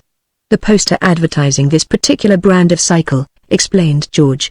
I was looking at one on a hoarding in Sloane Street only a day or two before we started. A man was riding this make of machine, a man with a banner in his hand. He wasn't doing any work, that was clear as daylight. He was just sitting on the thing and drinking in the air. The cycle was going of its own accord, and going well. This thing of yours leaves all the work to me. It is a lazy brute of a machine. If you don't shove, it simply does nothing. I should complain about it, if I were you. When one comes to think of it, few bicycles do realize the poster. On only one poster that I can recollect have I seen the rider represented as doing any work. But then this man was being pursued by a bull. In ordinary cases the object of the artist is to convince the hesitating neophyte that the sport of bicycling consists in sitting on a luxurious saddle, and being moved rapidly in the direction you wish to go by unseen heavenly powers. Generally speaking, the rider is a lady, and then one feels that, for perfect bodily rest combined with entire freedom from mental anxiety, slumber upon a waterbed cannot compare with bicycle riding upon a hilly road. No fairy traveling on a summer cloud could take things more easily than does the bicycle girl, according to the poster. Her costume for cycling in hot weather is ideal. Old-fashioned landladies might refuse her lunch, it is true, and a narrow-minded police force might desire to secure her, and wrap her in a rug preliminary to summoning her. But such she heeds not. Uphill and downhill, through traffic that might tax the ingenuity of a cat, over road surfaces calculated to break the average steamroller she passes, a vision of idle loveliness, her fair hair streaming to the wind, her sylph-like form poised airily, one foot upon the saddle, the other resting lightly upon the lamp. Sometimes she condescends to sit down on the saddle, then she puts her feet on the rests, lights a cigarette, and waves above her head a Chinese lantern. Less often, it is a mere male thing that rides the machine. He is not so accomplished an acrobat as is the lady, but simple tricks, such as standing on the saddle and waving flags, drinking beer or beef tea while riding, he can and does perform. Something, one supposes, he must do to occupy his mind, sitting still hour after hour on this machine. Having no work to do, nothing to think about, must pall upon any man of active temperament. Thus it is that we see him rising on his pedals as he nears the top of some high hill to apostrophize the sun, or address poetry to the surrounding scenery. Occasionally the poster pictures a pair of cyclists, and then one grasps the fact how much superior for purposes of flirtation is the modern bicycle to the old-fashioned parlor or the played-out garden gate. He and she mount their bicycles, being careful, of course, that such are of the right make. After that they have nothing to think about but the old sweet tale. Down shady lanes, through busy towns on market days, merrily roll the wheels of the Bermondsey Company's bottom bracket Britain's Best, or of the Camberwell Company's jointless Eureka. They need no peddling, they require no guiding. Give them their heads, and tell them what time you want to get home, and that is all they ask. While Edwin leans from his saddle to whisper the dear old nothings in Angelina's ear, while Angelina's face, to hide its blushes, is turned towards the horizon at the back, the magic bicycles pursue their even course, and the sun is always shining and the roads are always dry. No stern parent rides behind, no interfering aunt beside, no demon small boy brother is peeping round the corner, there never comes a skid. Army. Why were there no Britain's Best nor Camberwell Eurekas to be hired when we were young? Or maybe the Britain's Best or the Camberwell Eureka stands leaning against a gate, maybe it is tired. It has worked hard all the afternoon, carrying these young people. Mercifully minded, they have dismounted, to give the machine a rest. They sit upon the grass beneath the shade of graceful boughs, it is long and dry grass. A stream flows by their feet. All is rest and peace, that is ever the idea the cycle poster artist sets himself to convey, rest and peace. But I am wrong in saying that no cyclist, according to the poster, ever works. Now I come to reflect, I have seen posters representing gentlemen on cycles working very hard, overworking themselves, one might almost say. They are thin and haggard with the toil, the perspiration stands upon their brow in beads, you feel that if there is another hill beyond the poster they must either get off or die. But this is the result of their own folly. This happens because they will persist in riding a machine of an inferior make. Were they riding a Putney Popular or Battersea Bounder, such as the sensible young man in the center of the poster rides, then all this unnecessary labor would be saved to them. Then all required of them would be, as in gratitude bound, to look happy, perhaps, occasionally to backpedal a little when the machine in its youthful buoyancy loses its head for a moment and dashes on too swiftly. You tired young men, sitting dejectedly on milestones, too spent to heed the steady rain that soaks you through, you weary maidens, with the straight, damp hair, anxious about the time, longing to swear, not knowing how, you stout bald men, vanishing visibly as you pant and grunt along the endless road, you purple, dejected matrons, plying with pain the slow unwilling wheel. Why did you not see to it that you bought a Britain's Best or a Camberwell Eureka? Why are these bicycles of inferior make so prevalent throughout the land? Or is it with bicycling as with all other things? Does life at no point realize the poster? The one thing in Germany that never fails to charm and fascinate me is the German dog.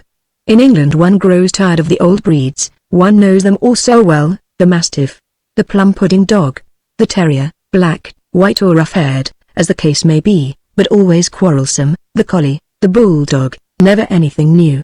Now in Germany you get variety.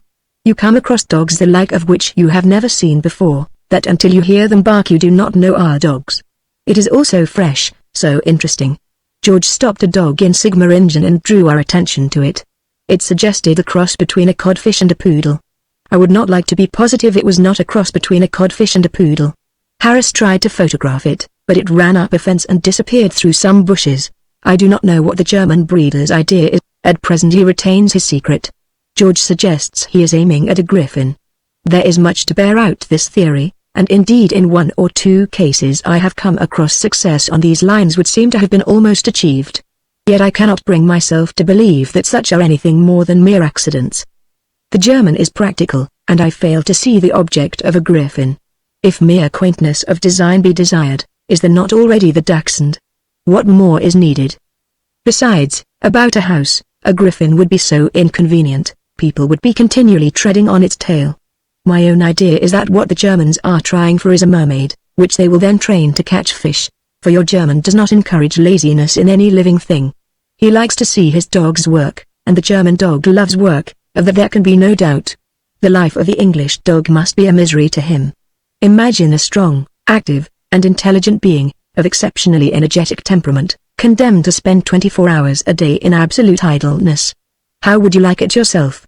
No wonder he feels misunderstood, yearns for the unattainable, and gets himself into trouble generally. Now the German dog, on the other hand, has plenty to occupy his mind. He is busy and important. Watch him as he walks along harnessed to his milk cart. No church warden at collection time could feel or look more pleased with himself. He does not do any real work, the human being does the pushing, he does the barking, that is his idea of division of labor. What he says to himself is, "The old man can't bark, but he can shove." Very well. The interest and the pride he takes in the business is quite beautiful to see. Another dog passing by makes, maybe, some jeering remark, casting discredit upon the creaminess of the milk. He stops suddenly, quite regardless of the traffic. "I beg your pardon, what was that you said about our milk?" "I said nothing about your milk," retorts the other dog, in a tone of gentle innocence. "I merely said it was a fine day, and asked the price of chalk." "Oh, you asked the price of chalk? Did you? Would you like to know?" "Yes, thanks, somehow I thought you would be able to tell me." "You are quite right, I can. It's worth—" "Oh, do come along," says the old lady, who is tired and hot, and anxious to finish her round. "Yes, but hang it all, did you hear what he hinted about our milk?" "Oh, never mind him. There's a tram coming round the corner, we shall all get run over." "Yes, but I do mind him, one has one's proper pride. He asked the price of chalk, and he's going to know it. It's worth just 20 times as much. You'll have the whole thing over, I know you will," cries the old lady, pathetically, struggling with all her feeble strength to haul him back. "Oh dear, oh dear. I do wish I had left you at home." The tram is bearing down upon them, a cab driver is shouting at them, another huge brute, hoping to be in time to take a hand, is dragging a bread cart, followed by a screaming child. Across the road from the opposite side, a small crowd is collecting, and a policeman is hastening to the scene. "It's worth," says the milk dog, "just 20 times as much as you'll be worth before I've done with you." "Oh, you think so, do you?" "Yes, I do, you grandson of a French poodle, you cabbage-eating, there. I knew you'd have it over," says the poor milkwoman. "I told him he'd have it over, but he is busy, and heeds her not."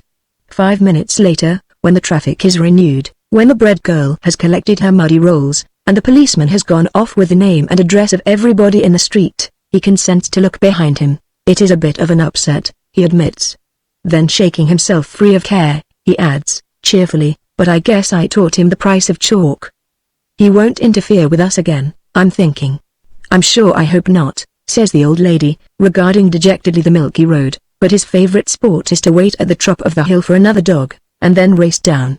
On these occasions the chief occupation of the other fellow is to run about behind, picking up the scattered articles, loaves, cabbages, or shirts, as they are jerked out. At the bottom of the hill, he stops and waits for his friend. "Good race, wasn't it?" he remarks, panting, as the human comes up, laden to the chin. "I believe I'd have won it, too, if it hadn't been for that fool of a small boy. He was right in my way just as I turned the corner." "You noticed him?" "Wish I had, beastly brat. What's he yelling like that for? Because I knocked him down and ran over him? Well, why didn't he get out of the way? It's disgraceful, the way people leave their children about for other people to tumble over. Helloa. Did all those things come out? You couldn't have packed them very carefully. You should see to a thing like that. You did not dream of my tearing down the hill 20 miles an hour? Surely, you knew me better than to expect I'd let that old Schneider's dog pass me without an effort. But there, you never think. You're sure you've got them all? You believe so? I shouldn't believe if I were you. I should run back up the hill again and make sure. You feel too tired? Oh, all right. Don't blame me if anything is missing, that's all. He is so self-willed. He is cocksure that the correct turning is the second on the right, and nothing will persuade him that it is the third. He is positive he can get across the road in time, and will not be convinced until he sees the cart smashed up. Then he is very apologetic, it is true. But of what use is that? As he is usually of the size and strength of a young bull, and his human companion is generally a weak-kneed old man or woman, or a small child, he has his way. The greatest punishment his proprietor can inflict upon him is to leave him at home, and take the cart out alone. But your German is too kind-hearted to do this often. That he is harnessed to the cart for anybody's pleasure but his own it is impossible to believe, and I am confident that the German peasant plans the tiny harness and fashions the little cart purely with the hope of gratifying his dog. In other countries in Belgium, Holland and France I have seen these draft dogs ill-treated and overworked, but in Germany, never. Germans abuse animals shockingly. I have seen a German stand in front of his horse and call it every name he could lay his tongue to. But the horse did not mind it. I have seen a German, weary with abusing his horse, call to his wife to come out and assist him. When she came, he told her what the horse had done. The recital roused the woman's temper to almost equal heat with his own, and standing one each side of the poor beast, they both abused it. They abused its dead mother, they insulted its father, they made cutting remarks about its personal appearance, its intelligence, its moral sense, its general ability as a horse. The animal bore the torrent with exemplary patience for a while, then it did the best thing possible to do under the circumstances. Without losing its own temper, it moved quietly away. The lady returned to her washing, and the man followed it up the street, still abusing it. A kinder-hearted people than the Germans there is no need for. Cruelty to animal or child is a thing almost unknown in the land. The whip with them is a musical instrument, its crack is heard from morning to night, but an Italian coachman that in the streets of Dresden I once saw use it was very nearly lynched by the indignant crowd. Germany is the only country in Europe where the traveler can settle himself comfortably in his hired carriage, confident that his gentle, willing friend between the shafts will be neither overworked nor cruelly treated. Chapter 11. Black Forest House, and the sociability there in its perfume. George positively declines to remain in bed after 4 o'clock in the morning. The road one cannot miss. My peculiar extra instinct. An ungrateful party. Harris as a scientist. His cheery confidence. The village, where it was, and where it ought to have been. George, his plan. We promenade de la Franchise. The German coachman asleep and awake. The man who spreads the English language abroad. There was one night when, tired out and far from town or village, we slept in a Black Forest farmhouse. The great charm about the Black Forest house is its sociability. The cows are in the next room, the horses are upstairs, the geese and ducks are in the kitchen, while the pigs, the children, and the chickens live all over the place. You are dressing, when you hear a grunt behind you. Good morning. Don't happen to have any potato peelings in here? No, I see you haven't. Goodbye. Next there is a cackle, and you see the neck of an old hen stretched round the corner. Fine morning, isn't it? You don't mind my bringing this worm of mine in here, do you? It is so difficult in this house to find a room where one can enjoy one's food with any quietness. From a chicken I have always been a slow eater, and when a dozen there, I thought they wouldn't leave me alone. Now they'll all want a bit. You don't mind my getting on the bed, do you? Perhaps here they won't notice me. While you are dressing, various shock heads peer in at the door. They evidently regard the room as a temporary menagerie. You cannot tell whether the heads belong to boys or girls, you can only hope they are all male. It is of no use shutting the door, because there is nothing to fasten it by, and the moment you are gone they push it open again. You breakfast as the prodigal son is generally represented feeding, a pig or two drop in to keep you company, a party of elderly geese criticize you from the door, you gather from their whispers, added to their shocked expression, that they are talking scandal about you. Maybe a cow will condescend to give a glance in. This Noah's Ark arrangement it is, I suppose, that gives to the Black Forest home its distinctive scent. It is not a scent you can liken to any one thing. It is as if you took roses and Limburger cheese and hair oil, some heather and onions, peaches and soap suds, together with a dash of sea air and a corpse, and mixed them up together. You cannot define any particular odor, but you feel they are all the odors that the world has yet discovered. People who live in these houses are fond of this mixture. They do not open the window and lose any of it, they keep it carefully bottled up.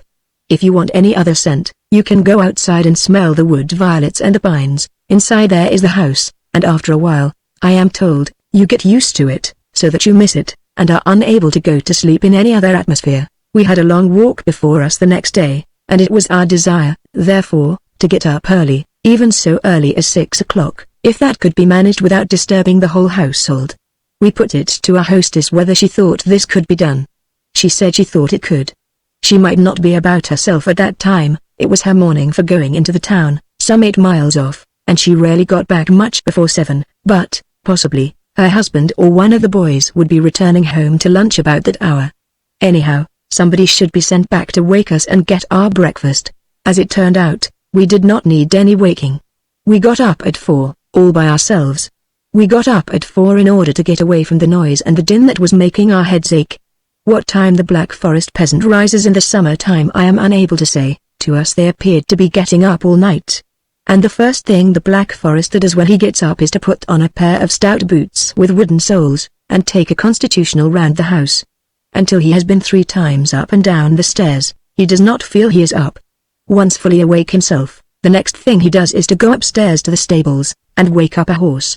The Black Forest house being built generally on the side of a steep hill, the ground floor is at the top, and the hayloft at the bottom, then the horse, it would seem, must also have its constitutional round the house, and this seen to, the man goes downstairs into the kitchen and begins to chop wood, and when he has chopped sufficient wood he feels pleased with himself and begins to sing. All things considered, we came to the conclusion we could not do better than follow the excellent example set us. Even George was quite eager to get up that morning. We had a frugal breakfast at 4:30, and started away at 5.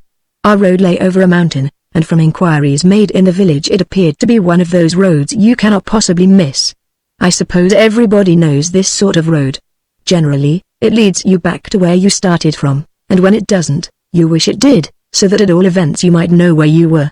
I foresaw evil from the very first, and before we had accomplished a couple of miles we came up with it. The road divided into 3. A worm-eaten signpost indicated that the path to the left led to a place that we had never heard of that was on no map. Its other arm, pointing out the direction of the middle road, had disappeared. The road to the right, so we all agreed, clearly led back again to the village. The old man said distinctly, so Harris reminded us, keep straight on round the hill. Which hill? George asked, pertinently. We were confronted by 6, some of them big, some of them little. He told us, continued Harris, that we should come to a wood. I see no reason to doubt him, commented George, whichever road we take. As a matter of fact, a dense wood covered every hill. And he said, murmured Harris, that we should reach the top in about an hour and a half. There it is, said George, that I begin to disbelieve him. Well, what shall we do? Said Harris, now I happen to possess the bump of locality. It is not a virtue, I make no boast of it. It is merely an animal instinct that I cannot help. That things occasionally get in my way, mountains, precipices, rivers, and such like obstructions is no fault of mine. My instinct is correct enough, it is the earth that is wrong. I led them by the middle road. That the middle road had not character enough to continue for any quarter of a mile in the same direction, that after 3 miles up and down hill it ended abruptly in a wasp's nest, was not a thing that should have been laid to my door. If the middle road had gone in the direction it ought to have done, it would have taken us to where we wanted to go. Of that I am convinced. Even as it was, I would have continued to use this gift of mine to discover a fresh way had a proper spirit been displayed towards me. But I am not an angel, I admit this frankly, and I decline to exert myself for the ungrateful and the ribald. Besides, I doubt if George and Harris would have followed me further in any event. Therefore it was that I washed my hands of the whole affair, and that Harris entered upon the vacancy. "Well," said Harris, "I suppose you are satisfied with what you have done?" "I am quite satisfied," I replied from the heap of stones where I was sitting. "So far, I have brought you with safety. I would continue to lead you further, but no artist can work without encouragement. You appear dissatisfied with me because you do not know where you are. For all you know, you may be just where you want to be. But I say nothing as to that. I expect no thanks. Go your own way. I have done with you both." I spoke, perhaps, with bitterness, but I could not help it. Not a word of kindness had I had all the weary way. "Do not misunderstand us," said Harris. "Both George and myself feel that without your assistance we should never be where we now are. For that we give you every credit. But instinct is liable to error. What I propose to do is to substitute for it science, which is exact. Now, where's the sun?" "Don't you think," said George, "that if we made our way back to the village, and hired a boy for a mark to guide us, it would save time in the end?" "It would be wasting hours," said Harris, with decision. "You leave this to me. I have been reading about this thing, and it has interested me." He took out his watch, and began turning himself round and round. "It's as simple as ABC," he continued. "You point the shorthand at the sun, then you bisect the segment between the shorthand and the 12, and thus you get the north." He worried up and down for a while, then he fixed it. "Now I've got it," he said. "That's the north, where that wasp's nest is. Now give me the map." We handed it to him, and seating himself facing the wasps, he examined it. "Todmose from here," he said, "is south by southwest." "How do you mean, from here?" asked George. "Why, from here, where we are," returned Harris. "But where are we?" said George. This worried Harris for a time, but at length he cheered up. "It doesn't matter where we are," he said. "Wherever we are, Todmose is south by southwest. Come on, we are only wasting time." "I don't quite see how you make it out," said George, as he rose and shouldered his knapsack, "but I suppose it doesn't matter. We are out for our health, and it's all pretty." "We shall be all right," said Harris, with cheery confidence. "We shall be in at Todmose before 10, don't you worry. And at Todmose we will have something to eat." He said that he, himself, fancied a beefsteak, followed by an omelette.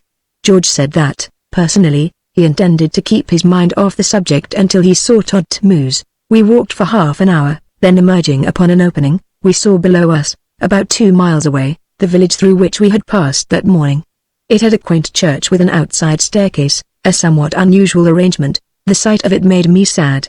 We had been walking hard for 3 hours and a half, and had accomplished, apparently, about 4 miles.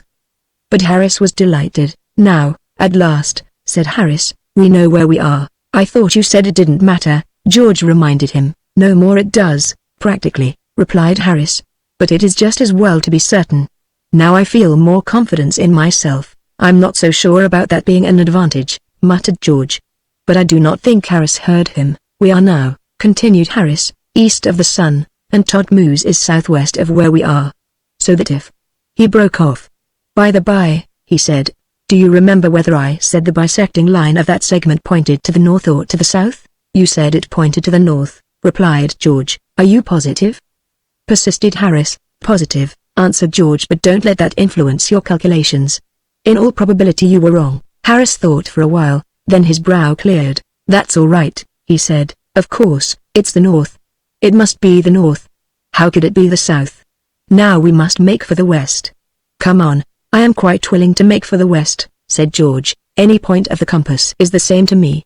I only wish to remark that, at the present moment, we are going dead east." "No we are not," returned Harris. "We are going west." "We are going east, I tell you," said George. "I wish you wouldn't keep saying that," said Harris. "You confuse me." "I don't mind if I do," returned George. "I would rather do that than go wrong. I tell you we are going dead east." "What nonsense!" retorted Harris. "There's the sun." "I can see the sun," answered George, "quite distinctly. It may be where it ought to be, according to you and science, or it may not. All I know is, that when we were down in the village, that particular hill with that particular lump of rock upon it was due north of us. At the present moment we are facing due east." "You are quite right," said Harris. "I forgot for the moment that we had turned round. I should get into the habit of making a note of it, if I were you," grumbled George. "It's a maneuver that will probably occur again more than once." We faced about, and walked in the other direction. At the end of 40 minutes climbing we again emerged upon an opening, and again the village lay just under our feet. On this occasion it was south of us. "This is very extraordinary," said Harris. "I see nothing remarkable about it," said George. "If you walk steadily round a village, it is only natural that now and then you get a glimpse of it. Myself, I am glad to see it. It proves to me that we are not utterly lost." "It ought to be the other side of us," said Harris. "It will be in another hour or so," said George, "if we keep on." I said little myself. I was vexed with both of them. But I was glad to notice George evidently growing cross with Harris. It was absurd of Harris to fancy he could find the way by the sun. "I wish I knew," said Harris, thoughtfully, "for certain whether that bisecting line points to the north or to the south. I should make up my mind about it," said George. "It's an important point." "It's impossible it can be the north," said Harris, "and I'll tell you why." "You needn't trouble," said George. "I am quite prepared to believe it isn't." "You said just now it was," said Harris, reproachfully. "I said nothing of the sort," retorted George. "I said you said it was a very different thing. If you think it isn't, let's go the other way. It'll be a change, at all events." So Harris worked things out according to the contrary calculation, and again we plunged into the wood, and again after half an hour's stiff climbing we came in view of that same village. True, we were a little higher, and this time it lay between us and the sun, "I think," said George, as he stood looking down at it. "This is the best view we've had of it, as yet. There is only one other point from which we can see it. After that, I propose we go down into it and get some rest." "I don't believe it's the same village," said Harris. "It can't be. There's no mistaking that church," said George. "But maybe it is a case on all fours with that Prague statue. Possibly, the authorities hereabout have had made some life-sized models of that village, and have stuck them about the forest to see where the thing would look best. Anyhow, which way do we go now?" "I don't know," said Harris, "and I don't care. I have done my best." "You've done nothing but grumble, and confuse me." "I may have been critical," admitted George, "but look at the thing from my point of view. One of you says he's got an instinct, and leads me to a wasp's nest in the middle of a wood. I can't help wasps building in a wood," I replied. "I don't say you can," answered George. "I am not arguing, I am merely stating incontrovertible facts. The other one, who leads me up and down hill for hours on scientific principles, doesn't know the north from the south, and is never quite sure whether he's turned round or whether he hasn't. Personally, I profess to no instincts beyond the ordinary, nor am I a scientist. But 2 fields off I can see a man. I am going to offer him the worth of the hay he is cutting, which I estimate at 1 mark 50 pfennig, to leave his work, and lead me to within sight of Todtmoos. If you 2 fellows like to follow, you can. If not, you can start another system and work it out by yourselves." George's plan lacked both originality and aplomb, but at the moment it appealed to us. Fortunately, we had worked round to a very short distance away from the spot where we had originally gone wrong, with the result that, aided by the gentleman of the scythe, we recovered the road, and reached Todtmoos 4 hours later than we had calculated to reach it, with an appetite that took 45 minutes steady work in silence to abate. From Todtmoos we had intended to walk down to the Rhine, but having regard to our extra exertions of the morning, we decided to promenade in a carriage, as the French would say, and for this purpose hired a picturesque-looking vehicle, drawn by a horse that I should have called barrel-bodied but for contrast with his driver, in comparison with whom he was angular. In Germany every vehicle is arranged for a pair of horses, but drawn generally by one. This gives to the equipage a lopsided appearance, according to our notions, but it is held here to indicate style. The idea to be conveyed is that you usually drive a pair of horses, but that for the moment you have mislaid the other one. The German driver is not what we should call a first-class whip. He is at his best when he is asleep. Then, at all events, he is harmless, and the horse being, generally speaking, intelligent and experienced, progress under these conditions is comparatively safe. If in Germany they could only train the horse to collect the money at the end of the journey, there would be no need for a coachman at all. This would be a distinct relief to the passenger, for when the German coachman is awake and not cracking his whip he is generally occupied in getting himself into trouble or out of it. He is better at the former. Once I recollect driving down a steep Black Forest hill with a couple of ladies. It was one of those roads winding corkscrew-wise down the slope. The hill rose at an angle of 75 on the off side, and fell away at an angle of 75 on the near side. We were proceeding very comfortably, the driver, we were happy to notice, with his eyes shut, when suddenly something, a bad dream or indigestion, awoke him. He seized the reins, and, by an adroit movement, pulled the near side horse over the edge, where it clung, half supported by the traces. Our driver did not appear in the least annoyed or surprised. Both horses, I also noted, seemed equally used to the situation. We got out, and he got down. He took from under the seat a huge clasp knife, evidently kept there for the purpose, and deftly cut the traces. The horse, thus released, rolled over and over until he struck the road again some 50 feet below. There he regained his feet and stood waiting for us. We re-entered the carriage and descended with a single horse until we came to him. There, with the help of some bits of string, our driver harnessed him again, and we continued on our way. What impressed me was the evident accustomedness of both driver and horses to this method of working down a hill. Evidently to them it appeared a short and convenient cut. I should not have been surprised had the man suggested us trapping ourselves in, and then rolling over and over, carriage and all, to the bottom. Another peculiarity of the German coachman is that he never attempts to pull in or to pull up. He regulates his rate of speed, not by the pace of a horse, but by manipulation of the brake. For 8 miles an hour he puts it on slightly, so that it only scrapes the wheel, producing a continuous sound as of the sharpening of a saw. For 4 miles an hour he screws it down harder, and you travel to an accompaniment of groans and shrieks, suggestive of a symphony of dying pigs. When he desires to come to a full stop, he puts it on to its full. If his brake be a good one, he calculates he can stop his carriage, unless the horse be an extra powerful animal, in less than twice its own length. Neither the German driver nor the German horse knows, apparently, that you can stop a carriage by any other method. The German horse continues to pull with his full strength until he finds it impossible to move the vehicle another inch, then he rests. Horses of other countries are quite willing to stop when the idea is suggested to them. I have known horses content to go even quite slowly. But your German horse, seemingly, is built for one particular speed, and is unable to depart from it. I am stating nothing but the literal, unadorned truth, when I say I have seen a German coachman, with the reins lying loose over the splashboard, working his brake with both hands, in terror lest he would not be in time to avoid a collision. At Waldstadt, one of those little 16th-century towns through which the Rhine flows during its earlier course, we came across that exceedingly common object of the continent. The traveling Briton grieved and surprised at the unacquaintance of the foreigner with the subtleties of the English language. When we entered the station he was, in very fair English, though with a slight Somersetshire accent, explaining to a porter for the 10th time, as he informed us, the simple fact that though he himself had a ticket for Donaueschingen, and wanted to go to Donaueschingen, to see the source of the Danube, which is not there, though they tell you it is, he wished his bicycle to be sent on to Ingen and his bag to Constance, to await his arrival. He was hot and angry with the effort of the thing. The porter was a young man in years, but at the moment looked old and miserable. I offered my services. I wish now I had not, though not so fervently, I expect, as he, the speechless one, came subsequently to wish this. All 3 routes, so the porter explained to us, were complicated, necessitating changing and re-changing. There was not much time for calm elucidation, as our own train was starting in a few minutes. The man himself was voluble, always a mistake when anything entangled has to be made clear, while the porter was only too eager to get the job done with and so breathe again. It dawned upon me 10 minutes later, when thinking the matter over in the train, that though I had agreed with the porter that it would be best for the bicycle to go by way of Immendingen, and had agreed to his booking it to Immendingen, I had neglected to give instructions for its departure from Immendingen. Were I of a despondent temperament I should be worrying myself at the present moment with the reflection that in all probability that bicycle is still at Immendingen to this day. But I regard it as good philosophy to endeavor always to see the brighter side of things.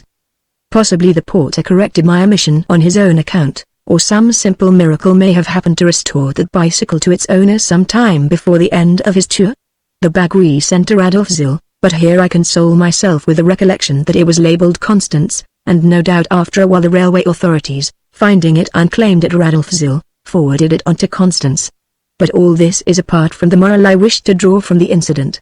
The true inwardness of the situation lay in the indignation of this Britisher at finding a German railway porter unable to comprehend English. The moment we spoke to him he expressed this indignation in no measured terms. "Thank you very much indeed," he said, "it's simple enough. I want to go to Donaueschingen myself by train. From Donaueschingen I am going to walk to Geisingen, from Geisingen I am going to take the train to Ingen, and from Ingen I am going to bicycle to Constance. But I don't want to take my bag with me, I want to find it at Constance when I get there. I have been trying to explain the thing to this fool for the last 10 minutes, but I can't get it into him. It is very disgraceful," I agreed. "Some of these German workmen know hardly any other language than their own. I have gone over it with him," continued the man, "on the timetable, and explained it by pantomime. Even then I could not knock it into him. "I can hardly believe you," I again remarked. "You would think the thing explained itself." Harris was angry with the man. He wished to reprove him for his folly in journeying through the outlying portions of a foreign clime, and seeking in such to accomplish complicated railway tricks without knowing a word of the language of the country. But I checked the impulsiveness of Harris, and pointed out to him the great and good work at which the man was unconsciously assisting. Shakespeare and Milton may have done their little best to spread acquaintance with the English tongue among the less favored inhabitants of Europe. Newton and Darwin may have rendered their language a necessity among educated and thoughtful foreigners.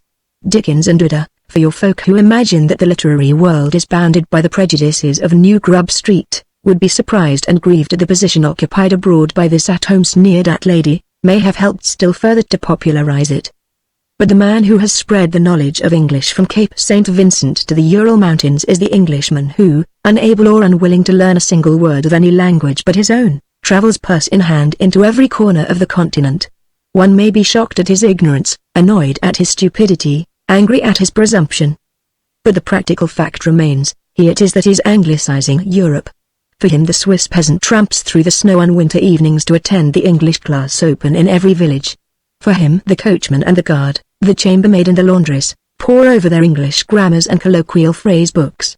For him the foreign shopkeeper and the merchant send their sons and daughters in their thousands to study in every English town. For him it is that every foreign hotel and restaurant keeper adds to his advertisement, "Only those with fair knowledge of English need apply." Did the English-speaking races make it their rule to speak anything else than English, the marvelous progress of the English tongue throughout the world would stop.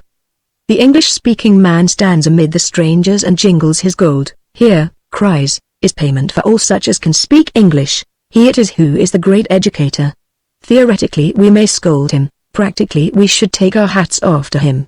He is the missionary of the English tongue. Chapter 12. We are grieved at the earthly instincts of the German, a superb view, that no restaurant continental opinion of the Englishman that he does not know enough to come in out of the rain becomes a weary traveller with a brick, the hurting of the dog, an undesirable family residence, a fruitful region, a merry old soul comes up the hill. George, alarmed at the lateness of the hour, hastens down the other side. Harris follows him, to show him the way. I hate being alone, and follow Harris' pronunciation specially designed for use of foreigners.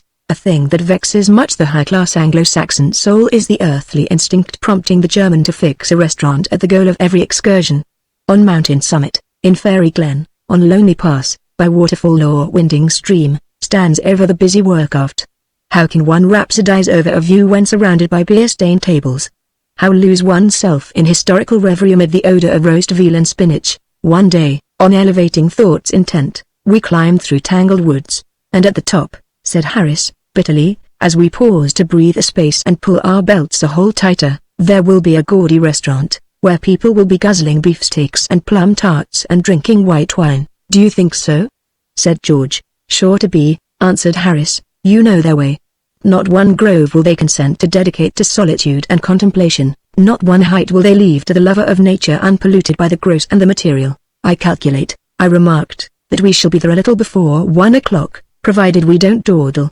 The metagsties will be just ready, groaned Harris, with possibly some of those little blue trout they catch about here. In Germany one never seems able to get away from food and drink. It is maddening. We pushed on, and in the beauty of the walk forgot our indignation. My estimate proved to be correct. At 1:45, said Harris, who was leading. Here we are, I can see the summit. Any sign of that restaurant?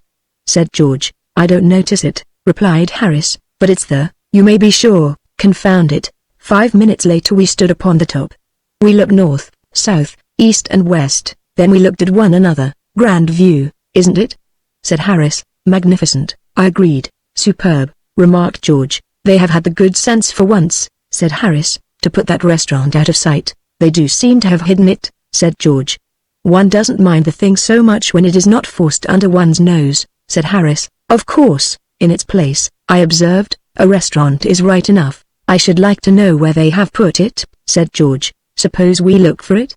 Said Harris, with inspiration. It seemed a good idea. I felt curious myself. We agreed to explore in different directions, returning to the summit to report progress. In half an hour we stood together once again. There was no need for words. The face of one and all thus announced plainly that at last we had discovered a recess of German nature untarnished by the sordid suggestion of food or drink, I should never have believed it possible, said Harris. Would you? I should say, I replied, that this is the only square quarter of a mile in the entire fatherland unprovided with one, and we three strangers have struck it, said George, without an effort. True, I observed. By pure good fortune we are now enabled to feast our finer senses undisturbed by appeal to our lower nature. Observe the light upon those distant peaks, is it not ravishing? Talking of nature, said George, which should you say was the nearest way down? The road to the left, I replied, after consulting the guidebook, takes us to Sunenstig where, by the by, I observe the Golden Adler is well spoken of in about 2 hours. The road to the right, though somewhat longer, commands more extensive prospects. One prospect, said Harris, is very much like another prospect, don't you think so? Personally, said George, I am going by the left-hand road. And Harris and I went after him. But we were not to get down so soon as we had anticipated. Storms come quickly in these regions, and before we had walked for 1/4 of an hour it became a question of seeking shelter or living for the rest of the day in soaked clothes. We decided on the former alternative, and selected a tree that, under ordinary circumstances, should have been ample protection. But a Black Forest thunderstorm is not an ordinary circumstance. We consoled ourselves at first by telling each other that at such a rate it could not last long.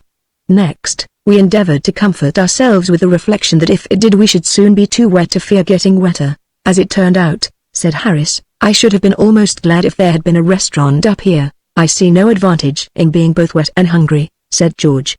I shall give it another 5 minutes, then I am going on. These mountain solitudes, I remarked, are very attractive in fine weather.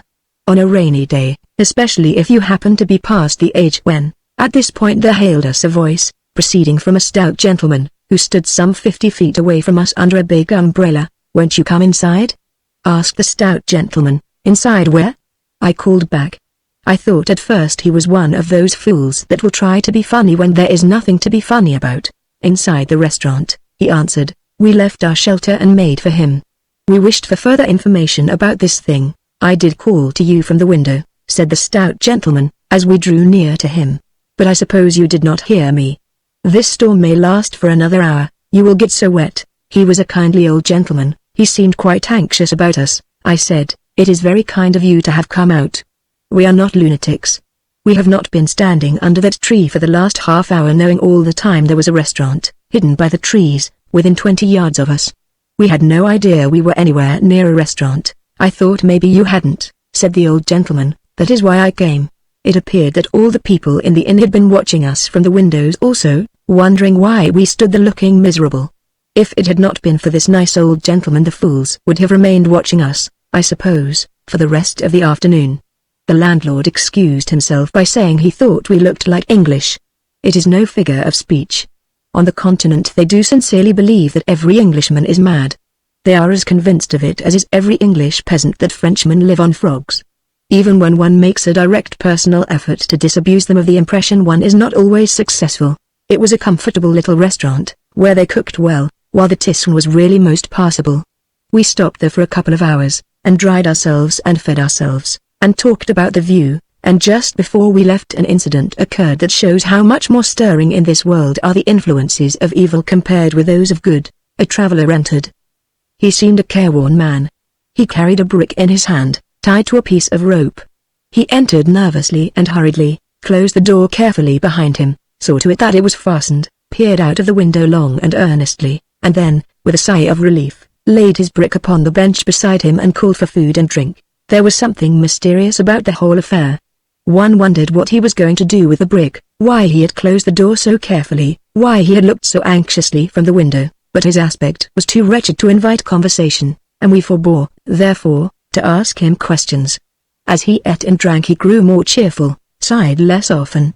Later he stretched his legs, lit an evil-smelling cigar, and puffed in calm contentment. Then it happened.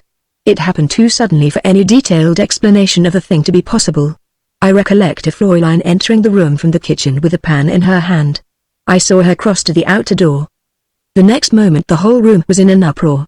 One was reminded of those pantomime transformation scenes where, from among floating clouds, slow music, waving flowers, and reclining fairies, one is suddenly transported into the midst of shouting policemen, tumbling yelling babies, swells fighting pantaloons, sausages and harlequins, buttered slides and clowns. As the Fräulein of the pan touched the door, it flew open, as though all the spirits of sin had been pressed against it, waiting. 2 pigs and a chicken rushed into the room. A cat that had been sleeping on a beer barrel spluttered into fiery life. The Fräulein threw her pan into the air and lay down on the floor. The gentleman with the brick sprang to his feet, upsetting the table before him with everything upon it. One looked to see the cause of this disaster. One discovered it at once in the person of a mongrel terrier with pointed ears and a squirrel's tail. The landlord rushed out from another door, and attempted to kick him out of the room. Instead, he kicked one of the pigs, the fatter of the 2. It was a vigorous, well-planted kick, and the pig got the whole of it. None of it was wasted. One felt sorry for the poor animal, but no amount of sorrow anyone else might feel for him could compare with the sorrow he felt for himself. He stopped running about. He sat down in the middle of the room, and appealed to the solar system generally to observe this unjust thing that had come upon him. They must have heard his complaint in the valleys round about, and have wondered what upheaval of nature was taking place among the hills. As for the hen, it scuttled, screaming, every way at once. It was a marvelous bird. It seemed to be able to run up a straight wall quite easily, and it and the cat between them fetched down mostly everything that was not already on the floor. In less than 40 seconds there were 9 people in that room, all trying to kick one dog. Possibly, now and again, one or another may have succeeded, for occasionally the dog would stop barking in order to howl. But it did not discourage him. Everything has to be paid for, he evidently argued, even a pig and chicken hunt, and, on the whole, the game was worth it. Besides, he had the satisfaction of observing that, for every kick he received, most other living things in the room got 2. As for the unfortunate pig, the stationary one, the one that still sat lamenting in the center of the room, he must have averaged a steady 4. Trying to kick this dog was like playing football with a ball that was never the knot when you went to kick it, but after you had started to kick it, and had gone too far to stop yourself, so that the kick had to go on in any case, your only hope being that your foot would find something or another solid to stop it, and so save you from sitting down on the floor noisily and completely. When anybody did kick the dog, it was by pure accident, when they were not expecting to kick him, and, generally speaking, this took them so unawares that, after kicking him, they fell over him. And everybody, every half-minute, would be certain to fall over the pig, the sitting pig, the one incapable of getting out of anybody's way. How long the scrimmage might have lasted it is impossible to say. It was ended by the judgment of George. For a while he had been seeking to catch, not the dog but the remaining pig, the one still capable of activity.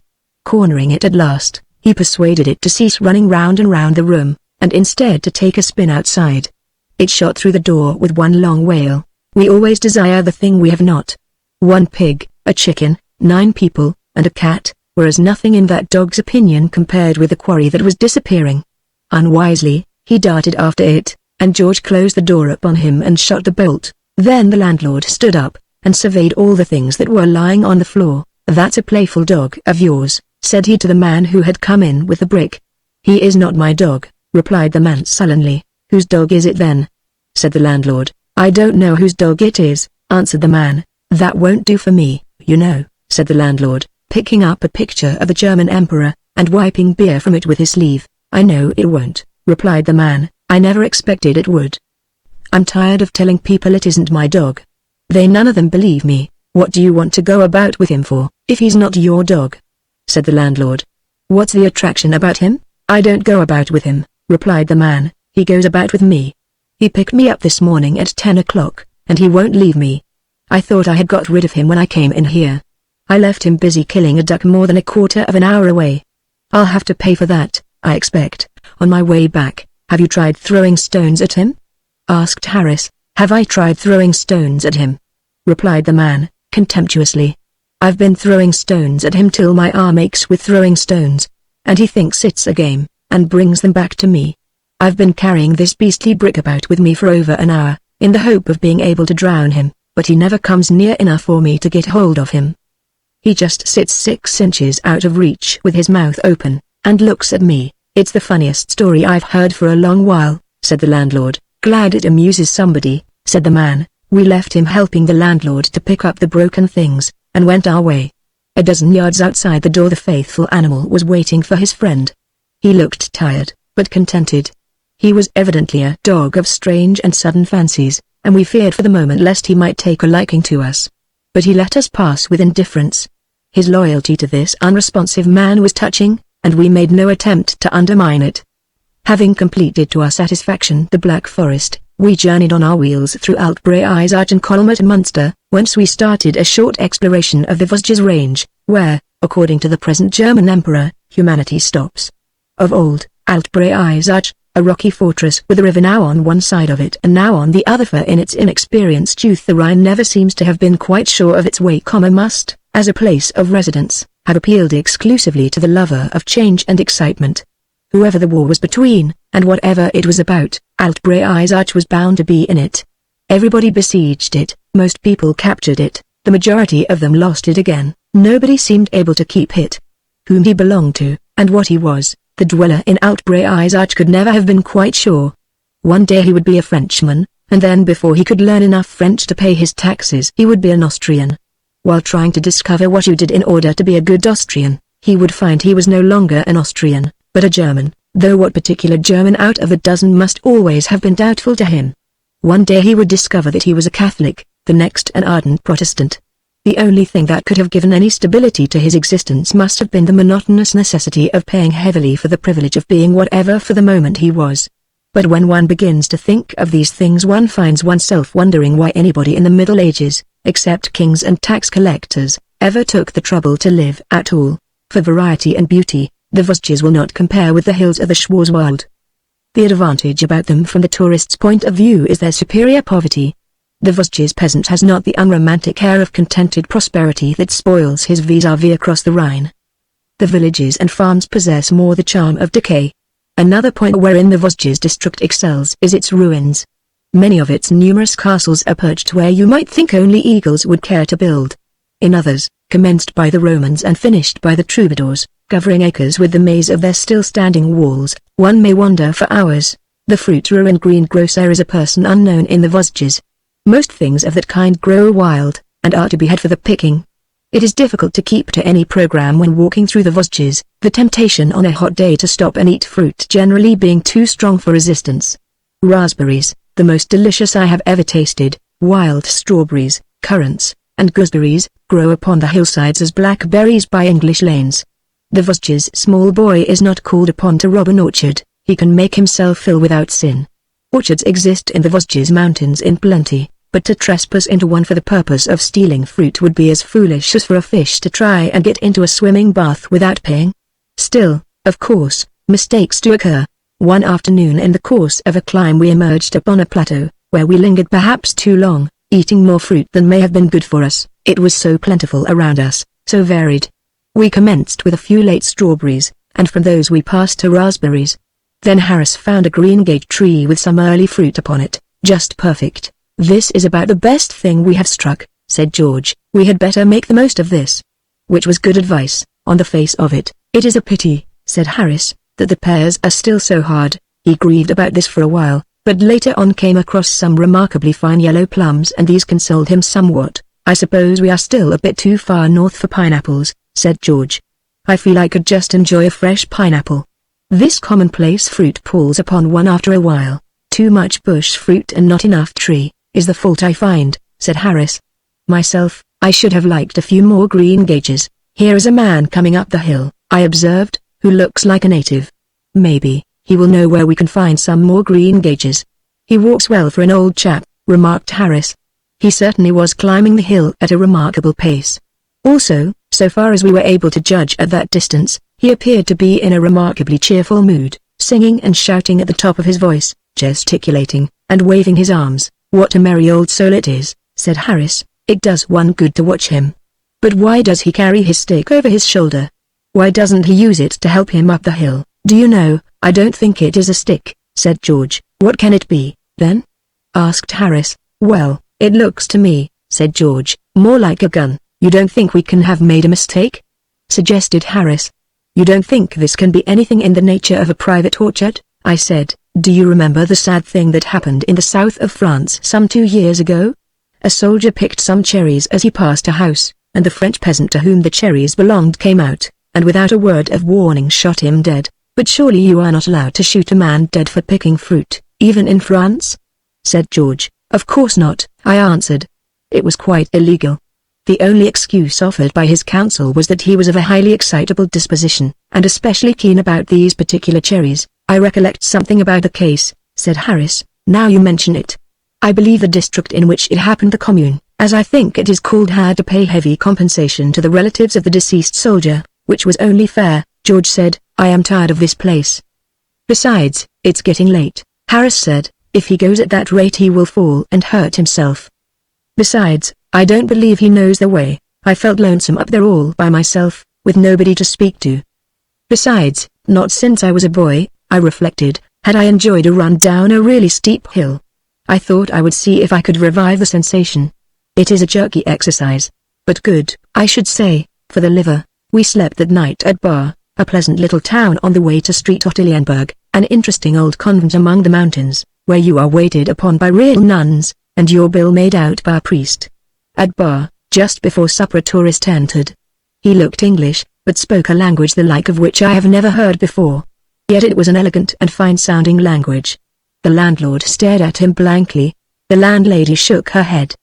He sighed, and tried another, which somehow recalled to me forgotten memories, though, at the time, I could not fix it. But again nobody understood him. "This is damnable," he said aloud to himself. "Ah, you're English," exclaimed the landlord, brightening up. "And Monsieur looks tired," added the bright little landlady. "Monsieur will have supper." They both spoke English excellently, nearly as well as they spoke French and German, and they bustled about and made him comfortable. At supper he sat next to me, and I talked to him. "Tell me," I said, I was curious on the subject, "what language was it you spoke when you first came in?" "German," he explained. "Oh," I replied, "I beg your pardon, you did not understand it?" He continued. "It must have been my fault," I answered, "my knowledge is extremely limited.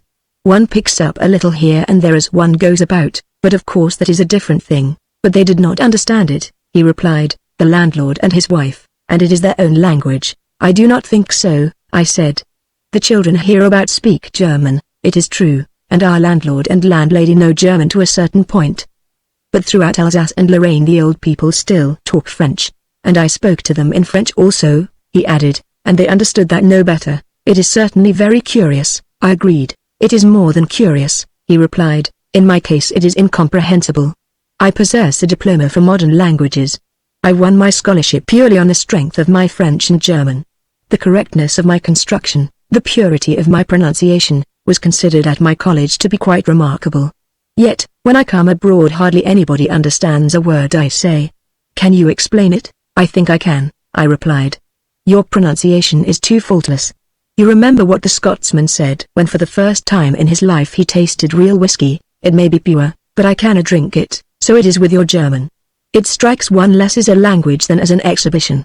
If I might offer advice, I should say, mispronounce as much as possible, and throw in as many mistakes as you can think of. It is the same everywhere.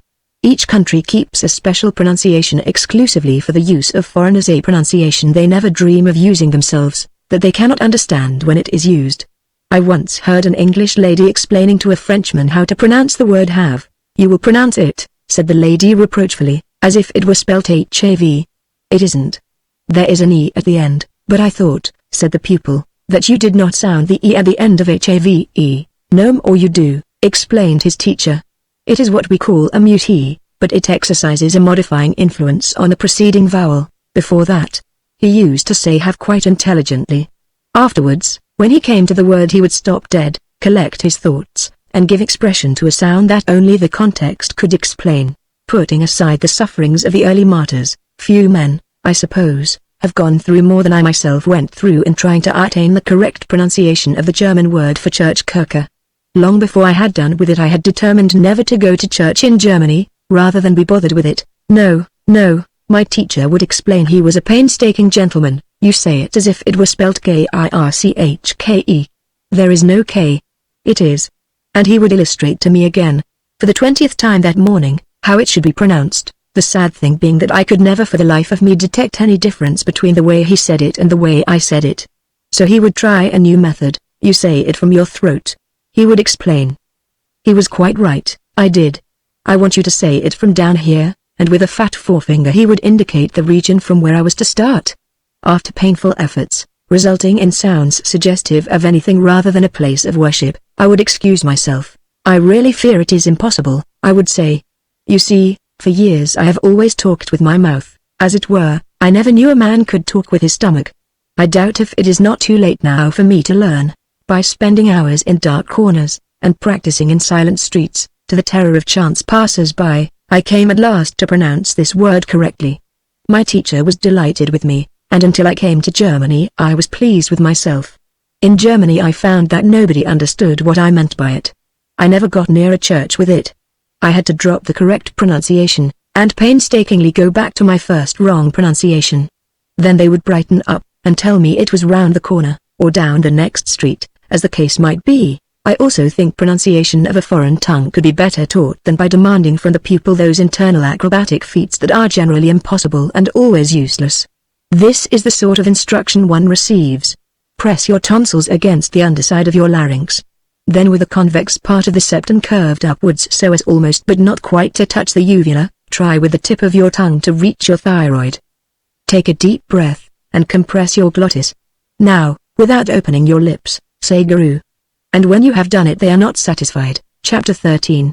An examination into the character and behavior of the German student. The German mincer uses and abuses of views of an impressionist. The humor of the thing. Recipe for making savages. The Jungfrau. Her peculiar taste in laces. The knape. How to rob a salamander. Advice to the stranger. A story that might have ended sadly of 2 men and 2 wives together with a bachelor. On our way home we included a German university town, being wishful to obtain an insight into the ways of student life, a curiosity that the courtesy of German friends enabled us to gratify. The English boy plays till he is 15, and works then still 20. In Germany it is the child that works, the young man that plays. The German boy goes to school at 7 o'clock in the summer, at 8 in the winter, and at school he studies. The result is that at 16 he has a thorough knowledge of the classics and mathematics, knows as much history as any man compelled to belong to a political party is wise in knowing, together with a thorough grounding in modern languages. Therefore his 8 college semesters, extending over 4 years, are, except for the young man aiming at a professorship, unnecessarily ample. He is not a sportsman, which is a pity, for he should make good one. He plays football a little, bicycles still less, plays French billiards in stuffy cafes more. But generally speaking he, or the majority of him, lays out his time bummeling, beer drinking, and fighting. If he be the son of a wealthy father he joins a corps. To belong to a crack corps costs about £400 a year. If he be a middle-class young man, he enrolls himself in a Burschenschaft, or a Landsmannschaft, which is a little cheaper. These companies are again broken up into smaller circles, in which attempt is made to keep to nationality. There are the Swabians, from Swabia, the Franconians, descendants of the Franks, the Thurinans, and so forth. In practice, of course, this results as all such attempts do result. I believe half our Gordon Highlanders are Cockneys, but the picturesque object is obtained of dividing each university into some dozen or so separate companies of students, each one with its distinctive cap and colours, and, quite as important, its own particular beer hall, into which no other student wearing his colours may come. The chief work of these student companies is to fight among themselves, or with some rival corps or shaft, the celebrated German Mensa. The Mensa has been described so often and so thoroughly that I do not intend to bore my readers with any detailed account of it. I merely come forward as an impressionist, and I write purposely the impression of my first Mensa, because I believe that first impressions are more true and useful than opinions blunted by intercourse, or shaped by influence. A Frenchman or a Spaniard will seek to persuade you that the bull ring is an institution got up chiefly for the benefit of the bull. The horse which you imagine to be screaming with pain was only laughing at the comical appearance presented by its own inside. Your French or Spanish friend contrasts its glorious and exciting death in the ring with the cold-blooded brutality of the knacker's yard. If you do not keep a tight hold of your head, you come away with a desire to start an agitation for the inception of the bull ring in England as an aid to chivalry. No doubt Torquemada was convinced of the humanity of the Inquisition. To a stout gentleman, suffering, perhaps, from cramp or rheumatism, an hour or so on the rack was really a physical benefit. He would rise feeling more free in his joints, more elastic, as one might say, than he had felt for years. English huntsmen regard the fox as an animal to be envied. A day's excellent sport is provided for him free of charge, during which he is the center of attraction. Use blinds one to everything one does not wish to see. Every third German gentleman you meet in the street still bears, and will bear to his grave, marks of the 20 to 100 duels he has fought in his student days. The German children play at the Mensa in the nursery, rehearse it in the gymnasium. The Germans have come to persuade themselves there is no brutality in it, nothing offensive, nothing degrading. Their argument is that it schools the German youth to coolness and courage. If this could be proved, the argument, particularly in a country where every man is a soldier, would be sufficiently one-sided. But is the virtue of the prize fighter the virtue of the soldier? One doubts it. Nerve and dash are surely of more service in the field than a temperament of unreasoning indifference as to what is happening to one. As a matter of fact, the German student would have to be possessed of much more courage not to fight. He fights not to please himself, but to satisfy a public opinion that is 200 years behind the times. All the Mensa does is to brutalize him. There may be skill displayed, I am told there is, but it is not apparent. The mere fighting is like nothing so much as a broadsword combat at a Richardson's show, the display as a whole a successful attempt to combine the ludicrous with the unpleasant. In aristocratic Bonn, where style is considered, and in Heidelberg, where visitors from other nations are more common, the affair is perhaps more formal. I am told that there the contests take place in handsome rooms, that grey-haired doctors wait upon the wounded, and liveried servants upon the hungry, and that the affair is conducted throughout with a certain amount of picturesque ceremony. In the more essentially German universities, where strangers are and not much encouraged, the simple essentials are the only things kept in view, and these are not of an inviting nature. Indeed, so distinctly uninviting are they, that I strongly advise the sensitive reader to avoid even this description of them. The subject cannot be made pretty, and I do not intend to try. The room is bare and sordid, its walls splashed with mixed stains of beer, blood, and candle grease, its ceiling, smoky, its floor, sawdust-covered. A crowd of students, laughing, smoking, talking, some sitting on the floor, others perched upon chairs and benches form the framework. In the center, facing one another, stand the combatants, resembling Japanese warriors, as made familiar to us by the Japanese tea tray. Quaint and rigid, with their goggle-covered eyes, their necks tied up in comforters, their bodies smothered in what looks like dirty bed quilts, their padded arms stretched straight above their heads, they might be a pair of ungainly clockwork figures. The seconds, also more or less padded, their heads and faces protected by huge leather-peaked caps, drag them out into their proper position. One almost listens to hear the sound of the casters. The umpire takes his place, the word is given, and immediately there follow 5 rapid clashes of the long straight swords. There is no interest in watching the fight, there is no movement, no skill, no grace. I am speaking of my own impressions. The strongest man wins, the man who, with his heavily padded arm, always in an unnatural position, can hold his huge clumsy sword longest without growing too weak to be able either to guard or to strike. The whole interest is centered in watching the wounds. They come always in one of 2 places, on the top of the head or the left side of the face. Sometimes a portion of hairy scalp or section of cheek flies up into the air, to be carefully preserved in an envelope by its proud possessor, or, strictly speaking, its proud former possessor, and shown round on convivial evenings, and from every wound, of course, flows a plentiful stream of blood. It splashes doctors, seconds, and spectators, it sprinkles ceiling and walls, it saturates the fighters, and makes pools for itself in the sawdust. At the end of each round the doctors rush up, and with hands already dripping with blood press together the gaping wounds, dabbing them with little balls of wet cotton wool, which an attendant carries ready on a plate. Naturally, the moment the men stand up again and commence work, the blood gushes out again, half blinding them, and rendering the ground beneath them slippery. Now and then you see a man's teeth laid bare almost to the ear, so that for the rest of the duel he appears to be grinning at one half of the spectators, his other side remaining serious, and sometimes a man's nose gets slit, which gives to him as he fights a singularly supercilious air.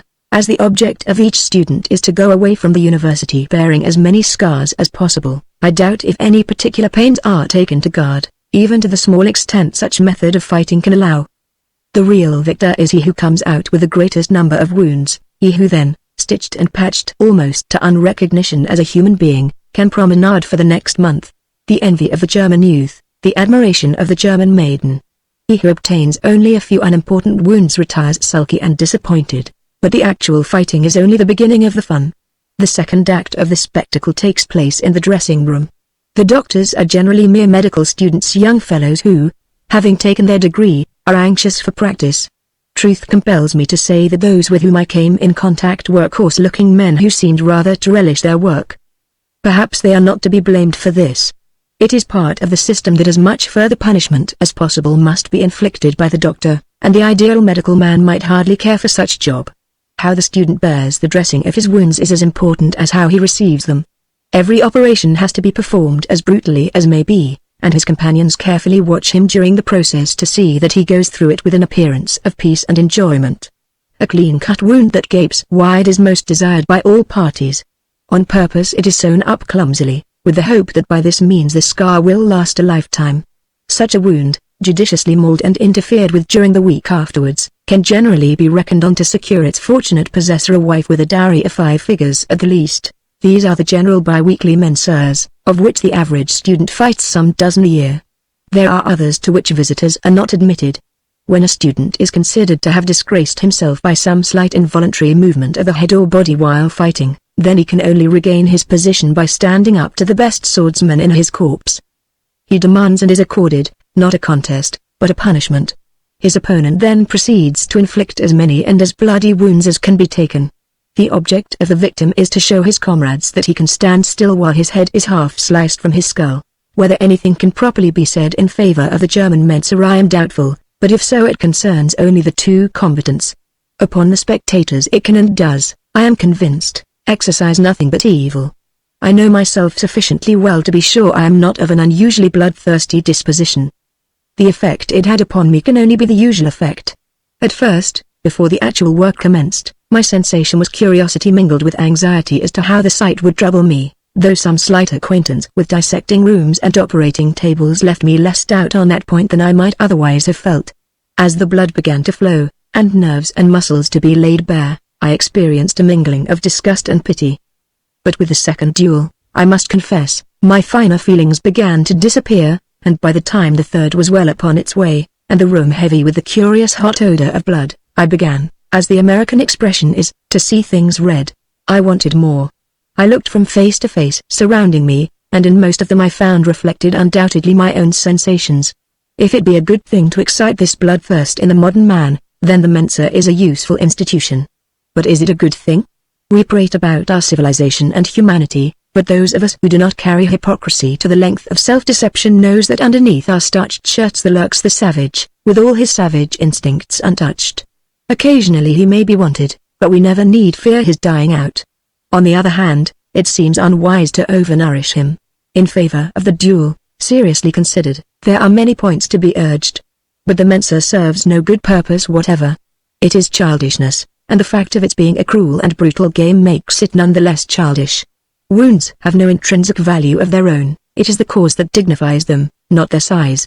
William Tell is rightly one of the heroes of the world, but what should we think of the members of a club of fathers, formed with the object of meeting twice a week to shoot apples from their sons' heads with crossbows? These young German gentlemen could obtain all the results of which they are so proud by teasing a wild cat. To join a society for the mere purpose of getting yourself hacked about reduces a man to the intellectual level of a dancing dervish.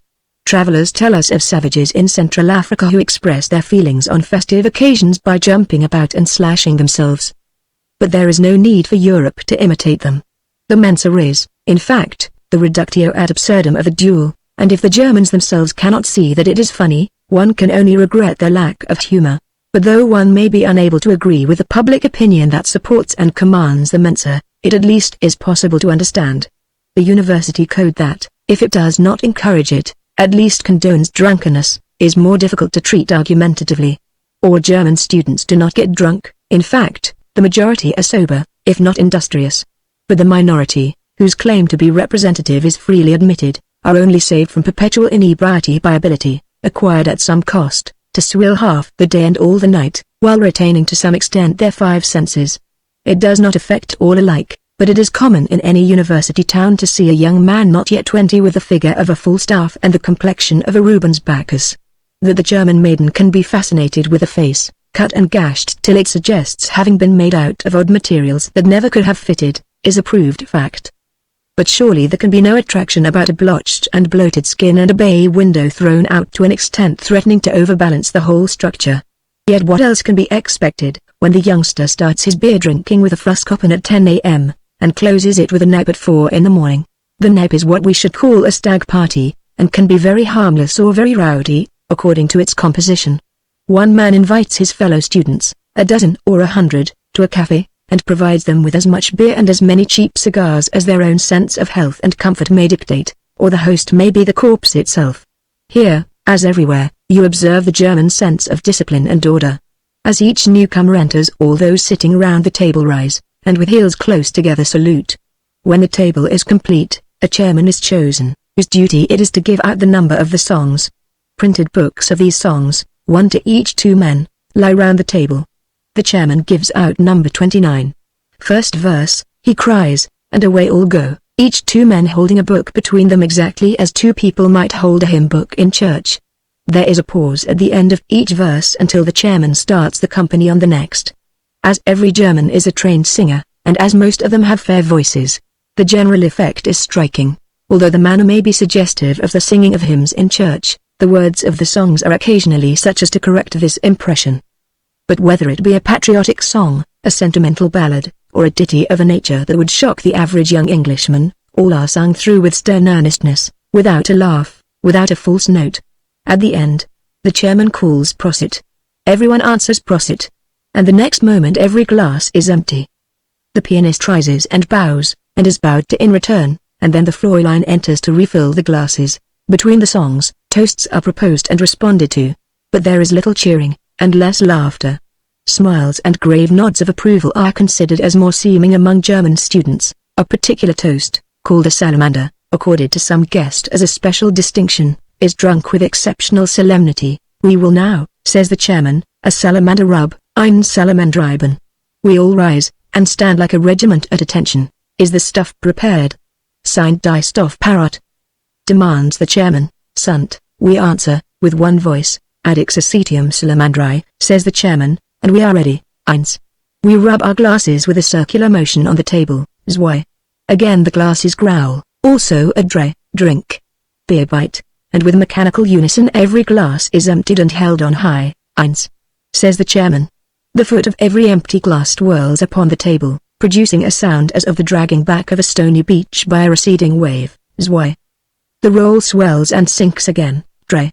The glasses strike the table with a single crash, and we are in our seats again. The sport at the Nap is for 2 students to insult each other, in play, of course, and to then challenge each other to a drinking duel. An umpire is appointed, 2 huge glasses are filled, and the men sit opposite each other with their hands upon the handles, all eyes fixed upon them.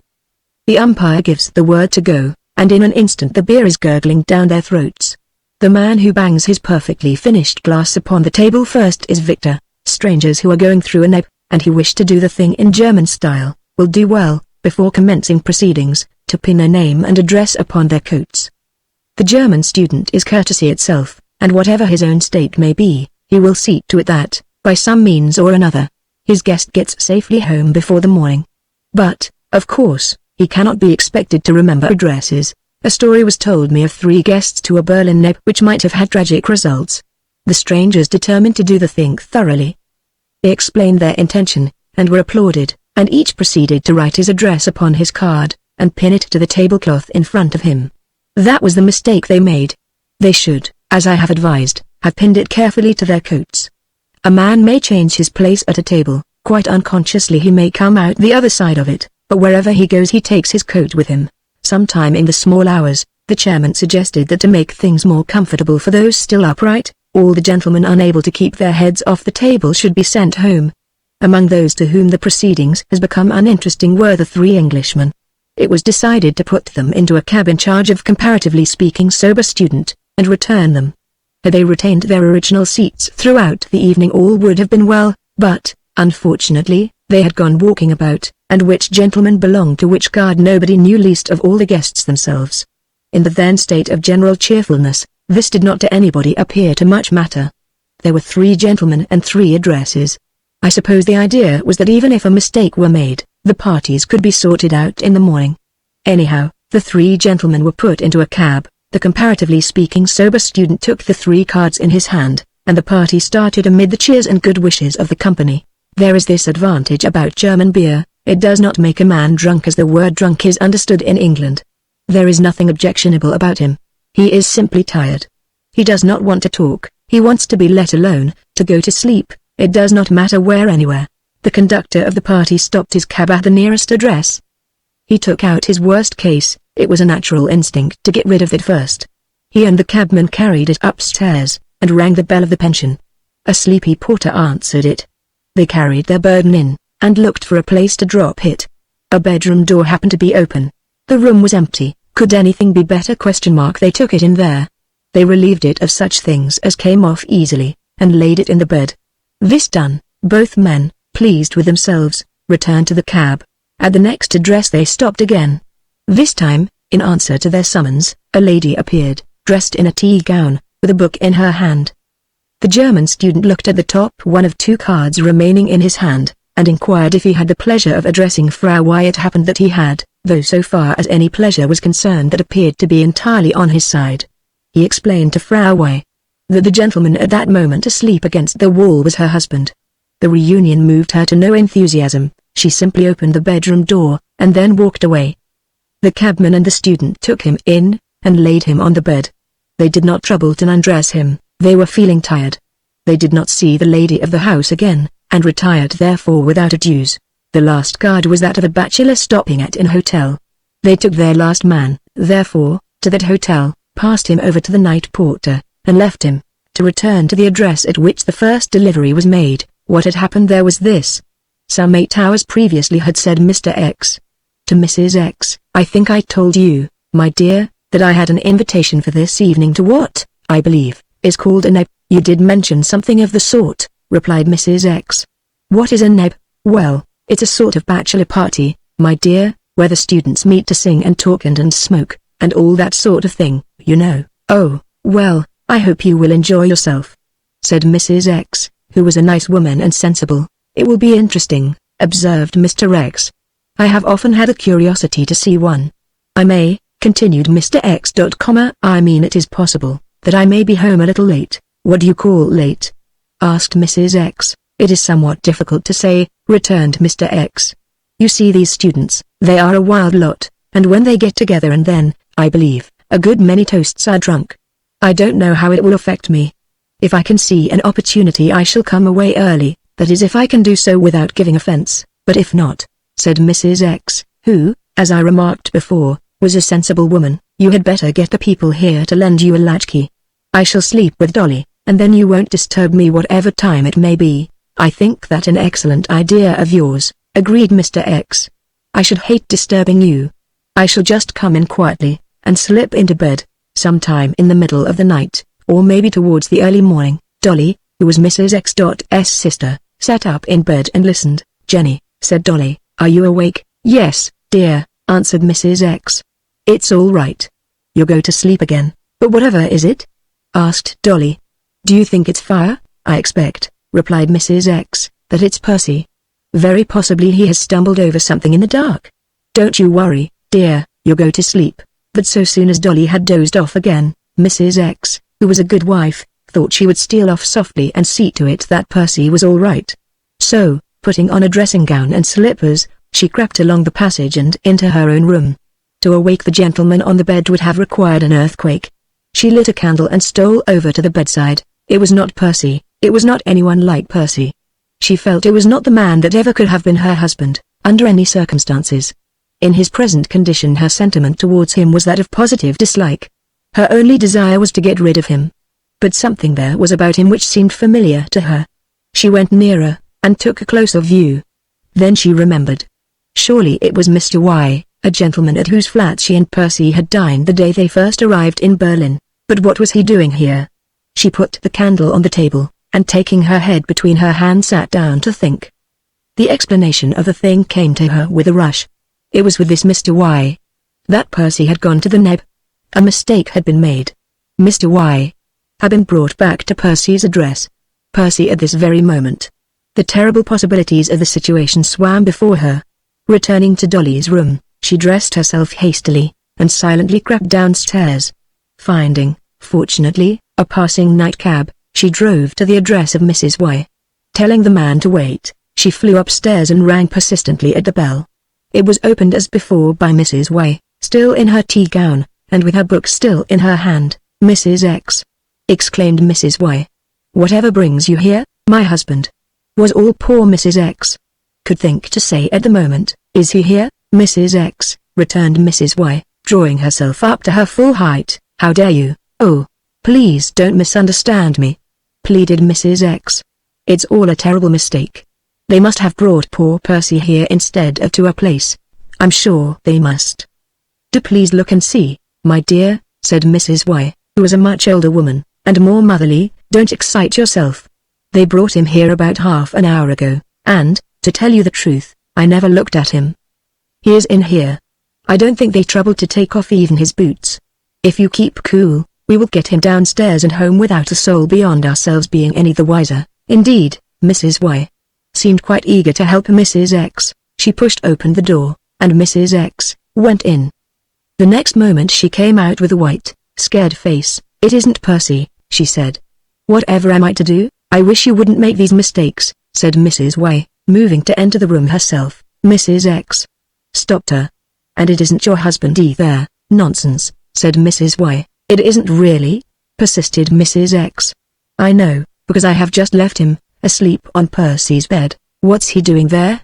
thundered Mrs. Y. "They brought him there, and put him there," explained Mrs. X, beginning to cry.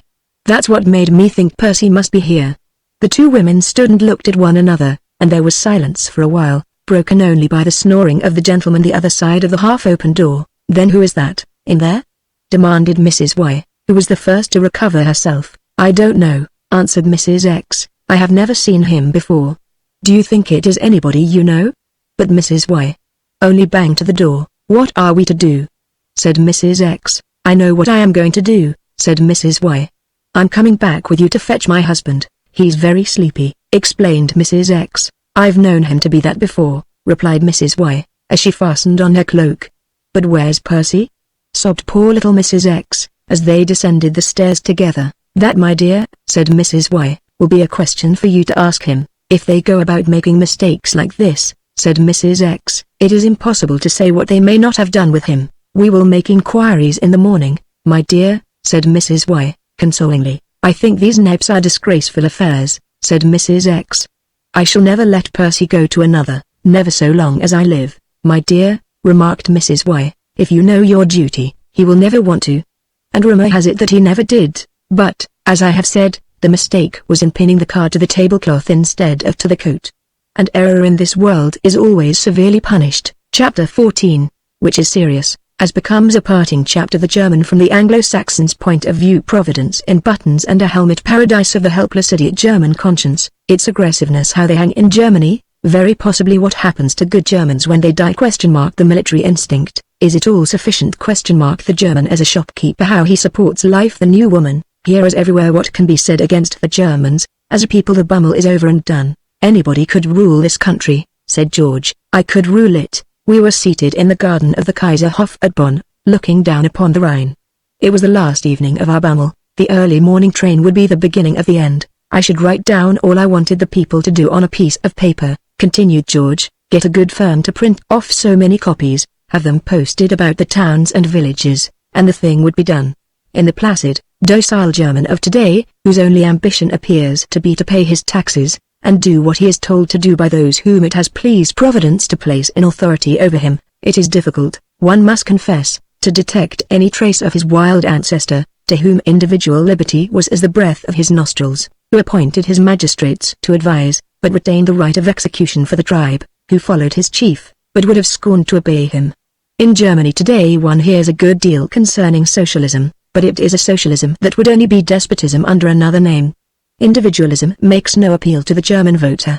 He is willing, nay, anxious, to be controlled and regulated in all things. He disputes, not government, but the form of it. The policeman is to him a religion, and, one feels, will always remain so. In England we regard our man in blue as a harmless necessity. By the average citizen he is employed chiefly as a signpost, though in busy quarters of the town he is considered useful for taking old ladies across the road. Beyond feeling thankful to him for these services, I doubt if we take much thought of him. In Germany, on the other hand, he is worshipped as a little god and loved as a guardian angel. To the German child he is a combination of Santa Claus and the bogeyman.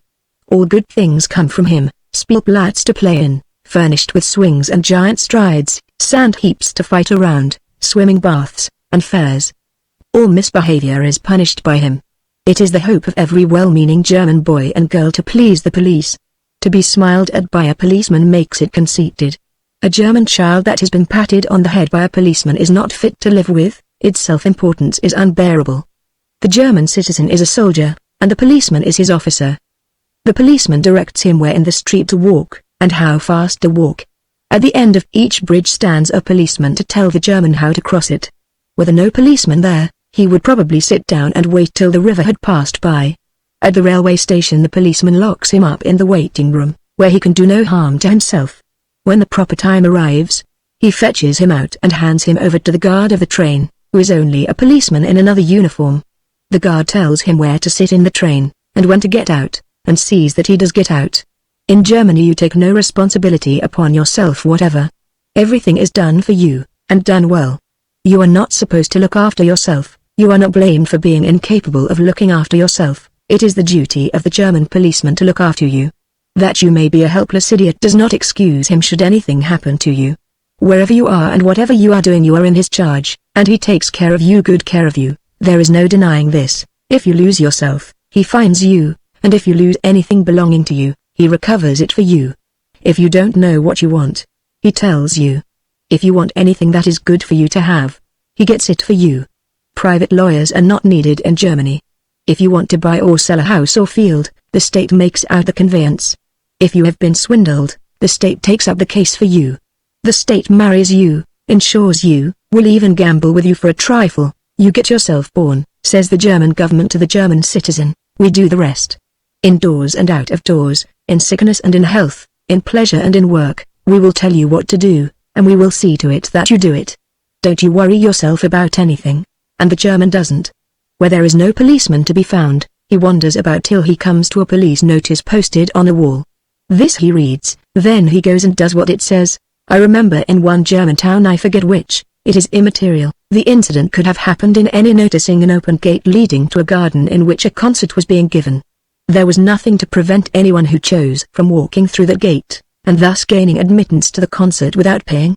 In fact, of the two gates quarter of a mile apart it was the more convenient. Yet of the crowds that passed, not one attempted to enter by that gate. They plodded steadily on under a blazing sun to the other gate, at which a man stood to collect the entrance money.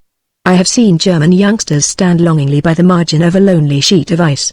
They could have skated on that ice for hours, and nobody have been the wiser. The crowd and the police were at the other end, more than half a mile away, and round the corner.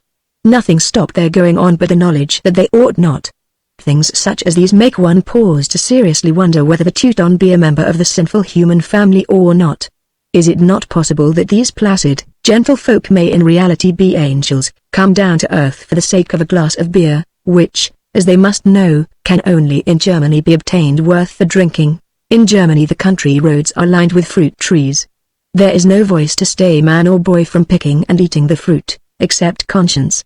In England such a state of things would cause public indignation. Children would die of cholera by the hundred. The medical profession would be worked off its legs trying to cope with the natural results of overindulgence in sour apples and unripe walnuts. Public opinion would demand that these fruit trees should be fenced about, and thus rendered harmless. Fruit growers, to save themselves the expense of walls and palings, would not be allowed in this manner to spread sickness and death throughout the community. But in Germany a boy will walk for miles down a lonely road, hedged with fruit trees, to buy a pennyworth of pears in the village at the other end.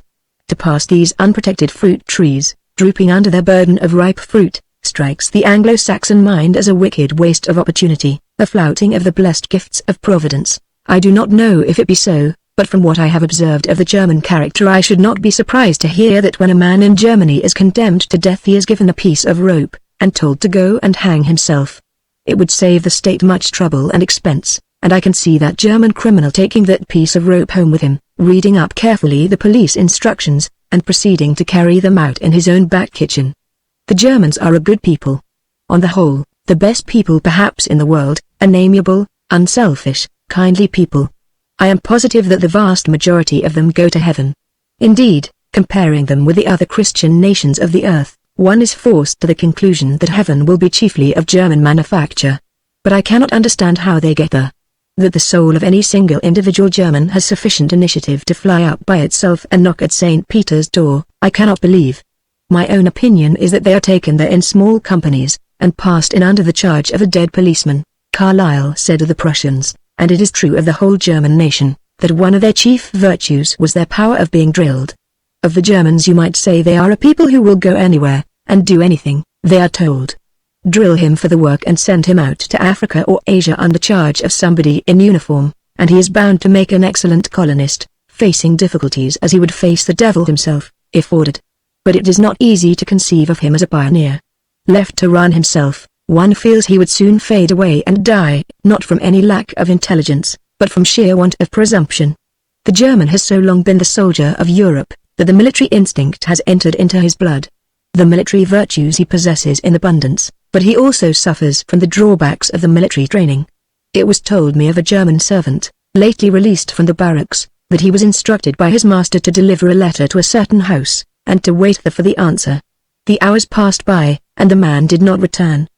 His master, anxious and surprised, followed. He found the man where he had been sent, the answer in his hand.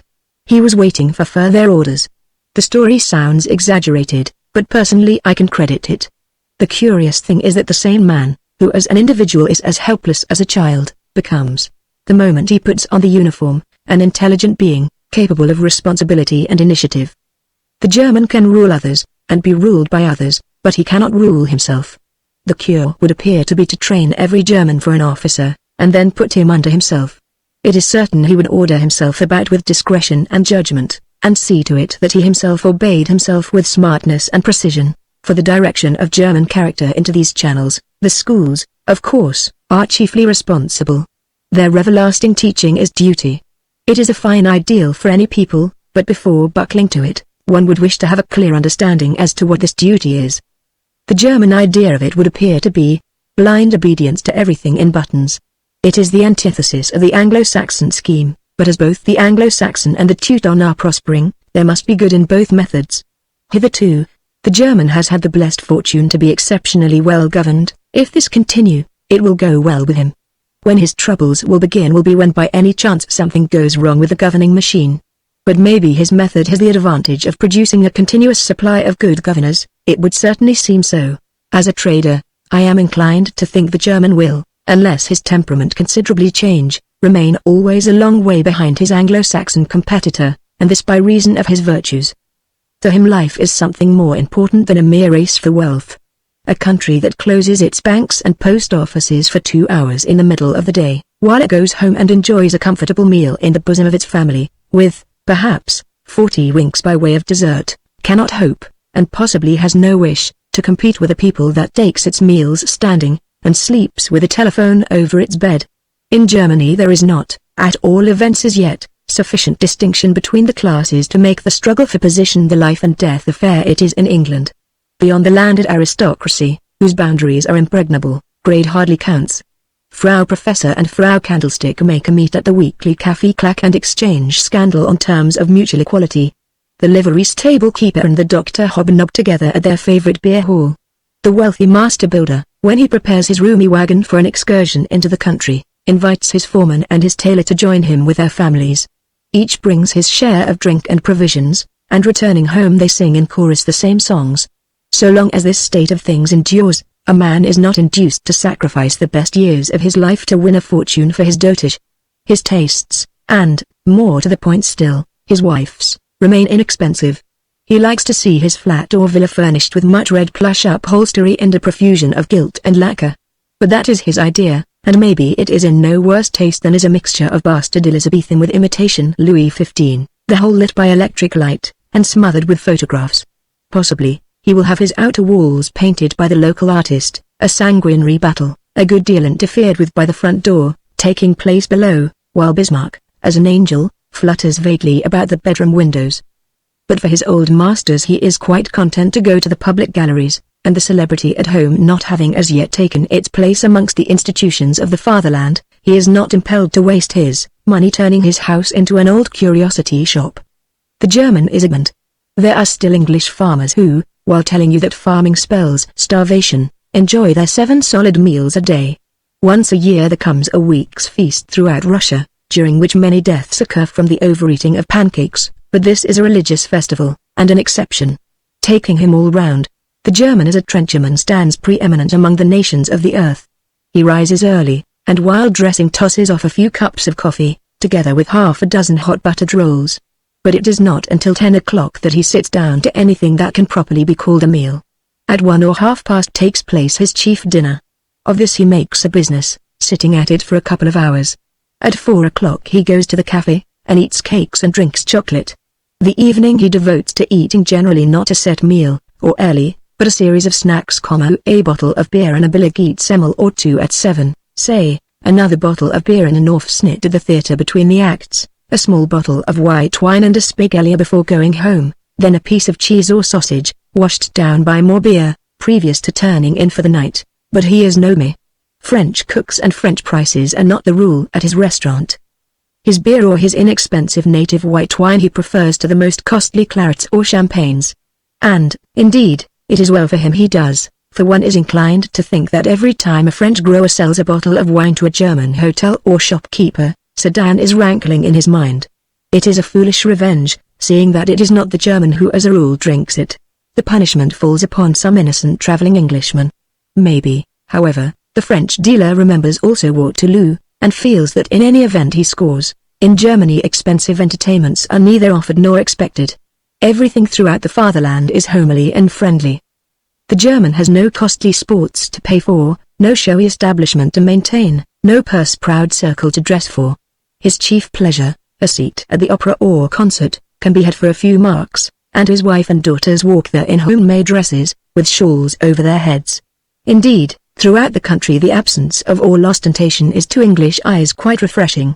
Private carriages are few and far between, and even the droshky is made use of only when the quicker and cleaner electric car is not available. By such means the German retains his independence. The shopkeeper in Germany does not fawn upon his customers. I accompanied an English lady once on a shopping excursion in Munich. She had been accustomed to shopping in London and New York, and she grumbled at everything the man showed her. It was not that she was really dissatisfied, this was her method. She explained that she could get most things cheaper and better elsewhere, not that she really thought she could, merely she held it good for the shopkeeper to say this. She told him that his stock lacked taste. She did not mean to be offensive, as I have explained, it was her method that there was no variety about it, that it was not up to date, that it was commonplace, that it looked as if it would not wear. He did not argue with her, he did not contradict her. He put the things back into their respective boxes, replaced the boxes on their respective shelves, walked into the little parlor behind the shop, and closed the door. "Isn't he ever coming back?" asked the lady, after a couple of minutes had elapsed. Her tone did not imply a question, so much as an exclamation of mere impatience. "I doubt it," I replied. "Why not?" she asked, much astonished. "I expect," I answered, "you have bored him. In all probability he is at this moment behind that door smoking a pipe and reading the paper." "What an extraordinary shopkeeper," said my friend, as she gathered her parcels together and indignantly walked out. "It is their way," I explained. "There are the goods. If you want them, you can have them. If you do not want them, they would almost rather that you did not come and talk about them." On another occasion I listened in the smoke room of a German hotel to a small Englishman telling a tale which, had I been in his place, I should have kept to myself. "It doesn't do," said the little Englishman, "to try and beat a German down. They don't seem to understand it. I saw a first edition of The Robbers in a shop in the Georgplatz. I went in and asked the price. It was a rum old chap behind the counter. He said, 25 marks, and went on reading. I told him I had seen a better copy only a few days before. For 21 talks like that when one is bargaining, it is understood. He asked me where. I told him in a shop at Leipzig. He suggested my returning there and getting it. He did not seem to care whether I bought the book or whether I didn't. I said, "What's the least you will take for it?" "I have told you once," he answered. 25 marks. He was an irritable old chap. I said, "It's not worth it." "I never said it was." "Did I?" He snapped. I said, "I'll give you 10 marks for it." I thought, maybe, he would end by taking 20. He rose. I took it he was coming round the counter to get the book out. Instead, he came straight up to me. He was a biggish sort of man. He took me by the 2 shoulders, walked me out into the street, and closed the door behind me with a bang. I was never more surprised in all my life. Maybe the book was worth 25 marks, I suggested. Of course it was, he replied, well worth it. But what a notion of business. If anything changed the German character, it will be the German woman. She herself is changing rapidly, advancing, as we call it. 10 years ago no German woman caring for her reputation, hoping for a husband, would have dared to ride a bicycle. Today they spin about the country in their thousands. The old folks shake their heads at them, but the young men, I notice, overtake them and ride beside them. Not long ago it was considered unwomanly in Germany for a lady to be able to do the outside edge. Her proper skating attitude was thought to be that of clinging limpness to some male relative. Now she practices eights in a corner by herself, until some young man comes along to help her. She plays tennis, and, from a point of safety, I have even noticed her driving a dog cart. Brilliantly educated she always has been. At 18 she speaks 2 or 3 languages, and has forgotten more than the average Englishwoman has ever read. Hitherto, this education has been utterly useless to her. On marriage she has retired into the kitchen, and made haste to clear her brain of everything else, in order to leave room for bad cooking. But suppose it begins to dawn upon her that a woman need not sacrifice her whole existence to household drudgery any more than a man need make himself nothing else than a business machine. Suppose she develop an ambition to take part in the social and national life. Then the influence of such a partner, healthy in body and therefore vigorous in mind, is bound to be both lasting and far-reaching. For it must be borne in mind that the German man is exceptionally sentimental, and most easily influenced by his womenfolk. It is said of him, he is the best of lovers, the worst of husbands. This has been the woman's fault. Once married, the German woman has done more than put romance behind her. She has taken a carpet beater and driven it out of the house. As a girl, she never understood dressing. As a wife, she takes off such clothes even as she had, and proceeds to wrap herself up in any odd articles she may happen to find about the house. At all events, this is the impression she produces. The figure that might often be that of a Juno, the complexion that would sometimes do credit to a healthy angel, she proceeds of malice and intent to spoil. She sells her birthright of admiration and devotion for a mess of sweets. Every afternoon you may see her at the cafe, loading herself with rich cream-covered cakes, washed down by copious draughts of chocolate. In a short time she becomes fat, pasty, placid, and utterly uninteresting. When the German woman gives up her afternoon coffee and her evening beer, takes sufficient exercise to retain her shape, and continues to read after marriage something else than the cookery book, the German government will find it has a new and unknown force to deal with. And everywhere throughout Germany one is confronted by unmistakable signs that the old German Frauen are giving place to the newer Damen. Concerning what will then happen one feels curious. For the German nation is still young, and its maturity is of importance to the world. They are a good people, a lovable people, who should help much to make the world better. The worst that can be said against them is that they have their failings. They themselves do not know this, they consider themselves perfect, which is foolish of them. They even go so far as to think themselves superior to the Anglo-Saxon. This is incomprehensible. One feels they must be pretending. They have their points, said George, but their tobacco is a national sin. I'm going to bed. We rose, and leaning over the low stone parapet, watched the dancing lights upon the soft, dark river. It has been a pleasant Bummel, on the whole, said Harris. I shall be glad to get back, and yet I am sorry it is over, if you understand me. What is a Bummel? Said George. How would you translate it? A Bummel, I explained, I should describe as a journey, long or short, without an end, the only thing regulating it being the necessity of getting back within a given time to the point from which one started. Sometimes it is through busy streets, and sometimes through the fields and lanes, sometimes we can be spared for a few hours, and sometimes for a few days. But long or short, but here or there, our thoughts are ever on the running of the sand. We nod and smile to many as we pass. With some we stop and talk a while, and with a few we walk a little way. We have been much interested, and often a little tired.